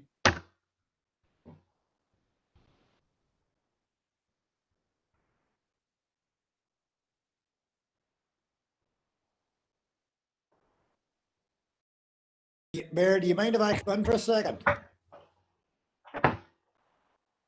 Hello, Mayor.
Okay, members, thank you for allowing us that time. I'm going to ask the city solicitor to come on and address Councillor Harkin's remarks. Philip? Yep, Chair, I would be of the view that Councillor Harkin's remarks have merit. In July, this council proposed a notice of motion, which was a general notice of motion, passed a notice of motion, which was a general notice of motion, which would be, in my view, very similar to the wording that would come through in the amendment. It's the specificity of this notice of motion which sets it aside from the July notice of motion that came through, and I think this general motion would bring us into a position whereby it would be too similar to one which had been passed within the last 6 months, and consequently, Chair, I don't think that this motion, this amendment to this motion would be acceptable. Okay, Philip, thank you. Members, the advice has been provided by the legal officer. Obviously, the decision falls to myself, but trying to remain consistent with the advice that I've taken since June. Unfortunately, at this point, I can't accept the amendment as is proposed by Councillor Riley. Mayor, can I speak to the original motion? My amendment falls. I disagree with Philip's advice, but I respect the ruling of the chair, and I think that that's important, that people do respect the ruling of the chair despite maybe being in disagreement with it. I know from the chat box that then there are other people who have other amendments that they want to bring forward, so I let them do that, obviously, when it comes to their turn to speak. But the reason we felt that we wanted to amend the original motion by Councillor Harkin is because we feel, and as he made it clear when he made his proposals, that he has a view on E&I Engineering and their workforce. E&I Engineering have been in touch with councillors, given that Councillor Harkin announced in November that he was bringing this motion forward. E&I have been in touch with people, explaining and giving a vigorous defence of their position, and they would challenge all of what Councillor Harkin has said in relation to the way that they treat their workers. So that's why we felt we couldn't support the motion in its original way, and that's why we tried to amend it, Mayor. There are many reasons why E&I Engineering, as a local employer of around over 1,200 people in this region, they bring economic benefits to the workforce themselves, but obviously they act as a magnet to try and attract in other investment and make a case to other larger companies who are thinking about investing, that they can look and say, well, here's a company that operates on this scale, so we should consider looking at at the Northwest as well. So I think that the reasoning behind why we wanted to amend the motion is because we don't feel that it's fair that this council be asked to in some way referee between employers and employees when there are issues. E&I Engineering have had their chance to contact local councillors, but they don't have the chance to speak here this evening, and that's why I know that the final part of the motion. Councillor Riley, can you bring the remarks to a close, please? The final part was to bring in Unite the Union, but I do think that we can't be a referee here, and that's not the role of a local authority. Thank you, Mayor.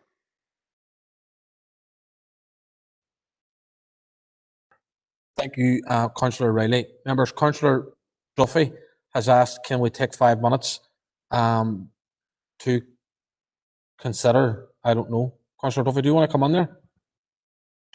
Yeah, just on it, I know that we had a similar amendment to Councillor Riley's there.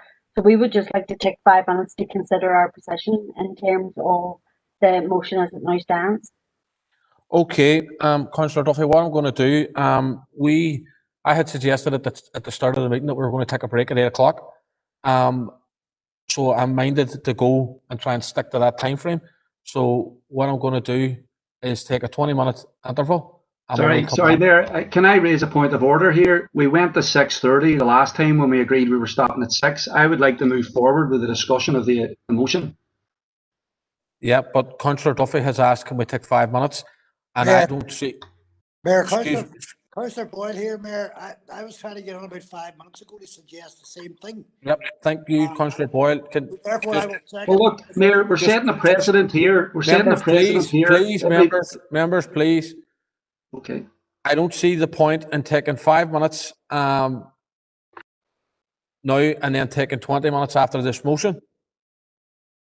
I don't see the value in it. So I'm going to suggest that we take the interval early, and we'll do that now. Chair, I think this is highly unusual. We've never done this before. We've always finished off a motion or finished off an article. I think, there could be a perception here that there's one rule for one and one rule for another, Chair.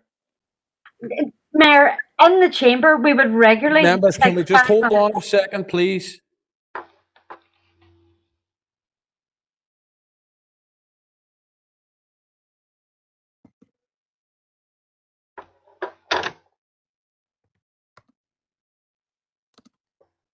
Okay, members, what we'll do, just to keep things moving, we'll allow Councillor Duffy her 5-minute break, and then we'll come back. And after this notice of motion, we'll take 20 minutes as is scheduled.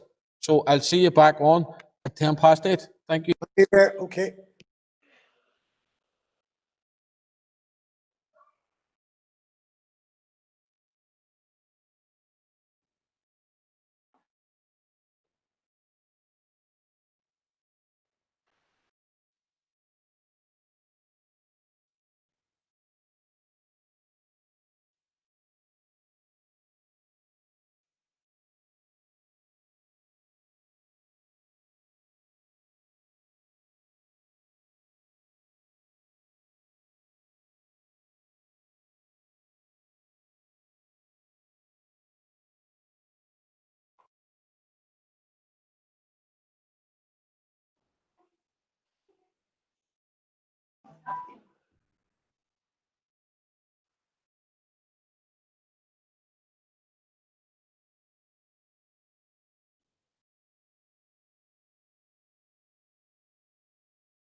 Okay, members, we'll kick off again.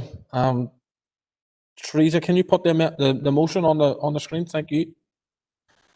So before the break, members, the next indicated speaker was Councillor Jackson. Thank you, Mayor.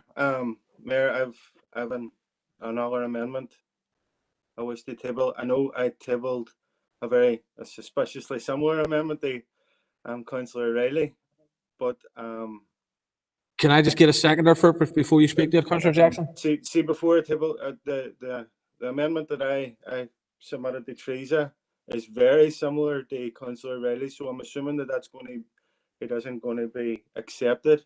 It's going to be ruled out on the same. Right, so it's the one in the chat box that you're looking to propose. So I've put one in the chat box there, if that can be put up.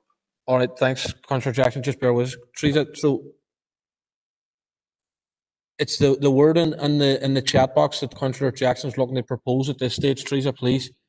And can I get a seconder while we're witnessing that on the screen, please? Michaela, second that. Thank you, Councillor Michaela Boyle. Councillor Jackson, do you want to speak to your amendment? Yes, thank you, Mayor. I know we had planned to submit a very similar amendment to Councillor Riley, and that has been that was in the back of us as a party being contacted not only by E&A but a lot of employees within E&A, and a lot of them are concerned. They're concerned about their employment in the context of Brexit and the context of COVID, and they were questioning me why our council would be attacking their place of employment. I know that as a party, we have a proud record of standing in support of workers' rights and defending the right to access to a union. And any harassment and victimization of workers is wrong.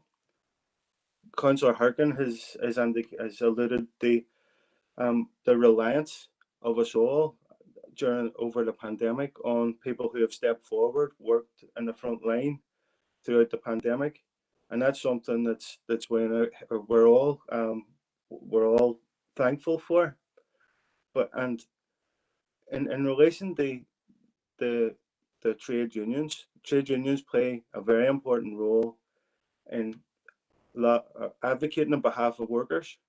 They ensure that work terms and conditions are satisfactory, that the conditions of the workplace are up to standard. And another an element of the unions is representing people. And I know that during discussions we've had with E&A have told us that any correspondence in relation to HR with employees, employees are reminded that they have a right to union representation, and they have a right to have somebody with them if they're meeting anybody or they're attending a meeting in relation to HR. But we acknowledge that there's many employers within our council area who have yet to embrace the benefits of a trade union representation, and I think we as a council we should engage with as many of them as possible to encourage them to overcome any barriers, perceived or otherwise, that are preventing Councillor them. Jackson, can you bring it to a close, please? Now that are preventing them from recognising the value of having an organised and informed workforce. So on that basis, Mayor, we're proposing that amendment to the motion that's in front of us today. Thanks, Mayor. Thank you, Councillor Jackson, for that. Members, next indicated speaker is Alderman McClintock.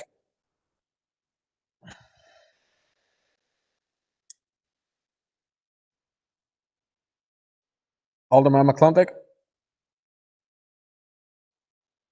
I was on mute, sorry about that, Mayor. Right. E&I are one of the largest employers in this area with 1,200 workers. They contribute greatly to the economy, both through their factories at Campsie and Bridgend. And I understand that they have engaged and consulted with their workforce through employees elected forums. They do not try to stop workers joining a union, but they have a system of consultation which does work. There is no evidence to show harassment or victimisation of workers. They take seriously their obligations to their workers regarding health and safety, and changing patterns during the pandemic has been for safety reasons. I've spoken to a number of employees in the Bridgend factory who say that it's an efficient operation with a fair wage for a fair day's work and overtime for those who want it. It seems that a small number of people, Mayor, have fallen foul of the company's internal disciplinary procedures and are now making a move to claim harassment and victimisation. For us to identify and single out an employer in this way is wrong. Last month, it was the view of this chamber that a large Strabane employer should not be singled out for praise for their contribution for providing PPE. Therefore, Mayor, I contend it is wrong for us as a council to support an attempt to victimise this major employer by blackening their name. Understandably, E&I are infuriated by the ongoing social media campaign by People Before Profit, which is attempted to discredit them. This is a well-run company where People Before Profit are trying to cause their usual disruption and unrest. They are attempting to demonise this company, which brings economic benefits to employees both in Northern Ireland and in County Donegal. People Before Profit need to remember that their form of socialism has failed throughout the world, and their interpretation of workers' rights could ultimately lead to considerable reputational damage to this firm. Socialism leads to low growth, mass unemployment, social strife, and a general mood of pessimism. It has been a failure in other countries, and it will be a failure here. Their blinkered views need to be exposed for what they are. And for Sinn Féin now to come in with an amendment suggesting that we invite the management in to explain themselves. They're not naughty schoolboys to come before this chamber to explain what they're doing. Mayor, the DUP will not be a part of a campaign that has been led by People Before Profit against this firm. Thank you. Thank you, Alderman McClintock. Councillor McKinney, now I know, Councillor McKinney, that you've got an amendment to bring, so do you want me to come back to you once we deal with the amendment that's on the floor? Chair, I would appreciate that, please. Thank you. Councillor McCann. Well, let me say first that the remarks about People Before Profit being disruptive and so on, we reject entirely. People Before Profit is very happy sort of with the role that it's played. We think it's a positive and progressive role. There was a reference a few moments ago to we don't want to be acting as referees between workers and management. Absolutely, we don't want to be acting as referees. I'm not a referee. I'm committed to one side, to the worker side. Everything that we've heard, an awful lot of what we've heard in the last few minutes, has got to do with avoiding taking sides. But the fact of the matter is we have to take sides here. The Council has passed a number of resolutions about the right to trade union representation, the right of workers to be consulted by and to approach trade union officials, generally speaking, in workers' rights. We've passed a whole series of those. We've had a Workers' Rights and Social Justice Week, all those things. But it seems that when we come down to specifics, none of that matters. It's okay when we've got, a cloudy, aspirational statements about trade unionism and social justice. But when we try to be specific about it, when we try to bring it down to particular cases, I know, we didn't mean that. People who voted for Workers' Right and Social Justice Week that are on this council, if they have any consistency about them at all, will back People Before Profit and what we are trying to do here. Don't tell us that you're in favour of trade union rights and workers' rights in a general sense, and then turn around and tell us that when it comes to this specific case, you're not in favour of it at all. In fact, some people will get on and tell us we're disruptive. I don't want to play sort of the old soldier again, but I am old enough to remember this happening. My father was a trade unionist for many years, secretary of Derry Trades Council, 70 years ago. And his constant refrain was about the number of people, Derry people, who would tell you that they were in favour of social justice, equality, trade unionism, who worshipped James Connolly and all that. But when it came to actual organised workers in this city, suddenly they found excuses. Can you bring your remarks to a close, please? Oh, that'll do me. Thank you, Councillor McCann. Councillor Donnelly. Thank you, Chair. How do you follow that? Chair, look, I just listening to Alderman McClintock there, and what she's saying about people were giving off about singling out, firms last month. I was one of those people, but my views was ignored. It didn't matter. They went ahead. They singled them out. Now Alderman McClintock's coming in here, and she's trying to have her cake and eat it. She voted for it last month. I didn't. She has a go at socialism. There would be no public health service if it wasn't for socialism. There would be no public housing, social housing, if it wasn't for socialism, and there would be no public transport if there wasn't for socialism. E&I are very selective on which councillors that they have contacted. I haven't had any contact from E&I, and I'm sure there's a hell of a lot of our councillors that haven't. But what I've had contact from was a lot of workers and their families, very, very concerned about the conditions that they had been working on. So I have absolutely, people pay lip service, and as Eamon pointed out, all this fluffy type motions that we support workers' rights. When it comes down to brass tacks, a lot of people are found wanting. I have absolutely no problem with a motion. Thank you, Councillor Donnelly. Councillor Doyle. Thank you, Mayor. I didn't actually realise that Alderman McClintock was a spokesperson for E&I. That's a new one. Maybe we need to look at our register of interests as we go forward. I, like Councillor Donnelly, haven't been contacted by E&I. I won't say that I'm overly surprised by that, but I have been contacted by workers, exactly the same as I'm sure a number of members here. There is genuine anger, and with particular reference to issues ongoing over the last number of months because of COVID, genuine fear about people's health. I have no issue with the original motion from People Before Profit. But yeah, there are people here who want to dance on the head of a pin when it comes to very specific motions, and when the spotlight is shown on very specific companies. I don't. If we have an issue, we should be supporting the people who we are here to represent. I'm not here to represent a business. I don't know who, maybe others are, but certainly we in N2 have no problem supporting the original motion. Thank you, Councillor Doyle. Members, no further indicated speakers, so I'm going to put the amendment to the floor, and I'm going to ask the Chief Executive to take us through the vote. John. Thank you, Mayor. Alderman Braswell. Against. Alderman Devaney. Against. Alderman Guy. Alderman Guy. Alderman Hussey. Abstention. Alderman Carrigan. Against, John. Alderman McClintock. Alderman McCready. Against. Alderman Ramsey. Against. Alderman Wark. Against. Councillor Jason Barr. Against. Councillor Raymond Barr. Against. Councillor John Boyle. Against. Councillor Michaela Boyle. For. Councillor Burke. For. Councillor Carr. Was that against, Councillor Carr? Sorry, John. Yeah. Councillor Cooper. For, John. Councillor Cusick. Against. Councillor Dobbins. Against, John. Councillor Donnelly. Councillor Donnelly. Against. Councillor Doyle. Against.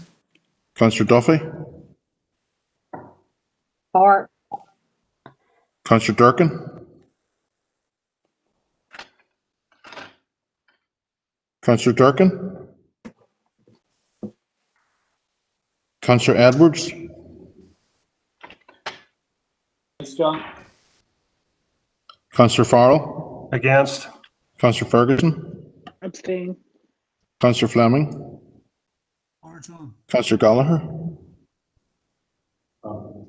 Dropped off. Councillor Harkin. Against.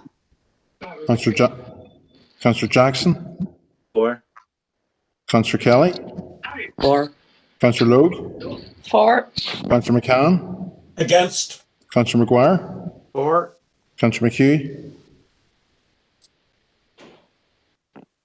Councillor McHugh is not with us. Councillor McKeever? Against? Councillor McKinney? Abstain. Councillor Mellon? For. Councillor Mooney? Councillor Mooney? John. Councillor Riley? Against, John. Councillor Tierney? Against. Thank you, members. John, Councillor McHugh here, for. Thank you, Councillor McHugh.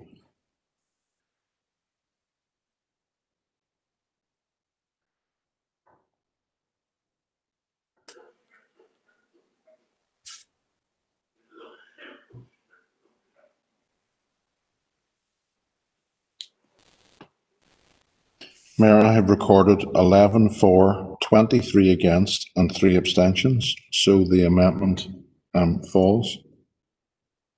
Thank you, John. Members, the amendment as the Chief Executive has outlined falls, and we revert back to the original motion. I know that Councillor McKinney has an amendment, so I'm going to go to Councillor McKinney first of all. Mayor, for letting me in there. I just have a small amendment, if I could really. Could possibly Teresa maybe put it up if she has it there? Basically, I would tend to agree with. Can I get a seconder for your amendment? Sorry, I apologise, sir. Yeah. Happy to second, Chair. Thank you, Councillor Ferguson. Go ahead now, Councillor McKinney. Okay, Chair. I basically would agree with the main motion that Councillor Harkin has put through. And as an ex-shop steward, I totally respect the rights for everybody to have representation from a trade union. But the type of language that has been used there, I think would, I wouldn't use it when I was trying to resolve issues with the trade union members and employers. So our amendment, is it up? Can you see it? It's just coming there, Councillor McKinney, but people can see it in the chat box. Okay, thank you. Okay. All I would ask is that, can I read it out, Mayor? Is that okay? Okay, Council will write to the management of EI Engineering asking E&I to ensure that workers' rights to the trade union membership and activity are respected. Council will write to Donegal County Council requesting they contact E&I management with the same request. Council will invite representatives from Unite, the union, to make a presentation regarding its efforts to protect workers' rights. That's it, sir. Thank you. Thank you, Councillor McKinney. Teresa, can we get that on the screen there, please?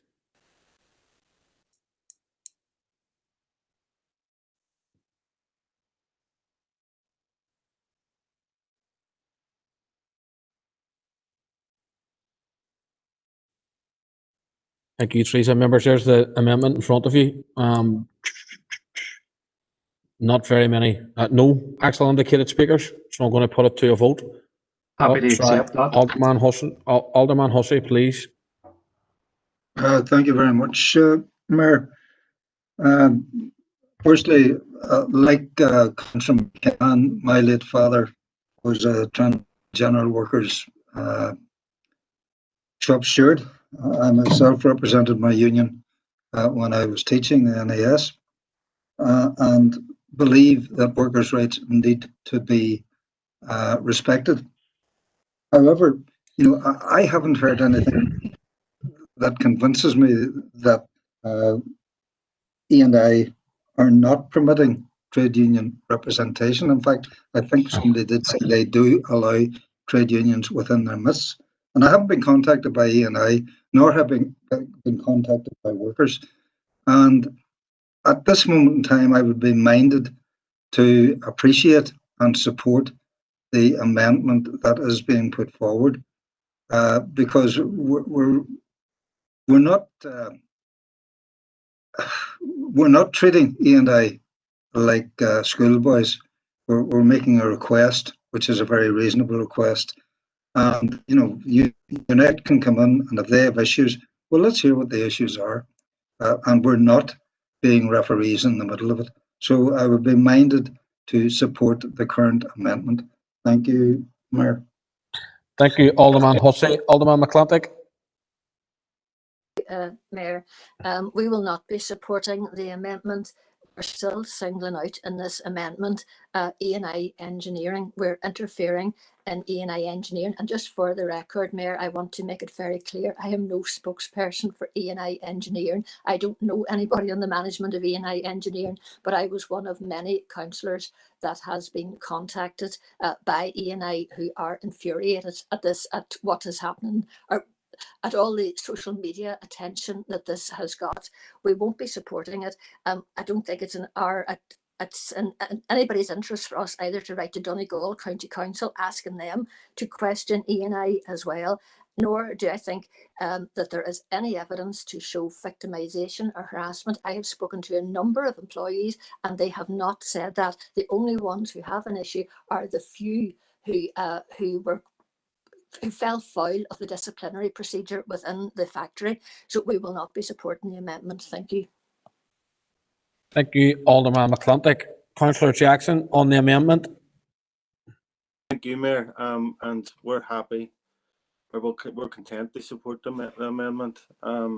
Mayor, just I know we have been contacted by quite a few people, quite a few workers in E&I who are concerned that their place of work has been singled out. But in the spirit of the motion, we're happy to accept the amendment, given that the harassment and victimisation has been taken out, because I know when we've been talking to a lot of the workers, there's concerns, but they go as far as saying harassment and victimisation. I don't think it's a place for this council. We are very strong in terms of the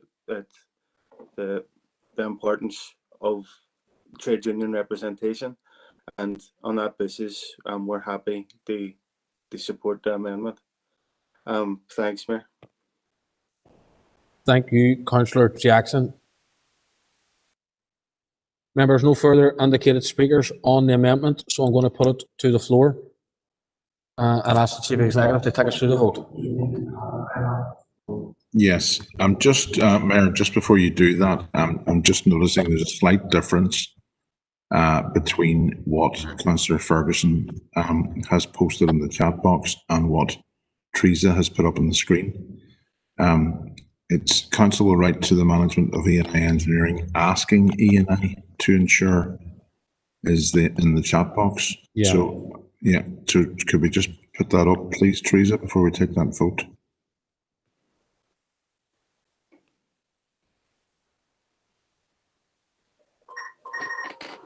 Okay, thank you. So, Mayor, do you want me to proceed with the vote? Okay, thank you. Alderman Bresland? Against. Alderman Devaney? Alderman Devaney? Alderman Guy? Against John Morris. Thank you, Alderman Devaney. Alderman Guy? For. Alderman Hussey? For.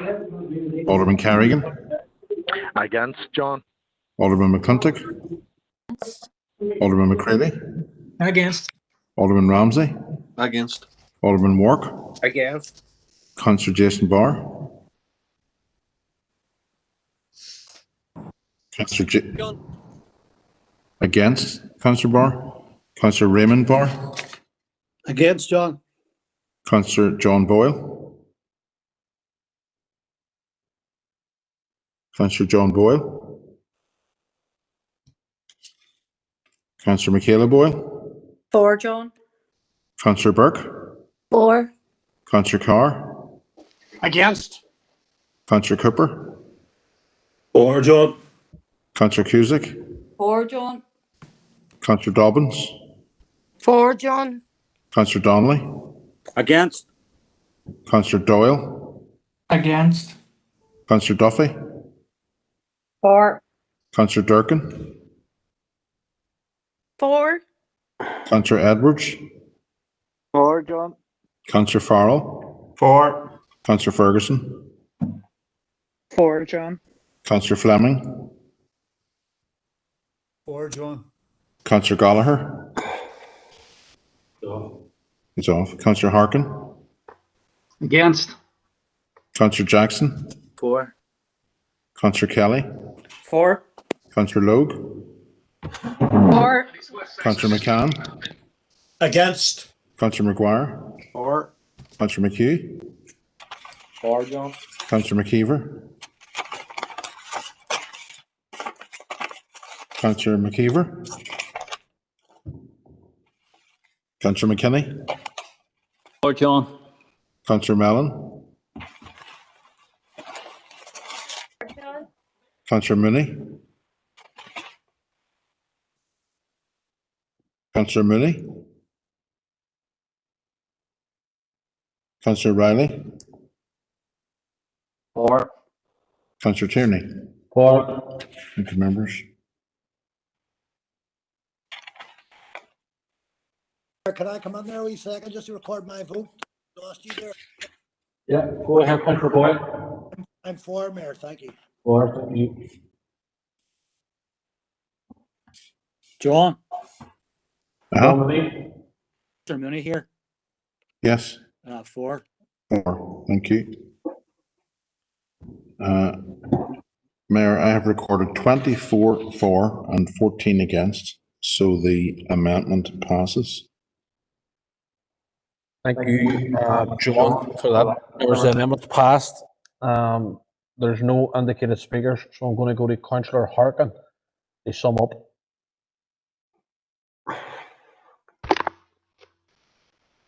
Thank you, Mayor. Yeah, look, Philip put forward a fine amendment there. I voted against it, but I think that the motion is still strong. Just to clarify a few things, Alderman McClintock made it sound like this is a people before profit endeavour. The workers are joining Unite the Union, and they have 1.5 million members on these islands. And that's the organisation that members have joined at ENI. 5 years ago, if you talk to Unite organisers, they'll tell you that the police was called on them for distributing leaflets at a facility there. So, I think people are speaking with a lack of knowledge here about trade unionism and so on. Look, I found some of the things that the SDLP and Sinn Féin try to argue tonight disappointing. At the end of the day, this is about workers having a democratic right to join a trade union, and they should be encouraged to do so. And it's not about refereeing. Our council's already on the side of workers who are in trade unions, considering joining trade unions, and we've actually we've called out employers that haven't been treating their workers properly, like Debenhams. The council supported a call for Debenhams workers in the south to treat their workers fairly. We've talked about care homes. We've talked about the health service. So this is no different. Right now, these workers are, some of them, hundreds of them, have trade union representation, but the employer doesn't recognise the union. They actually bargain with the union over demands that the workers are making. So this is a basic thing, and it shouldn't be so difficult for our council to say, yes, we think workers, wherever they work, should have the right to join a union. So I think it's important we do send a message that our union stands with people who are attempting to empower themselves, to give themselves a Councillor collective Harkin, voice. can you bring your remarks to a close, please? A collective voice in the middle of this pandemic and to seek more equality. Thank you, Councillor Harkin. Members, I'm assuming that people are going to vote the same way they did with the amendment. I vote for it. Okay. A few changes, so we're going to go through a vote to ask the Chief Executive to take us through it. John. Thank you, Mayor. Alderman Breslin. Against. Alderman Devaney. Against. Alderman Guy. For. Alderman Hussey. For. Alderman Carrigan. Alderman Carrigan. Alderman McClintock. Alderman McClintock. Against. Alderman McCready. Alderman Ramsey. Against. Alderman Wark. Against. Councillor Jason Barr. Against John. Alderman Kerrigan. Against John, sorry. Okay, thank you, Alderman Kerrigan. Councillor Jason Barr. For John. Councillor Raymond Barr. For. Councillor John Boyle. For. Councillor Michaela Boyle. For. Councillor Burke. For. Councillor Carr. For John. Councillor Cooper. For John. Councillor Cusick. Councillor Dobbins. For John. Councillor Donnelly. Councillor Donnelly. For John. Councillor Doyle. For. Councillor Duffy. For. Councillor Durkin.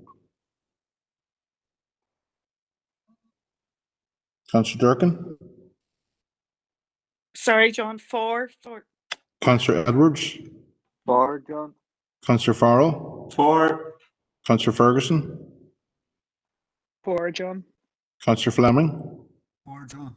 Councillor Gallagher is not here. Councillor Harkin. For. Councillor Jackson. For. Councillor Kelly. For. Councillor Logue. For. Councillor McCann. For. Councillor Maguire. Councillor Maguire. Councillor McHugh. For. Sorry, was that Councillor Maguire? Or Councillor McHugh? Councillor McHugh here now, John. For. Okay, thank you. Councillor Councillor Maguire Mc... said for as well there. Paddy, thank you. Councillor McKeever.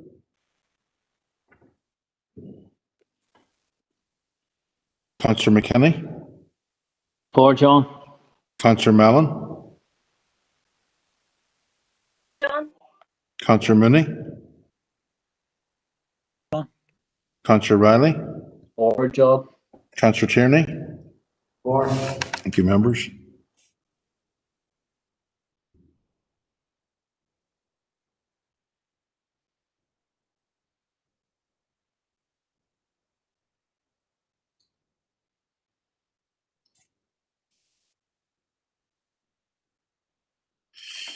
Mayor, I have recorded 31 for, 7 against, no abstentions, so the motion passes.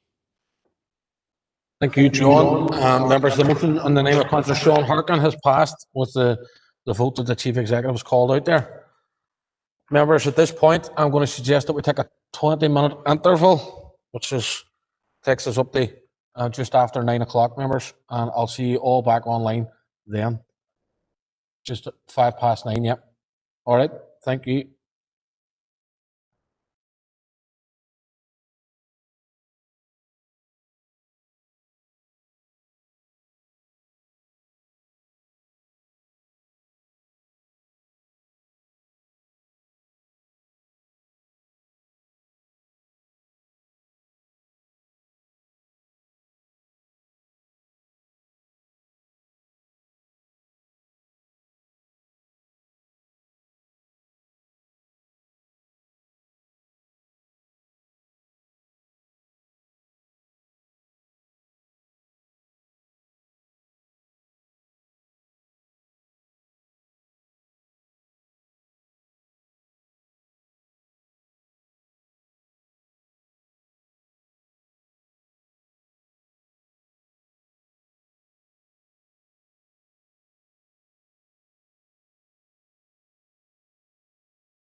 Okay, members, if you're all ready, we'll kick off again.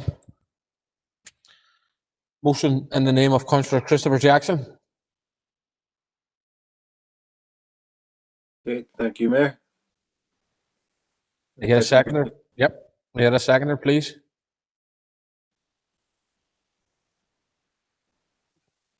Happy to second, Councillor Duffy. Thank you, Sandra. Go ahead, Councillor Jackson. Thanks, Mayor. Thanks, Sandra.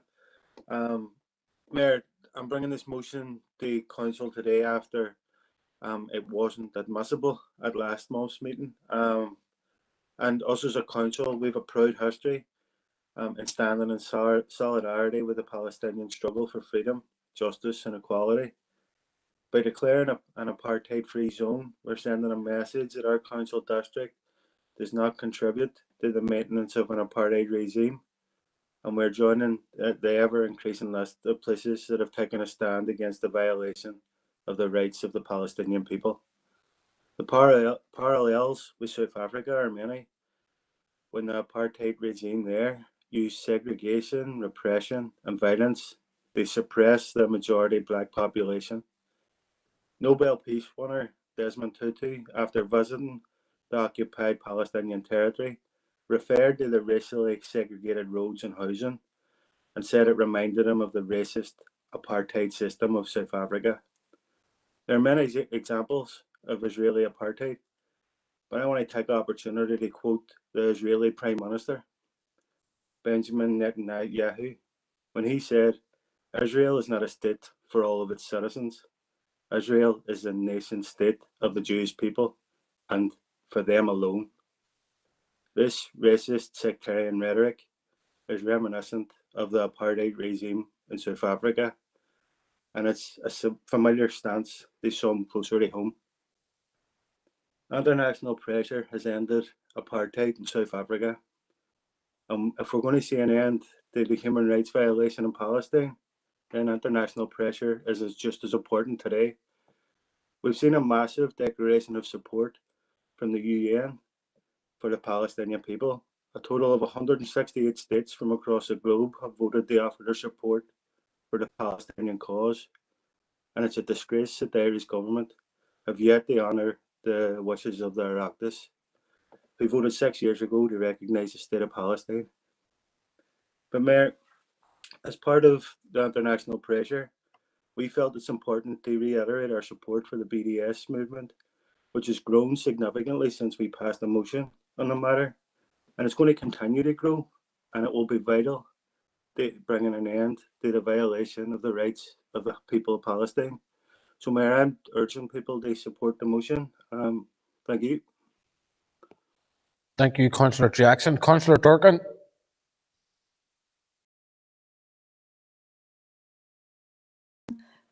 Thank you, Mayor.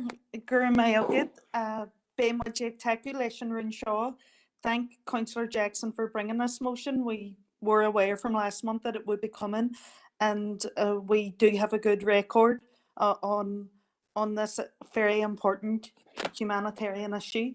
And during this mandate alone, I think this is maybe the fourth motion of we've talked about the plight of the Palestinians. And I think in the June meeting, Councillor Jackson moved the motion in light of the annexation, which represents a deepening of apartheid.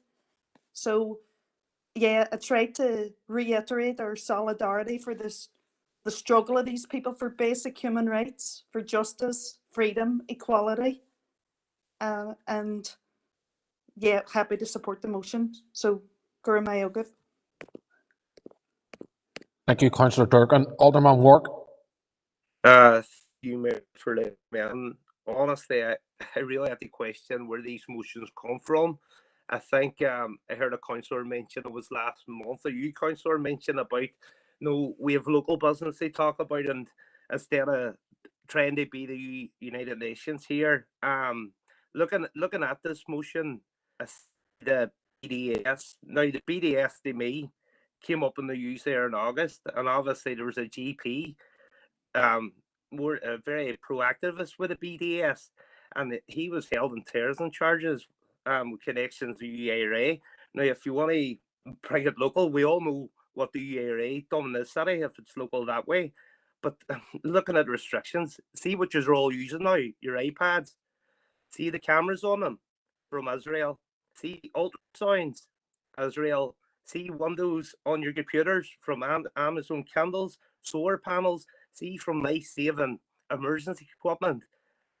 It cures deadly diseases, all from Israel. Israel has a positive major impact on the world, more or less moving forward.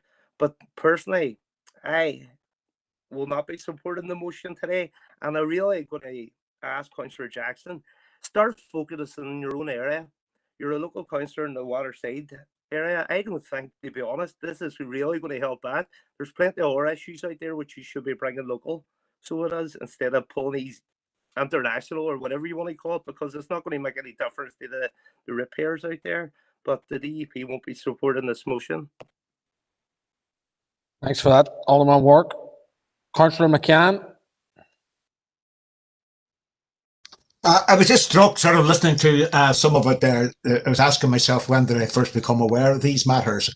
And it was many years ago, and I just want to quote something. There was a piece by Erskine Childers, not the former president in the South. There's a lot of Erskine Childers is about down there. But writing for the BBC, Erskine Childers, who's a Middle Eastern correspondent, wrote in the final a couple of sentences of a very incisive and wonderful article, and it struck me at the time, and I've remembered it verbatim, I think, ever since. And this was 1949. He said, "If you go among them today on the hills above Judea, they will point through the barbed wire and say to you, 'Look, over there, beside those trees, that is my home.'" There's a Palestinian person, 1949. All these years later, it is a shame on the face of the world that the Palestinian people are as far from home as ever.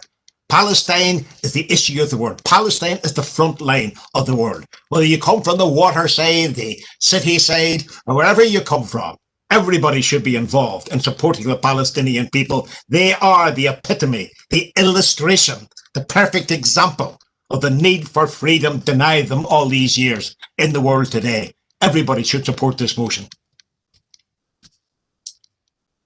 Thank you, Councillor McCann. Members, no further indicated speakers, so I'm going to ask Councillor Jackson to sum up. Thanks, Mayor, and thanks for those who pledged support for the motion. It's not surprising that the DUP, I suppose the DUP are being consistent when they're turning a blind eye to the humanitarian issues, not only in Palestine, but across the world. It's something that they seem to be blind to. But they're blind to issues that are happening within our district as well. Alderman Wark referred to me being a councillor for the Waterside. I'm proud to be a councillor for the Waterside, and I work day and daily to represent the constituents of the Waterside. For an instant, I wouldn't turn a blind eye to anyone who had 9 shots fired at their home, unlike the DUP. So that's just that on that. In relation to international matters, and I know I'm harping back to the anti-apartheid movement in relation to South Africa, and I know when Mary Manning took a stand in 1984 to refuse to handle fruit that was produced in South Africa. People told her that she was naive. People told her that she was idealistic, but it helped. It was a snowball. It helped spark a movement, and it was a movement that brought an end to the human rights abuses in South Africa, when a lot of people were saying that it was impossible. So I make no apologies for taking a stand in support of the people of Palestine, and we'll continue to do so. Thank you, Mayor. Thank you, Councillor Jackson. Order there, Mayor. Point of order. Work. Just want to. He came back about more or less attack on a house. That's not a point of order. It's not a point of order. Sorry, it's not a point of order. And the bit's closed, as Councillor Jackson has summed up. And I'm going to ask the Chief Executive to take us through the vote, please. John? Thanks, Mayor. Alderman Breslin. Against. Alderman Devaney. Alderman Devaney. Alderman Guy. Against. Alderman. Against. Russ here. My apologies. Okay. Thank you. Alderman Hussey. Alderman Carrigan. Against, John. Alderman McClintock. Against, John. Alderman McCready. Against. Alderman Ramsey. Against. Alderman Wark. Councillor Jason Barr. For. Councillor Raymond Barr. For. Councillor John Boyle. For. Councillor Michaela Boyle. Councillor Burke. For. Councillor Carr. For, John. Councillor Cooper. For, John. Councillor Cusack. For, John. Councillor Dobbins. For, John. Councillor Donnelly. For. Councillor Doyle. For. Councillor Duffy. For. Councillor Durkin. Councillor Durkin. Councillor Edwards. John. Councillor Farrell.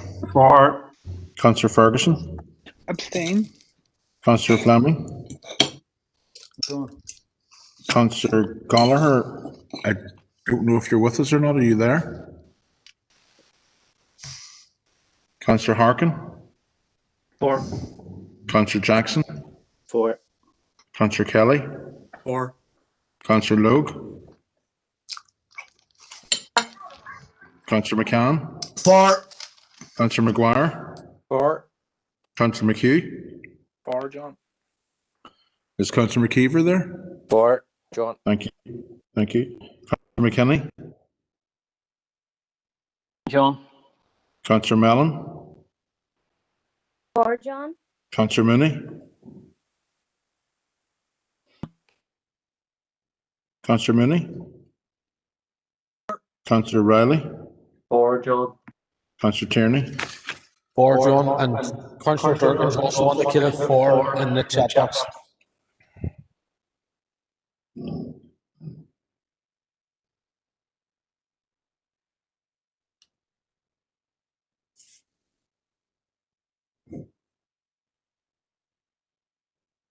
Mayor, I've recorded 28 for, 9 against, and 1 abstention, so the motion passes.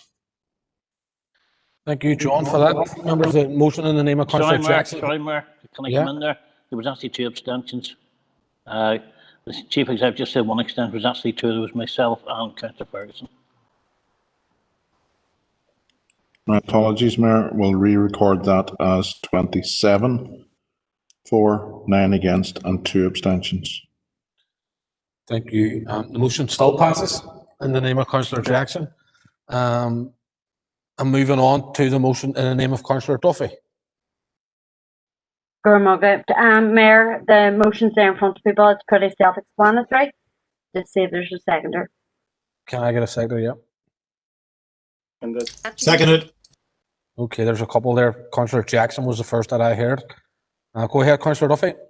Okay, thank you, Mayor. And just in moving this motion, I want to set out the political context for it first. It is often said that North Belfast is a microcosm for what happened here during the conflict. But what happened that fateful day of Sunday, the 12th of February 1989 was no ordinary event. Pat Finucane, a human rights lawyer, was assassinated in front of his wife and 3 children. Pat's wife, Geraldine, was also shot that day. Why do I say that it was no ordinary event? I say so because Pat's assassination was conceived, directed, and controlled by state agents, be they politicians, the police, the military, or intelligence services. Sir Desmond de Silva, in his investigation, found that state actors actively facilitated his assassination, with RUC officers proposing to loyalists when they were supposedly being interrogated that they should kill Pat. The person that directed the UDA towards Pat was Brian Nelson. De Silva concluded be considered to be acting in a position equivalent to an employee of the MOD. British military intelligence not only supplied Nelson with the information about Pat, but also directed that he get the UDA to carry out their dastardly deed. The man who supplied the gun to kill Pat was William Stobie, a special branch agent, who admitted to his involvement in supplying the gun. So, state agents, having conceived and directed that Pat should be assassinated, were only waiting on the green light to go ahead and execute their plan. Many believe that that green light was given in the House of Commons when Douglas Hogg, a Home Office minister, said in January 1989 that some solicitors here were unduly sympathetic to the cause of the IRA. 3 weeks later, Pat Finucane was assassinated. Afterwards, it was made clear that Hogg's comments were not an off-the-cuff remark, but rather that he was reflecting a precise official briefing. There is no dispute that state actors colluded with the UDA in Pat's killing. David Cameron, in December 2012, accepted in his statement in the House of Commons that based on the De Silva report, that state agents had colluded in the assassination of Pat Finucane. In accepting De Silva's findings of collusion, as well as those of John Stevens and Judge Peter Corey, David Cameron admitted that De Silva had access to highly sensitive intelligence, including cabinet papers, minutes of meetings with ministers and senior officials that neither Stevens or Corey had seen. Still today, many of those papers have never seen the light of day. For over 31 years now, the Finucane family have had to fight for every scrap of information that has been dragged into the public domain, and still today we do not know everyone who was involved in conceiving, directing and controlling Pat's assassination. So many questions remain unanswered, and the decision by the British Secretary of State, Brandon Lewis, not to order a full public inquiry is designed to ensure that the full story of state collusion is never exposed. Today, fellow councillors, I am asking you to send a message to the Finucane family and to the British government. To the Finucane family, we say that we support your demand for truth and justice, which will only be achieved through a full public inquiry. And to the British government, we say it's the cover-up. Order a full public inquiry now into the state collusion around the assassination of Pat Finucane. Thank you. Thank you, Councillor Duffy. Councillor Farrell. Thanks, Mayor.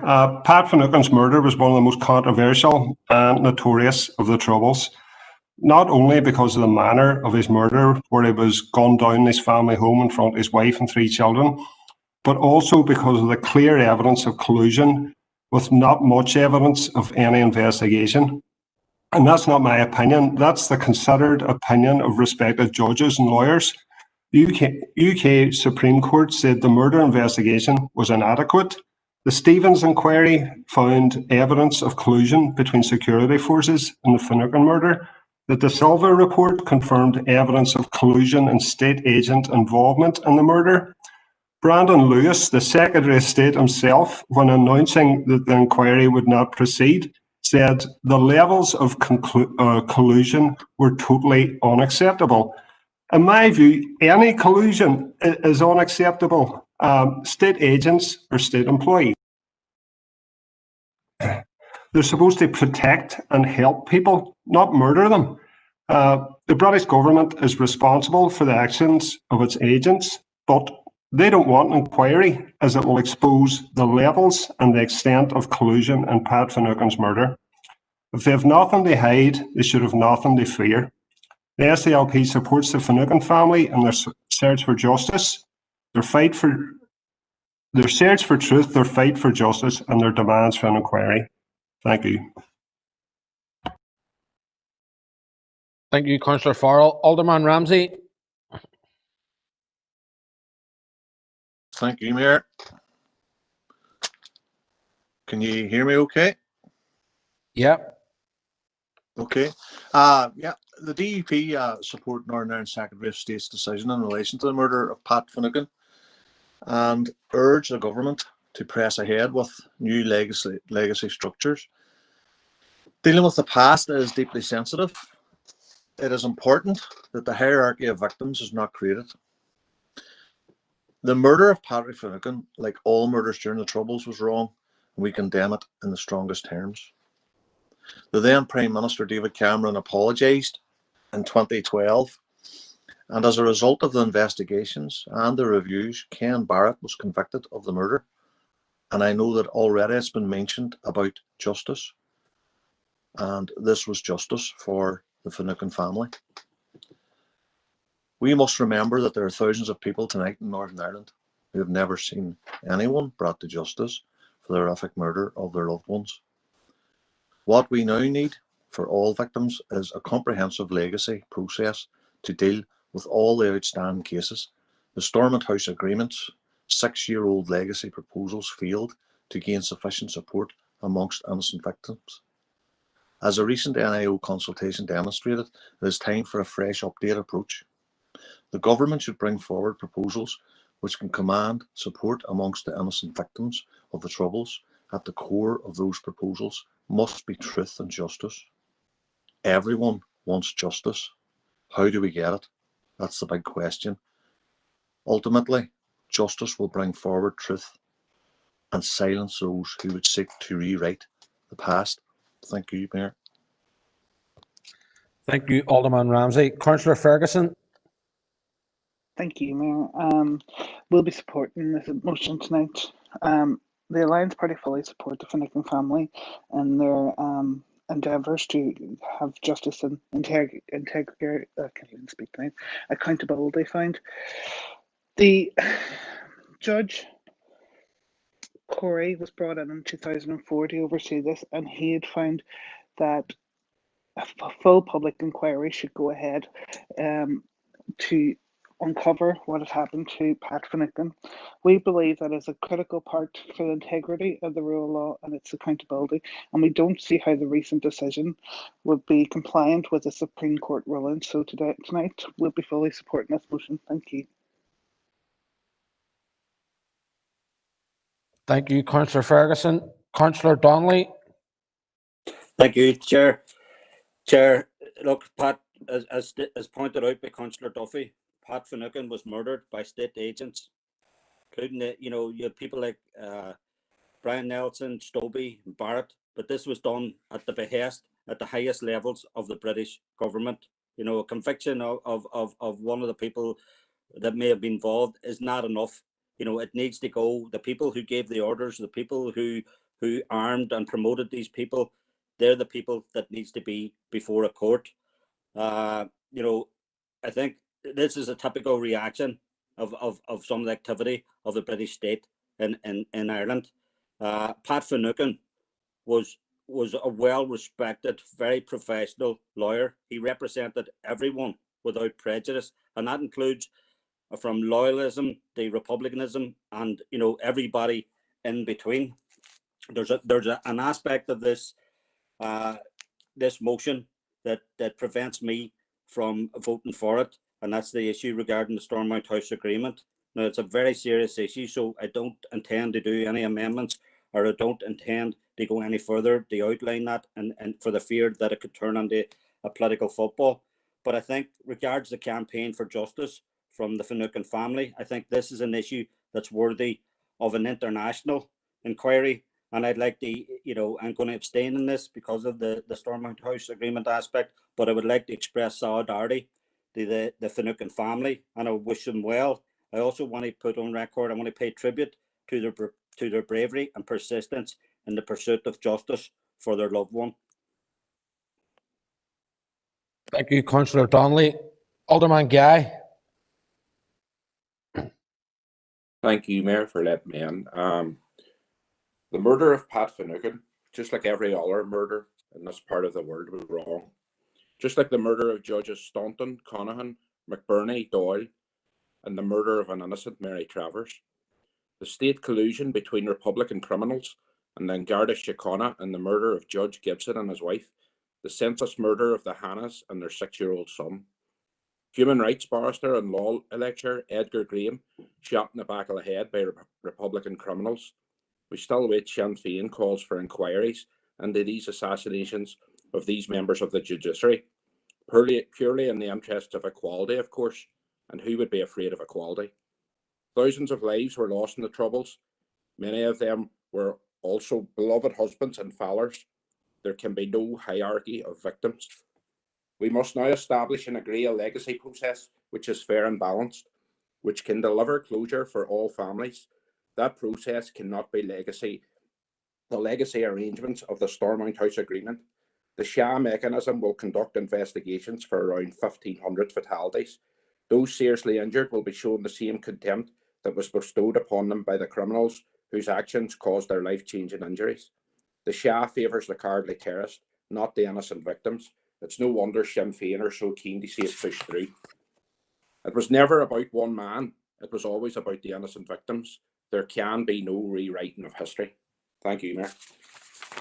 Thank you, Alderman Guy. Alderman Hussey. Thank you, Mayor, and can I 100% endorse the remarks of Alderman Guy. What strikes me about this particular motion is the concentration on one person. When there are so many in our own district council area who are deserving of justice via inquiries, etc. And I'm particularly mindful of my own electoral EA, where so many families are still mourning their losses. There are several come to mind. I can think back on the very first Troubles funeral that I attended, and it was a young lad who just come out of the police depot, 18 years of age. A couple of years before that, he had just left the school that I was teaching in. I can name quite a few others, but there is one particularly that sticks forward when we think in terms of collusion. And this is the reason why, like Councillor Guy, I think I regard this as perhaps an attempt at coloured rewriting of our past. I'm mindful of the murder of a civilian, again, another young man whom I knew very well through school and through other associations that I had, Ian Sproul. Ian was shot in the yard of his ancient parents' home just outside Kiln. His killing was aided by a member or members of An Garda Síochána. They passed on inaccurate security file information, which included personal details about Ian, to the IRA. These were passed on 5 weeks before his murder. That's all mentioned in the Smithick inquiry into other deaths elsewhere. The family have asked to meet with the Irish government and to get some clarity on what was going on with regard to what was happening on the other side of the border and to Garda. Alderman Hussey, can I ask you to bring your remarks to a close, please? And to Garda collusion. So far, the Irish government have failed to meet with the family. Absolutely disgraceful. As it stands, as a one-person motion, Alderman Hussey. I cannot support it. Alderman Devaney. Thank you, Mayor, for allowing me in. And I have to agree just with the previous speaker and my colleague, Alderman Ramsey. There was no justification for the murder of Mr. Finucane. But when you look at the Finucane case, there have been 4 inquiries and there have been people banged to right for it. And I have to say, when we listen to some of the stories here tonight, we could sit here all night and probably name thousands of people who would be merited public inquiries. And when you look at the large atrocities that I would call, you have Kingsmill, you have Omagh, and you have one very, very close to us, and that's in our own council area, and that's Claudy. And as Councillor Hussey mentioned, up and around the Derry area, there are many, many families up there. They talk about looking for scraps of information. These people are looking for scraps of information to get at least some peace of mind who murdered their loved one and why they were murdered. And I have to say, we do know many occasions from the Protestant Unionist Loyalist side why they were murdered. It is because of their religion or the work that they carried out. And I have to say, Mayor, when you look at this case and look at Sinn Féin here tonight again, mention about collusion, as Alderman Hussey has said, they don't really want to mention the collusion in the Republic of Ireland that has been alleged out there. And I think that's a question that I know our party leader, Arlene Foster, is trying to get answers to and get addressed at the moment. But I have to say, Mayor, once again, there are victims out there who are crying out for even a shred of information. And as I said, this family had 4 inquiries and people convicted over. Thanks, Mayor. Thank you, Alderman Hussey. Members, can I just ask people to stick to the topic that we're discussing, which is calling on the British government to order a full public inquiry. Councillor McCann. Yeah, I'm fully in support of the motion. I'm also sensitive to some of the remarks which have just been made about other killings and the grief of other families, etc., etc. By way of illustration, I can remember coming out of Derry Guildhall while the Sappho Tribunal was meeting in there, along with Liam Ray, his brother Jimmy was killed on Bloody Sunday. And Liam said to me, there's a lot of press around. And as we came out, he says, do you ever wonder what people who maybe lost one person in an obscure incident in the Troubles must think when they see us and all this attention? And that went home to me. And I think I agree with people, who say sort of that there's terrible grief which is not assuaged at all by publicity or anything else. But we have to keep in mind that somebody, I forget who it was, just said, it's a sort of common observation, that there can be no hierarchy of victims. Absolutely, I'm agreeing with that. But there can be, and there is, a hierarchy of perpetrators. And the killers of Pat Finucane stand at the top of that hierarchy of perpetrators. Geraldine Finucane a few years ago went to see David Cameron, sort of in Downing Street, accompanied by members of her family and by Jane Winter of British Irish Rights Watch. Jane described to me afterwards sort of a scene or a sequence in which Cameron was agreeing, I had to agree, that she had been promised a full public inquiry, but he said he couldn't do it. Why? Jane Winter asked him, why can't you do it? She said he twirled. I just heard on my video here, sort of as I do that, just to, a little accent thing on it. He says, Cameron twirled his finger in the air. He says, why can't you do it? He says, well, people around here. What do you think he meant by that, comrades and friends? He meant MI5. That's who he meant. Wouldn't be MI6 who operate overseas, not at home, so to speak. MI5 are up to their necks, along with FRU and all sorts of other shady people in the killing of Pat Finucane. And it's right that we should focus on, if only for this reason. MI5, a murder machine, stands above everything else as far as law and order is concerned in Northern Ireland. MI5, among the killers of Pat Finucane, has primacy in policing when national security, as they call it, is involved. Ask yourself the question, who decides what issue, what killing touches on national security? Why, MI5. These people sort of it's a murder gang full of filth. We know from even recent days, and the spy cops affair, how they infiltrated environmental groups and the rest of it in the 70s and the 80s and the 90s. Can you bring your remarks to a close, please? Okay, I'm just saying that the record shows, and I will continue to show, that if ever there was a case of state collusion in the murder of a citizen, it is the case of Pat Finucane. That's what places it high on the list of killings which demand answers. Thank you, Councillor McCann. Councillor Doyle. Thank you, Mayor. And can I place on record into support for the call for a full public inquiry into the assassination of Pat Finucane, and to say that it's the steadfastness of the Finucane family and their fight for justice is something that I know inspires many, and we're fully in support of their campaign. I support the motion. Although I do have reservations personally about the inclusion of the Stormont House Agreement legacy mechanism, because I don't believe that that can deliver justice for people. What I would say to my unionist friends from an A2 perspective is, if there are cases that you want to highlight at this council, bring the motions forward, and I'll certainly treat them in the same vein that I will treat this one. There should be no hierarchy of victims, but certainly I don't think that it's right to single out this motion because there are other cases. Yes, there are, and if this council wants to debate them, then people need to bring them forward. So happy to support the motion, Mayor. Thank you. Thank you, Councillor Doyle. Members, there's no further indicated speakers. I'm going to ask Councillor Duffy to sum up. Thank you, Mayor, and thank you to everyone who spoke in support of the motion. Sorry, is somebody else? Somebody, please. Yes. The mic. Sorry. Mayor, I was looking to get in. I don't have the I don't have a chat box to type into, and it was just Alderman Kerrigan here. But if you've already asked Councillor Duffy to sum up, that's okay. But it's up to your discretion, Mayor.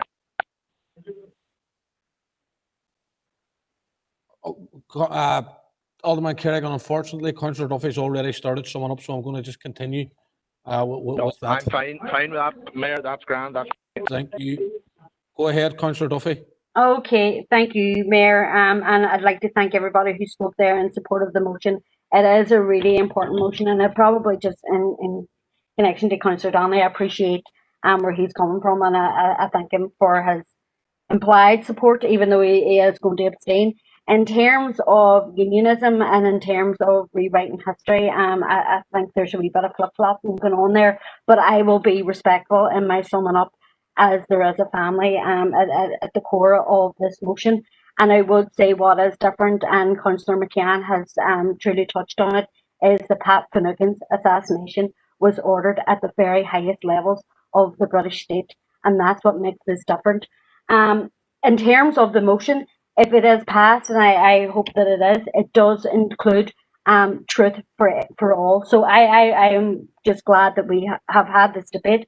I'm glad that people have spoken in support of it, and I am hoping that we will send a very clear message to the Finucane family that we support them in their pursuit of truth, and we send a very clear message to the British state that we demand a full public inquiry. Thank you. Thank you, Councillor Duffy, for that. Members, I'm going to ask the Chief Executive to take us through the vote, please. John? Okay, thank you, Mayor. Alderman Breslin? Against. Alderman Devaney? Against. Alderman Guy? Against. Alderman Hussey? Against. Alderman Carrigan? Against, John. Alderman McClintock? Against. Alderman McCready? Against. Alderman Ramsey? Against. Alderman Wark? Against. Councillor Jason Barr? For. Councillor Raymond Barr? For. Councillor John Boyle? For. Councillor Michaela Boyle? For. Councillor Burke? For. Councillor Carr? For. Councillor Cooper? Councillor Cooper? Councillor Cusick? For. Councillor Dobbins? For. Councillor Donnelly? Abstain. Councillor Doyle? For. Councillor Duffy? For. Councillor Durkin? Councillor Durkin? Councillor Edwards? John. Councillor Farrell? For. Councillor Ferguson? For. Councillor Fleming? For, John. Councillor Harkin? For. Councillor Jackson? Councillor Jackson? For, John. Councillor Kelly? For. Councillor Logue? Councillor McCann? For. Councillor McGuire? John, sorry. Councillor McHugh? For, John. Councillor McKeever? For. Councillor McKinney? Councillor McKinney?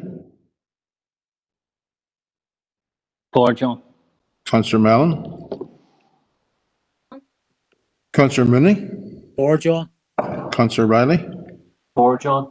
Councillor Tierney? Or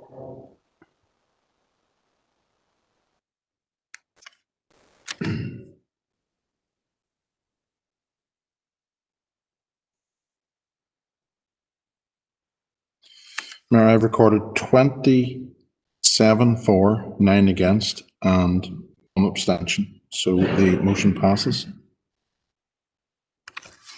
thank you, John. Members, the motion on the name of Councillor Duffy has passed with a vote recorded as the Chief Executive has just read out. Members, items number 12, 13 and 14 are open for information. I see Alderman Hussey wants to raise item 12. Alderman Hussey.